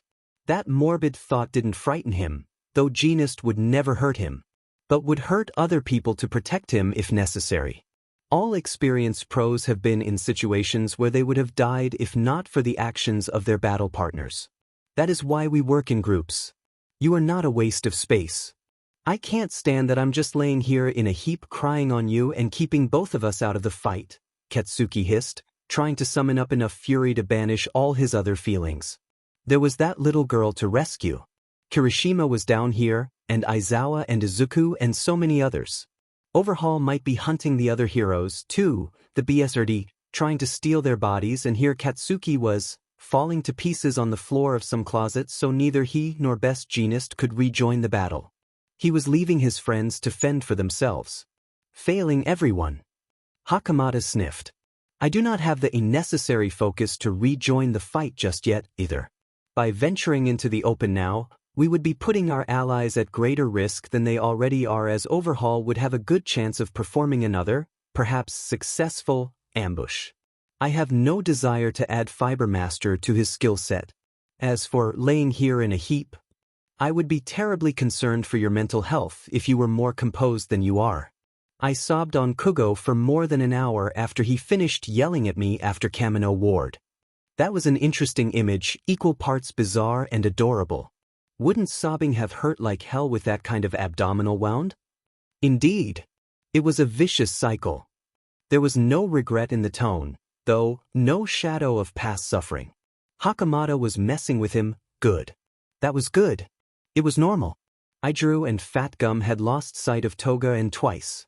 They paused, looking down each of the 3 dark, seemingly identical corridors in turn, trying to determine which one might lead to their enemies. Noises talked straight ahead. Fat Gum nodded and the 2 set off. Mirio, shoulders securely bandaged with a piece of his cape, peeked through the wall before leaping into the next corridor. Once again, it was deserted. If Mr. had told the truth, Overhaul should be here somewhere. The student listened carefully. Someone was talking behind the wall up ahead. Eraserhead and Specter picked their way along another hallway. Unnerving amounts of dust drifted down from the ceiling. If the roof collapsed, would Specter be able to phase through it? Or would it crush him? If his quirk really was all in his head, he just had to convince himself that he would phase through it. It made no sense for a ghost to be crushed by falling rocks. There he had done it. The rocks would not crush him. A bark of mad laughter echoed through the tunnels. Idru and Fat Gum skidded to a halt at the end of the hallway. Mirio lunged through the stone of the final corridor, separating him from that cruel chuckle. Specter jumped at the sudden, muffled sound, exchanged glances with Eraserhead, stepped through the wall. And the 4 combatants found themselves standing in a loose square at the edges of an enormous, unfurnished, stone room. In the center of that square stood Overhaul, Eri, Chronostasis, and 2 other members of Chisaki's inner circle. Specter grabbed Overhaul in a shaky telekinetic grasp and flung the villain into a wall. If he were in good health, Mirio would have flattened all 4 of these villains. As it was, he was just barely fast enough to keep Eri out of the reach of the spikes that speared up from the ground at Chisaki's behest. Lemillion dodged and weaved, making pieces of himself intangible when convenient. Specter was currently keeping Overhaul at bay, tossing shards of stone at the villain or throwing Chisaki himself, but the little ghost must have been tired before the fight began and would not be able to keep this up for long. It did not help that the villain called Shin was using his confession quirk nearly constantly, forcing every hero in the room to waste breath coughing out random, often embarrassing or painful truths. This also kept Lemillion from calling out to the others to coordinate their attacks. Did you come here to save her because you care about her or to ease your own guilt? Shin yelled. Guilt about what? Red Riot yelled back, clearly bewildered. I came to save the girl, Fat Gum added. Guilt is not what drives me. Lemillion shouted, tucking Eri against his chest. But I failed her once, I got Karakoko killed, I won't fail again. I came to get her and to make you sorry for being just like them. Specter shouted. That was a bit concerning. Who was them? The floor exploded again and Lemillion dodged not fast enough. Eri fell from his grasp, rolling to a stop a fair distance away, and Mirio just barely avoided an attack by Chronostasis that would have put him out of the battle. Fat Gum and Red Riot abruptly finished their fight with the man called Didoro. The equilibrium-destroying effects of Sloshed had focused on Red Riot and Fat Gum alone, but Mirio felt much better when the quirk's owner finally slumped down in defeat. The villain had been beaten unconscious. The pro had struck the last blow, not the student, which was good. On the off chance that Didoro was permanently injured, it would not do to have that guilt sit on such a sweet first-year's shoulders. Lemillion dodged another strike by Chronostasis, finally landing a good punch that sent the enemy flying. Excellent, except Mirio had used his bad shoulder. Dim in it. The scream from his ribs, the howl from the stab wound, and the cascade effect through his other injuries stained the world in blurry red. Mirio sank to his hands and knees as his vision flickered. He wasn't going to pass out, not here. He would not fail Eri again. He would not fail his fellow heroes either. Mirio was going to get a hold of himself and rejoin the fight. Specter screamed, a long, no. Mirio's blood ran cold and he painstakingly forced his head back up. Eraserhead would be there in 2 minutes or less. It was just one wall separating them. Aizawa would find his way through in no time. They just had to hold off Chisaki and his cronies until then. They could do that. Maybe? Lemillion was hurt, really hurt, bloodstains all across his costume, an obviously broken nose, maybe a concussion and broken ribs too. Fat Gum and Kirishima were uninjured, but the guy with the quirk that made everyone act drunk was giving them a hard time, and Overhaul was throwing spikes at them again and yelling something obnoxious about how brilliant he was and how the Yakuza would rule the New World Order or something. On top of that, Shin kept all of them talking constantly, distracting them, keeping them from coordinating, keeping Specter from using his fear ability on Overhaul, although it was nearly certain that Shin did not know about that aspect of Specter's quirk. The ghost answered Shin's next question. Do you really think yourselves better than us? With, absolutely. I am definitely better than you. There was no doubt in his mind about that. Meanwhile, Overhaul sent a wave of spikes towards Lemillion and Eri. Specter gave the villain a telekinetic push, panic fueling the tiny embers of his endurance, but Lemillion lost his grip on the little girl and she fell, sliding away from Tagada. They had to get her back. Overhaul seemed willing to kill her, probably sure that he could put her back together again.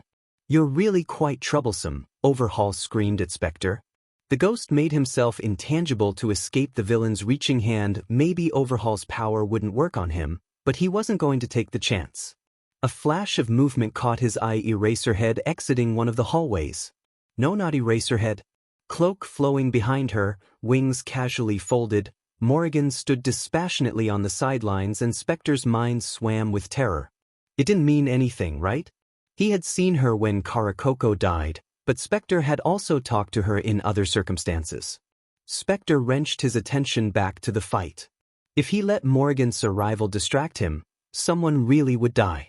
Lemillion threw chronostasis his would-be ambusher a good distance, but collapsed to his hands and knees afterwards. Kirishima and Fat Gum, though worse for the wear, had finished their fight too. These bullets are our masterworks. Erase quirks permanently, screamed Shin. Do you want to let that sweet little girl lose her powers forever, hero? The villain took dead aim at Eri where she lay in a terrified heap. Idiotic Shin was so stupid trying to shoot at someone with telekinetic powers. Shin, though, was frightened, foolish, and the villain had also gotten lucky in that Specter had completely exhausted himself with the last attack against Overhaul. If he tried to telekinetically snatch the bullet from midair, he would fail.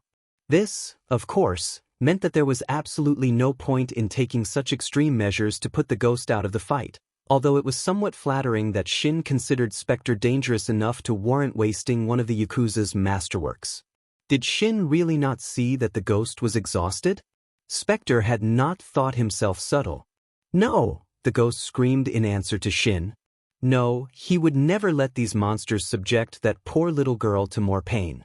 It wasn't her fault she was born the way she was, but she had been tortured for it. Specter knew what it was to suffer because someone did not like a genetic factor outside your control. Eri deserved to escape, to learn to love her quirk, to grow up and be happy and proud of her power. To be herself. Specter lunged into the projectile's path and the bullet phased through him. He was tangible, wasn't he? No, he was always so slow to switch between tangible and intangible when exhausted, not like Tagada, never as good as Tagada, and maybe that vague fear that the bullet, made to infect flesh and blood, just might work on the ghost, take his quirk and erase him from existence. Maybe that fear had slowed him, made him hesitate. Had he done that? Had he betrayed Eri out of fear for his own life? How could he ever forgive himself for that cowardice?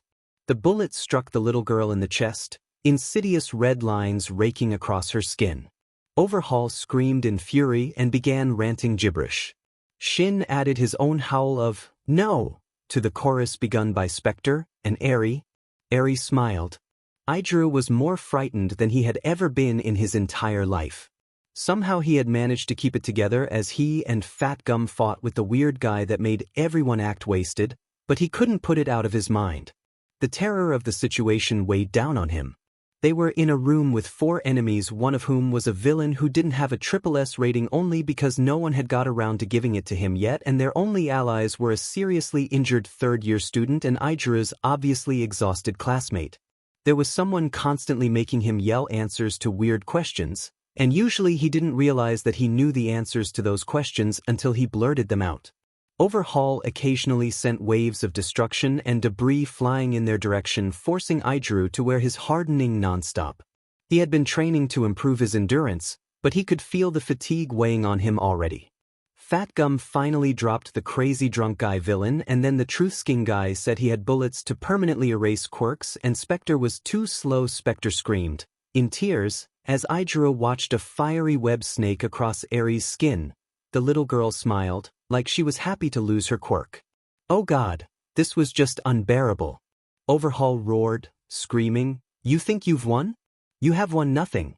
I'll get you all and I'll take her back and fix her, and then you will be more sorry than you've ever been. The Yakuza will rise again. We will rule again. Fear and supremacy will be ours." And the entire room seemed to shake. Aizuru yelped and danced from foot to keep his balance as dust and a few rocks tumbled down from the ceiling. The floor shifted and the drunk guy's unconscious form rolled towards the Yakuza's leader. Overhaul touched the unconscious villain and took the body to pieces like a bloody meat puzzle, Chisaki grafting the minion's body into his own, gaining a new set of arms. Aizuru staggered again as that horrible quirk came back into effect. "Oh my God, don't let him touch you," screamed Lemillion. "This is what Miss True was talking about. He'll steal your bodies too." Those words cut through the last walls of his bravery and Aizuru couldn't move. Fat Gum threw the student out of the way as more debris surged towards them, and somehow that knocked Aizuru out of his terror-induced stupor. He wasn't that same guy from middle school, the guy who froze up and left Ishido to save the day alone. He was better than that now. Crimson Riot always said that the only man without fear was an idiot. Heroes were afraid, but they ran into battle anyway. That was bravery, doing what was right in spite of fear. Aizuru was a hero now. He was going to prove it. The student hardened his skin against the next attack, and the next. How many more could he block before he collapsed? Specter was in no condition to fight anymore. Neither was Lemillion, who had just managed to stagger to Eri, tackling her out of the way of one of Chisaki's careless assaults. Oh my God, they were going to die. Overhaul lunged towards Lemillion, hand brushing the older student's head. Aizuru was about to see the upperclassman shredded, but nothing happened. "Eraser!" yelled Fat Gum, voice dripping relief. Aijuru's teacher leapt into the fray like an avenging, scarf-wielding angel. The underground hero took in the situation with a glance. "Lemillion, take that child and run." "But now." Tagata staggered to his feet and set off for the closest hallway, ducking away into the darkness before any of the temporarily quirkless enemies could make a move to stop him. Yes. Red Riot hooped. Eraserhead was here. They could win this. It could have been worse. Shoyuta had expected to walk into this extremely noisy battle and find at least one of his allies unconscious or worse, but everyone was still standing. Lemillion needed to get out of there before he passed out and got killed, and Eri needed someone to get her clear, so he sent them away together. That left Kirishima exhausted and obviously terrified but uninjured Fat Gum, who had nothing worse than some cuts and seemed perfectly composed, and Specter too exhausted to even hold a corporeal form but determined to help nonetheless. Chisaki was not skilled in hand-to-hand, but he had merged himself with one of his underlings' bodies, which made him strong, fast. Shuta's capture weapon could not hold him. Fat Gum and Kirishima closed in, striking at Chisaki repeatedly, driving him back. Specter crept up on Shin and said something that made the man drop his gun and run towards Overhaul in terror. Shoyuta blinked in the time before he could activate his quirk again. Overhaul had seized Shin and stolen his body as well. The Yakuza's leader now looked like a gruesome, human spider monstrosity. Shoyuta was going to need to scrub his brain with bleach when this was all over. Poor Kirishima, the kid looked nauseous. Specter was crying, but didn't seem overly disturbed by what Overhaul was currently doing, which implied terrifying things about what might have happened before Shoyuta arrived. Eraserhead leapt back, avoiding one of Overhaul's many arms, and something struck him in the leg. Shoyuta crumpled to the ground. He couldn't move. What? Chronostasis leered at him. Oh, how could he have been so stupid, so careless as to allow this villain to sneak up on him? He'd thought Chronostasis was unconscious, out of the fight, idiot. Get away from him. Specter charged at the white-haired villain, maintaining a corporeal form long enough to send the enemy flying with the force of the tackle. Specter opened his mouth, probably to use his fear power again. Overhaul snatched the ghost in one of his stolen, gangly limbs and threw the poor kid across the room. Specter collapsed in a barely visible heap. Chronostasis limped away, heading for the gun Shin had dropped, and Shoyuta lay on the floor, helpless, desperate, unable to keep himself from blinking again. Sun Eater shouldn't have told them all to go ahead taking on the three villains together. Well, he'd won, eventually. Tamaki couldn't stand, much as he tried to force himself to his feet. Mirio would be proud of him, he was sure of that much, but that didn't change the fact that he was out of the fight, make him less bitter about this Pyrrhic victory or take away from the horror of the situation. Huge pieces of his body had been ripped off and eaten. Many people found Tamaki's quirk to be disturbing, the idea that he consumed things and then made them a part of himself. Maybe he could understand that now. The pain he felt still, throbbing through every bone and muscle, the past agony of teeth ripping through his arms, was nothing compared to the horror of being consumed alive. He shivered against the stone, cringing, wishing he could wash the memories from his mind. The room shook, a roar echoing up through the walls. Pieces of stone clattered down from the ceiling. Looking up, Tamaki watched cracks spiderweb through the structure. Oh, this was really bad. He needed to get out of here now. Hey!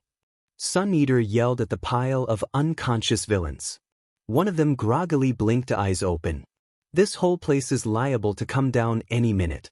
I'm happy to drag you with me, but I need you to tell me where the nearest exit is. The villain, this was the one with the thievery quirk, scoffed through bloody teeth, and then a piece of masonry hit the man in the head. The villain looked up, saw the cracks, and turned his attitude 180 degrees to the right. Sun Eater? Asked Centipeder as he and Three Rings stepped into the room. Oh my god, you look horrible. I'm okay, Tamaki replied, staggering as he attempted to maintain the upright stature he had only attained moments previously. Where's Eraserhead? Specter?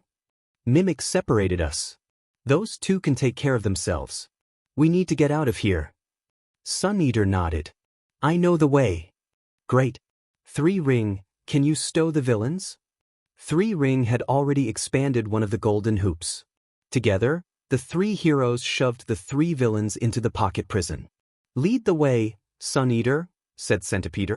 Tamaki nodded and set off as quickly as he could down a twisting hallway, Three Ring providing him an arm for support so they could move more quickly. The building shook again, dust and rock falling from the ceiling in a steady stream. Bad. Three Ring kept muttering under his breath. The sidekick pulled one of his rings back out and expanded it to full size again. Insurance, in case we need to seek refuge from a roof collapse, he explained, even though no explanation was necessary. Chisaki's lethal hand reached out for him. Aidru ducked beneath the grasping fingers, terror, a distant hum permeating the whole universe. If Chisaki touched him, he was dead. Dozens of long, curling spikes ripped towards the student. He hardened all of his skin, burning through the very last of his endurance, mind and body screaming at him that this was well beyond his limits. He took blow after blow. None of these stone pillars could pierce his armor, but they did toss him around like a rag doll. Somehow Aidru landed on his feet, despite the drunk guy's quirk still being in effect, and Chisaki was right in front of him, fingers on his head. Nothing happened? Eraserhead, crippled but not out of the fight, glowered at Chisaki from the corner. Aidru punched Overhaul in the face, smiling in satisfaction at the crack. He had tried to harden his hand to give force to the blow, but that was beyond him now. He could barely stand. Chisaki kicked Aidru away with startling force. Air flew from the student's lungs and his ribs screamed in protest. Fatgum, appearing as if by magic, caught Aidru gently. "You've done enough, kid," his mentor said, setting him down beside Eraserhead. "Keep yourself and your teacher safe." Aijiro collapsed, boneless, beside Eraserhead with a murmured, "Thanks," to his mentor. Fat Gum was not made to dodge blows, but he didn't much need to with Aizawa's quirk in effect. Eraserhead blinked, the roof collapsed, earth, concrete, rebar and stone falling in a flood. Ryukyu and Mantella jumped down into the fray. The villains were done for. And they knew it. The white-haired villain raised that gun, a look of desperation in his eyes, the same gun that had stolen Eri's quirk and leveled it at Eraserhead. If Aizawa lost his quirk now, they were all dead. Even with Ryukyu and his classmates and hopefully Gang Orca joining the fray, the only thing keeping them alive was Eraserhead stopping Chisaki from ripping his opponents to pieces left and right and making their bodies a part of his ever-strengthening self. Aijiro would already have been horribly killed at least once if not for erasure. He didn't hesitate. He was not the same young man who had stood, frozen, as Ishido saved their middle school classmates alone. He had become more than that. As Crimson Riot had said, a man without fear is just an idiot. Aijiro was afraid, terrified, but he was going to do what had to be done anyway. Red Riot couldn't call on his quirk anymore, could barely move, but he had enough strength to mimic Specter's attempt from earlier, to throw himself over his teacher, right into the path of the bullet. Better him than Eraserhead. He had everything to gain, right? Because Chisaki would probably kill him if he didn't do this, would certainly kill someone, right? What was Aijiro's quirk in comparison to someone's actual life, right? It was never a very good quirk to begin with. The world wouldn't miss it. It wasn't a tragedy, not like losing erasure would be.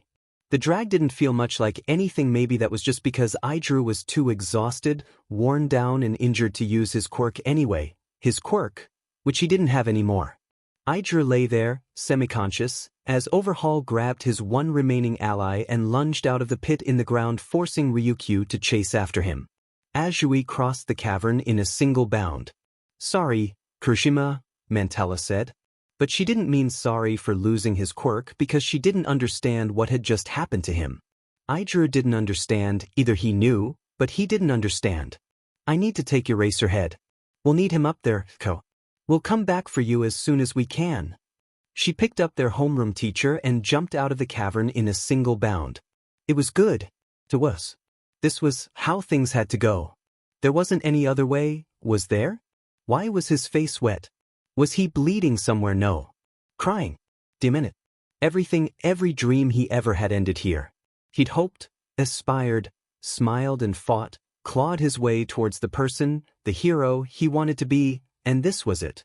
The end of the wicked game. Fat Gum approached him. "I'm so sorry, Red Riot," he said, and Fat Gum understood and meant those words. "It should have been me," the pro shook his head. "I don't think it should have been anyone," Aijiro mumbled out, "had 1,000,000 kilometers in the clouds." Fat Gum blinked in surprise. "That's wise beyond your years." A huge crash and a roar of fury reverberated down from the fighting on street level. "I don't think I can actually climb out of this pit, so I'll stay here and keep you safe." "Thanks," Aijiro rasped. He was beginning to numb now, body and mind, like nothing at all mattered in the slightest anymore. "Guys?" asked a familiar voice. Specter staggered up to them, incorporeal form statusy and eyes unfocused. "That hurt more than I expected," the ghost said, collapsing into a heap beside Fat Gum. Specter didn't seem to know what had just happened. He must not have seen. Had the little ghost actually been knocked unconscious? Was that even possible? Roars split the air, tremors rumbling through the ground. Fat Gum snatched Aijiro into his arms to protect the student from the cascades of debris that fell from the shattered ceiling. Fissures spread through the walls. Specter dragged himself to his feet again. "It's not daylight yet," the ghost decided. "Some of my energy seems to be coming back. I can try to lift you out of here." "No need to strain yourself," Aijiro's mentor said. "They know we're here. They'll be back for us as soon as they have a chance." "That's not going to be soon enough," Specter pointed to the cracks spreading through the stone. "Between Mimic, the explosions we heard earlier, Chisaki causing structural damage down here, and the fight above ground, this place could collapse any minute." I spend a lot of time with Nedzu talking about how to destroy buildings. He did what now? Specter grit his teeth, concentrating, but couldn't lift his companions. Aizawa barely felt the telekinetic force. The ghost clenched his fists, swaying in exhaustion. A huge pile of debris cascaded down from the ceiling, adding to the original heap and forming a pyramid, an extremely climbable pyramid. Fat Gum carried Aizawa in his gentle grasp, and together the three of them ascended into a war zone. Mantella was the only one small and fast enough to leap inside Overhaul's guard without mortal danger. Ryukyu was plenty fast, but she was also a large target. She had to be very, very careful to keep out of Overhaul's reach. Gang Orca kept his distance. He wasn't obviously hurt, but he was moving slowly, too slowly to do anything but get in the way in this kind of combat, especially given the dizzying effect of what must be one of Overhaul's stolen quirks. Burning Tiger had landed a few good hits on Gang Orca, and he had been slightly affected by the energy drain that incapacitated Uraraka and Nejirekin, so he worked crowd control with Todoroki, sealing off the area, moving civilians and injured combatants, making sure no one was hit by flying debris. Tsuyu had no idea what had happened to Rocklock. Presumably he was working crowd control, too. They still didn't know how he got out of the tunnels, or what became of all their other allies. As Tsuyu dived into melee range and kicked Overhaul in the chest, knocking him backwards, Todoroki and Gang Orca left crowd control to others and cornered Overhaul's white-haired companion. Todoroki sealed the man in a very small glacier. Tsuyu gave Overhaul another kick, then lunged away before the villain could make a move to grab her. He turned his hand on himself instead, healing any damage. He had to have a limit, right? He had to get tired at some point, right? Tsuyu wasn't totally sure what had happened to Aizawa. He seemed almost paralyzed, but he could still use erasure now that one of the police officers on the sidelines had helped him sit up to get a view of the battle. Chisaki's quirks vanished. Tsuyu and Ryukyu attacked in earnest. One for all glowing across her skin in a toxic, blue blaze, Mantella lunged for Overhaul, kicked him savagely, barely dodged his counterattack. Overhaul might not have his quirks right now, but the horrifying body modifications remained as strong and as fast as ever. He grabbed at her, caught a grip on her clothes, and a good section of the frog girl's costume, her glove and most of the sleeve on her left arm tore off as she jumped away. She didn't let that faze her. There wasn't time to let that faze her. Todoroki bought her a few seconds to recover by freezing Chisaki to the ground as the villain evaded Gang Orca's sonar attack, but the horrifying, maddened enemy broke free. Ryukyu dived and Tsuyu lunged again. Eraserhead blinked and the entire battlefield was in chaos. Overhaul healed his injuries in an instant and lunged into the street. Anarchy erupted as a safe area became a war zone, people fleeing in every direction. Chisaki ignored them in favor of adding yet another of his former minions, the one Tsuyu had defeated earlier, to his body. That was utterly horrifying. Chisaki smashed through asphalt and masonry, leveling a significant chunk of his own compound as he weaponized everything his hands came in contact with. He seemed rabid. "You'll rue the day you took her from me," the villain screamed in an amalgamation of horrible, twisted voices. There was no sign of Eri. Someone must have spirited her away, and the Yakuza leader had lost his mind as a result. "All of you will die, and that will show the power of the Yakuza. Then I'll find her and fix her." He really intended to kill everyone here, kill everyone and destroy everything until he got Eri back. News helicopters arrived, circling carelessly close. Gang Orca tried to get them to retreat to a safe distance. The air rang with the screams of emergency sirens. There might be reinforcements, not soon enough. What were they going to do? This was a nightmare, and Kirishima was hurt, and she didn't know where Specter or Bakugo were, and Uraraka and Nejirekin were too exhausted to fight, and an Eraserhead's power kicked in again. Don't panic. All was not lost. Tsuyu lunged back into melee range to deliver 3 punishing blows, one of which ripped Chisaki's bird mask clean off. Overhaul caught her soundly. She wasn't quite sure how he managed it, snagging her with a mutated limb and dragging her within range of his own arms. His quirk was still erased, but maybe not for long. The way he pinned her, she couldn't land a kick, couldn't reach his face with a fist, but she managed to slap him across the cheek with the pads of her fingers.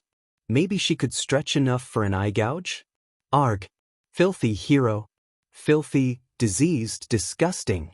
Apparently he wasn't a fan of amphibian skin on his face. Rude but useful.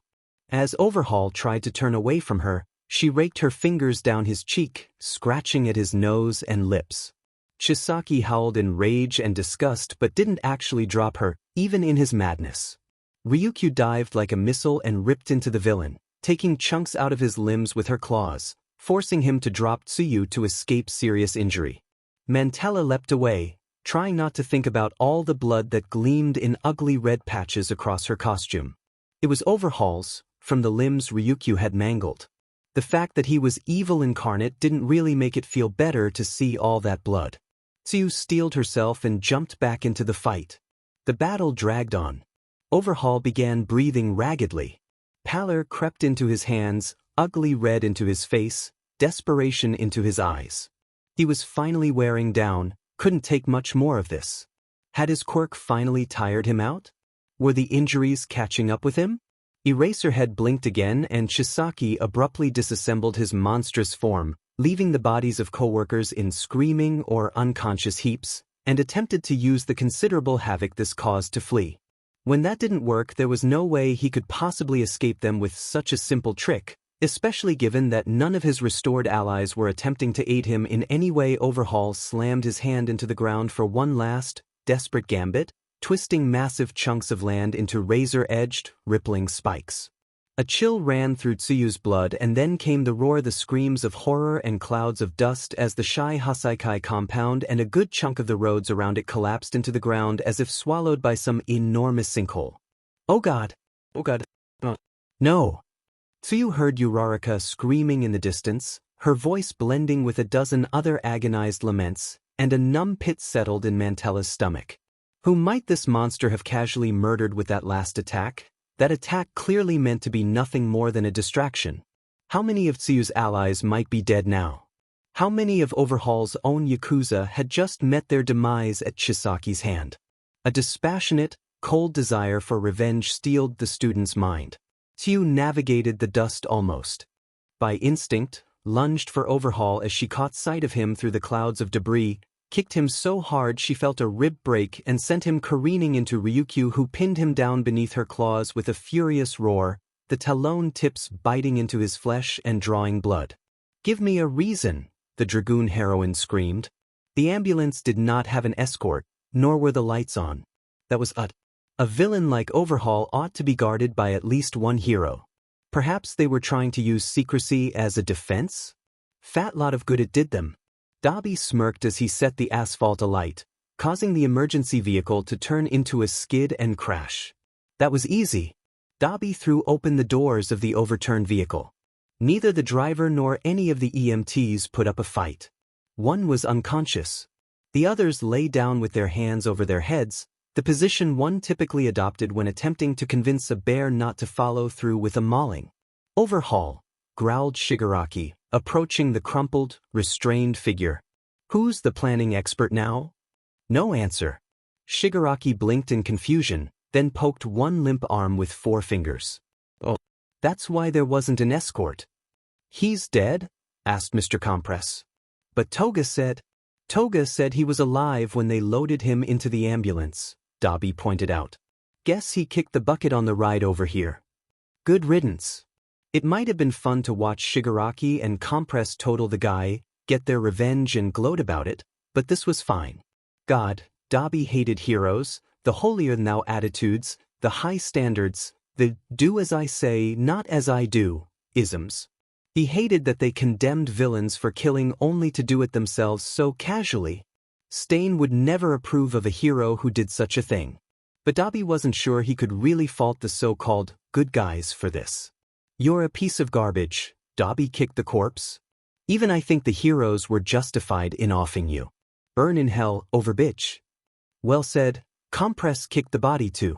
Though I was so looking forward to seeing his face when I took his arm. Dabi had expected Shigaraki to be furious, but he seemed almost amused. Well, it would have been nice to see him suffer, but the look on that face tells me it was an excruciating death. The leader of the League of Villains bent down to melt his hand print into the body's chest. "Sure, why not?" Hey, look at this stuff.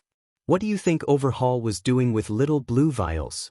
Asked Mr. Compress, holding them up. Who knows? Take them. Perhaps they're worth something. Ryukyu secured Chisaki in Quirk cuffs. Tsuyu lay in a panting heap, not sure if she should be trying to understand everything that had just happened. Overwhelming was too mild a word for it. Mantella! Specter yelled, the incorporeal student stumbling through the debris field with a look of terror on his face. I heard something. Tsuyu had also heard many things. I think I found Lemillion. He's with Eri. He needs help. That made more sense. Tsuyu didn't hesitate, somehow managing to put the mental weight of the carnage behind her for a few more minutes and focus on what she could still fix. Specter led her out beyond the reach of the floodlights to what had once been a small, isolated structure. The ghost was evidently too tired to move anything at all. He still tried to help but couldn't put in more than a token effort. Lemillion's voice was quite clear, the student shouting for help. He had, evidently, not been underground but rather in this outbuilding mere meters from freedom when the roof came down. The piles of shredded Yakuza compound nearby seemed quite stable. There were no large pieces of debris that might shift, so Mantella dug down to her trapped colleague at a furious pace. Lemillion appeared at last, curled around the little girl. Thank goodness, the older student sighed. He looked worse for the wear, coated in detritus and bleeding from a dozen lacerations. His nose was clearly broken and something very serious must be wrong with his shoulder given all that blood. Eri, however, barely had a scratch on her. That was something at least. They saved her. No matter what else had happened, they saved this one. The two rescues slowly emerged from their prison, Lemillion tucking Eri against his chest and staggering towards the street. Specter went with them, babbling fretfully. Tsuyu offered to carry the little girl, but Tagata shook his head. I've got her. Tsuyu allowed herself a moment to sigh in relief. At least these two were okay. At least something went right. She turned around to find Ryukyu had shifted back to human form to have her injuries attended to, and Overhaul was gone. Overhaul, whose face Tsuyu had slathered with batrachotoxin, the antidote to which she carried with her but no standard EMT would have. A cold spike of fear lanced through her stomach. Ryukyu, she said, leaping back to her mentor's side, wincing as adrenaline faded and she began to feel the sharp aches of injuries she'd been only vaguely aware of. Where's Overhaul, Karo? They took him in an ambulance. What do you need with O? Ryukyu's eyes widened at the realization. She understood. Ribbit, said Tsuyu helplessly. She could probably catch up with the EMTs if she knew what route they were taking or anything about where they were going in fact, but she hadn't the slightest idea, and given the total anarchy of the triage stations about her, it might be impossible to find out. I'll talk with. Ryukyu didn't seem to know who to ask. Tsuyu certainly had no idea. Their eyes flitted across the post-battle chaos searching for any hint of organization. I'll figure out how to let them know he's been poisoned. Maybe he'd be fine. Maybe Tsuyu was working herself into a frenzy over nothing. Nejirekin had been fine and she had walked to the hospital then had to wait for the results of a tox screen before she was treated. But Tsuyu hadn't slathered the poison across Haru's face, intentionally getting it on mucous membranes. Maybe he'd be fine. And if he wasn't, well, she couldn't quite quell that traitorous whisper in her brain that looked at the carnage, looked at the white sheets covering the 3 fatalities from the fight with Burning Tiger, looked at the field of rubble where countless people were likely buried, looked at Lemillion's blood-stained clothes, looked at Todoroki huddled against Gang Orca's side, looked at Kirishima crying on Fat Gum's shoulder, looked at the heap of Yakuza Overhaul had shamelessly tortured to enhance his body. She couldn't quell that traitorous whisper that looked out over everything and said, he deserves it. Why come you, Lady Death with coal-black wings, unto this place where combat's roar still rings? I come to see momentous things take place, the sort that written word might twist, erase. A wicked man has died upon this day, as Psychompomp you'd show him on his way. Were he to swallow down his pride I'd guide his soul to where my subjects all abide. You'd honor him, this vilest man of hate, give one like him so coddling a fate. My place is not to judge, but sure I'll see this prideful man reject my hand and flee. Futilely seeking life again, he'll know true suffering, for he sees my city's glow. A judge or jury I am not, they who do ill to others deal themselves their due. Why do you leave, my lady Death, this place? When others missing here deserve your grace. You'd seek to guide a monster to your land, but to lost heroes offer not your hand. Fret not, Prince Death, I'll leave no soul alone, such as would perish 'neath this earth and stone. From my departure, know that all who braved the wicked labyrinth can still be saved. And should some life be snuffed beneath our feet, I shall return this wayward soul to greet.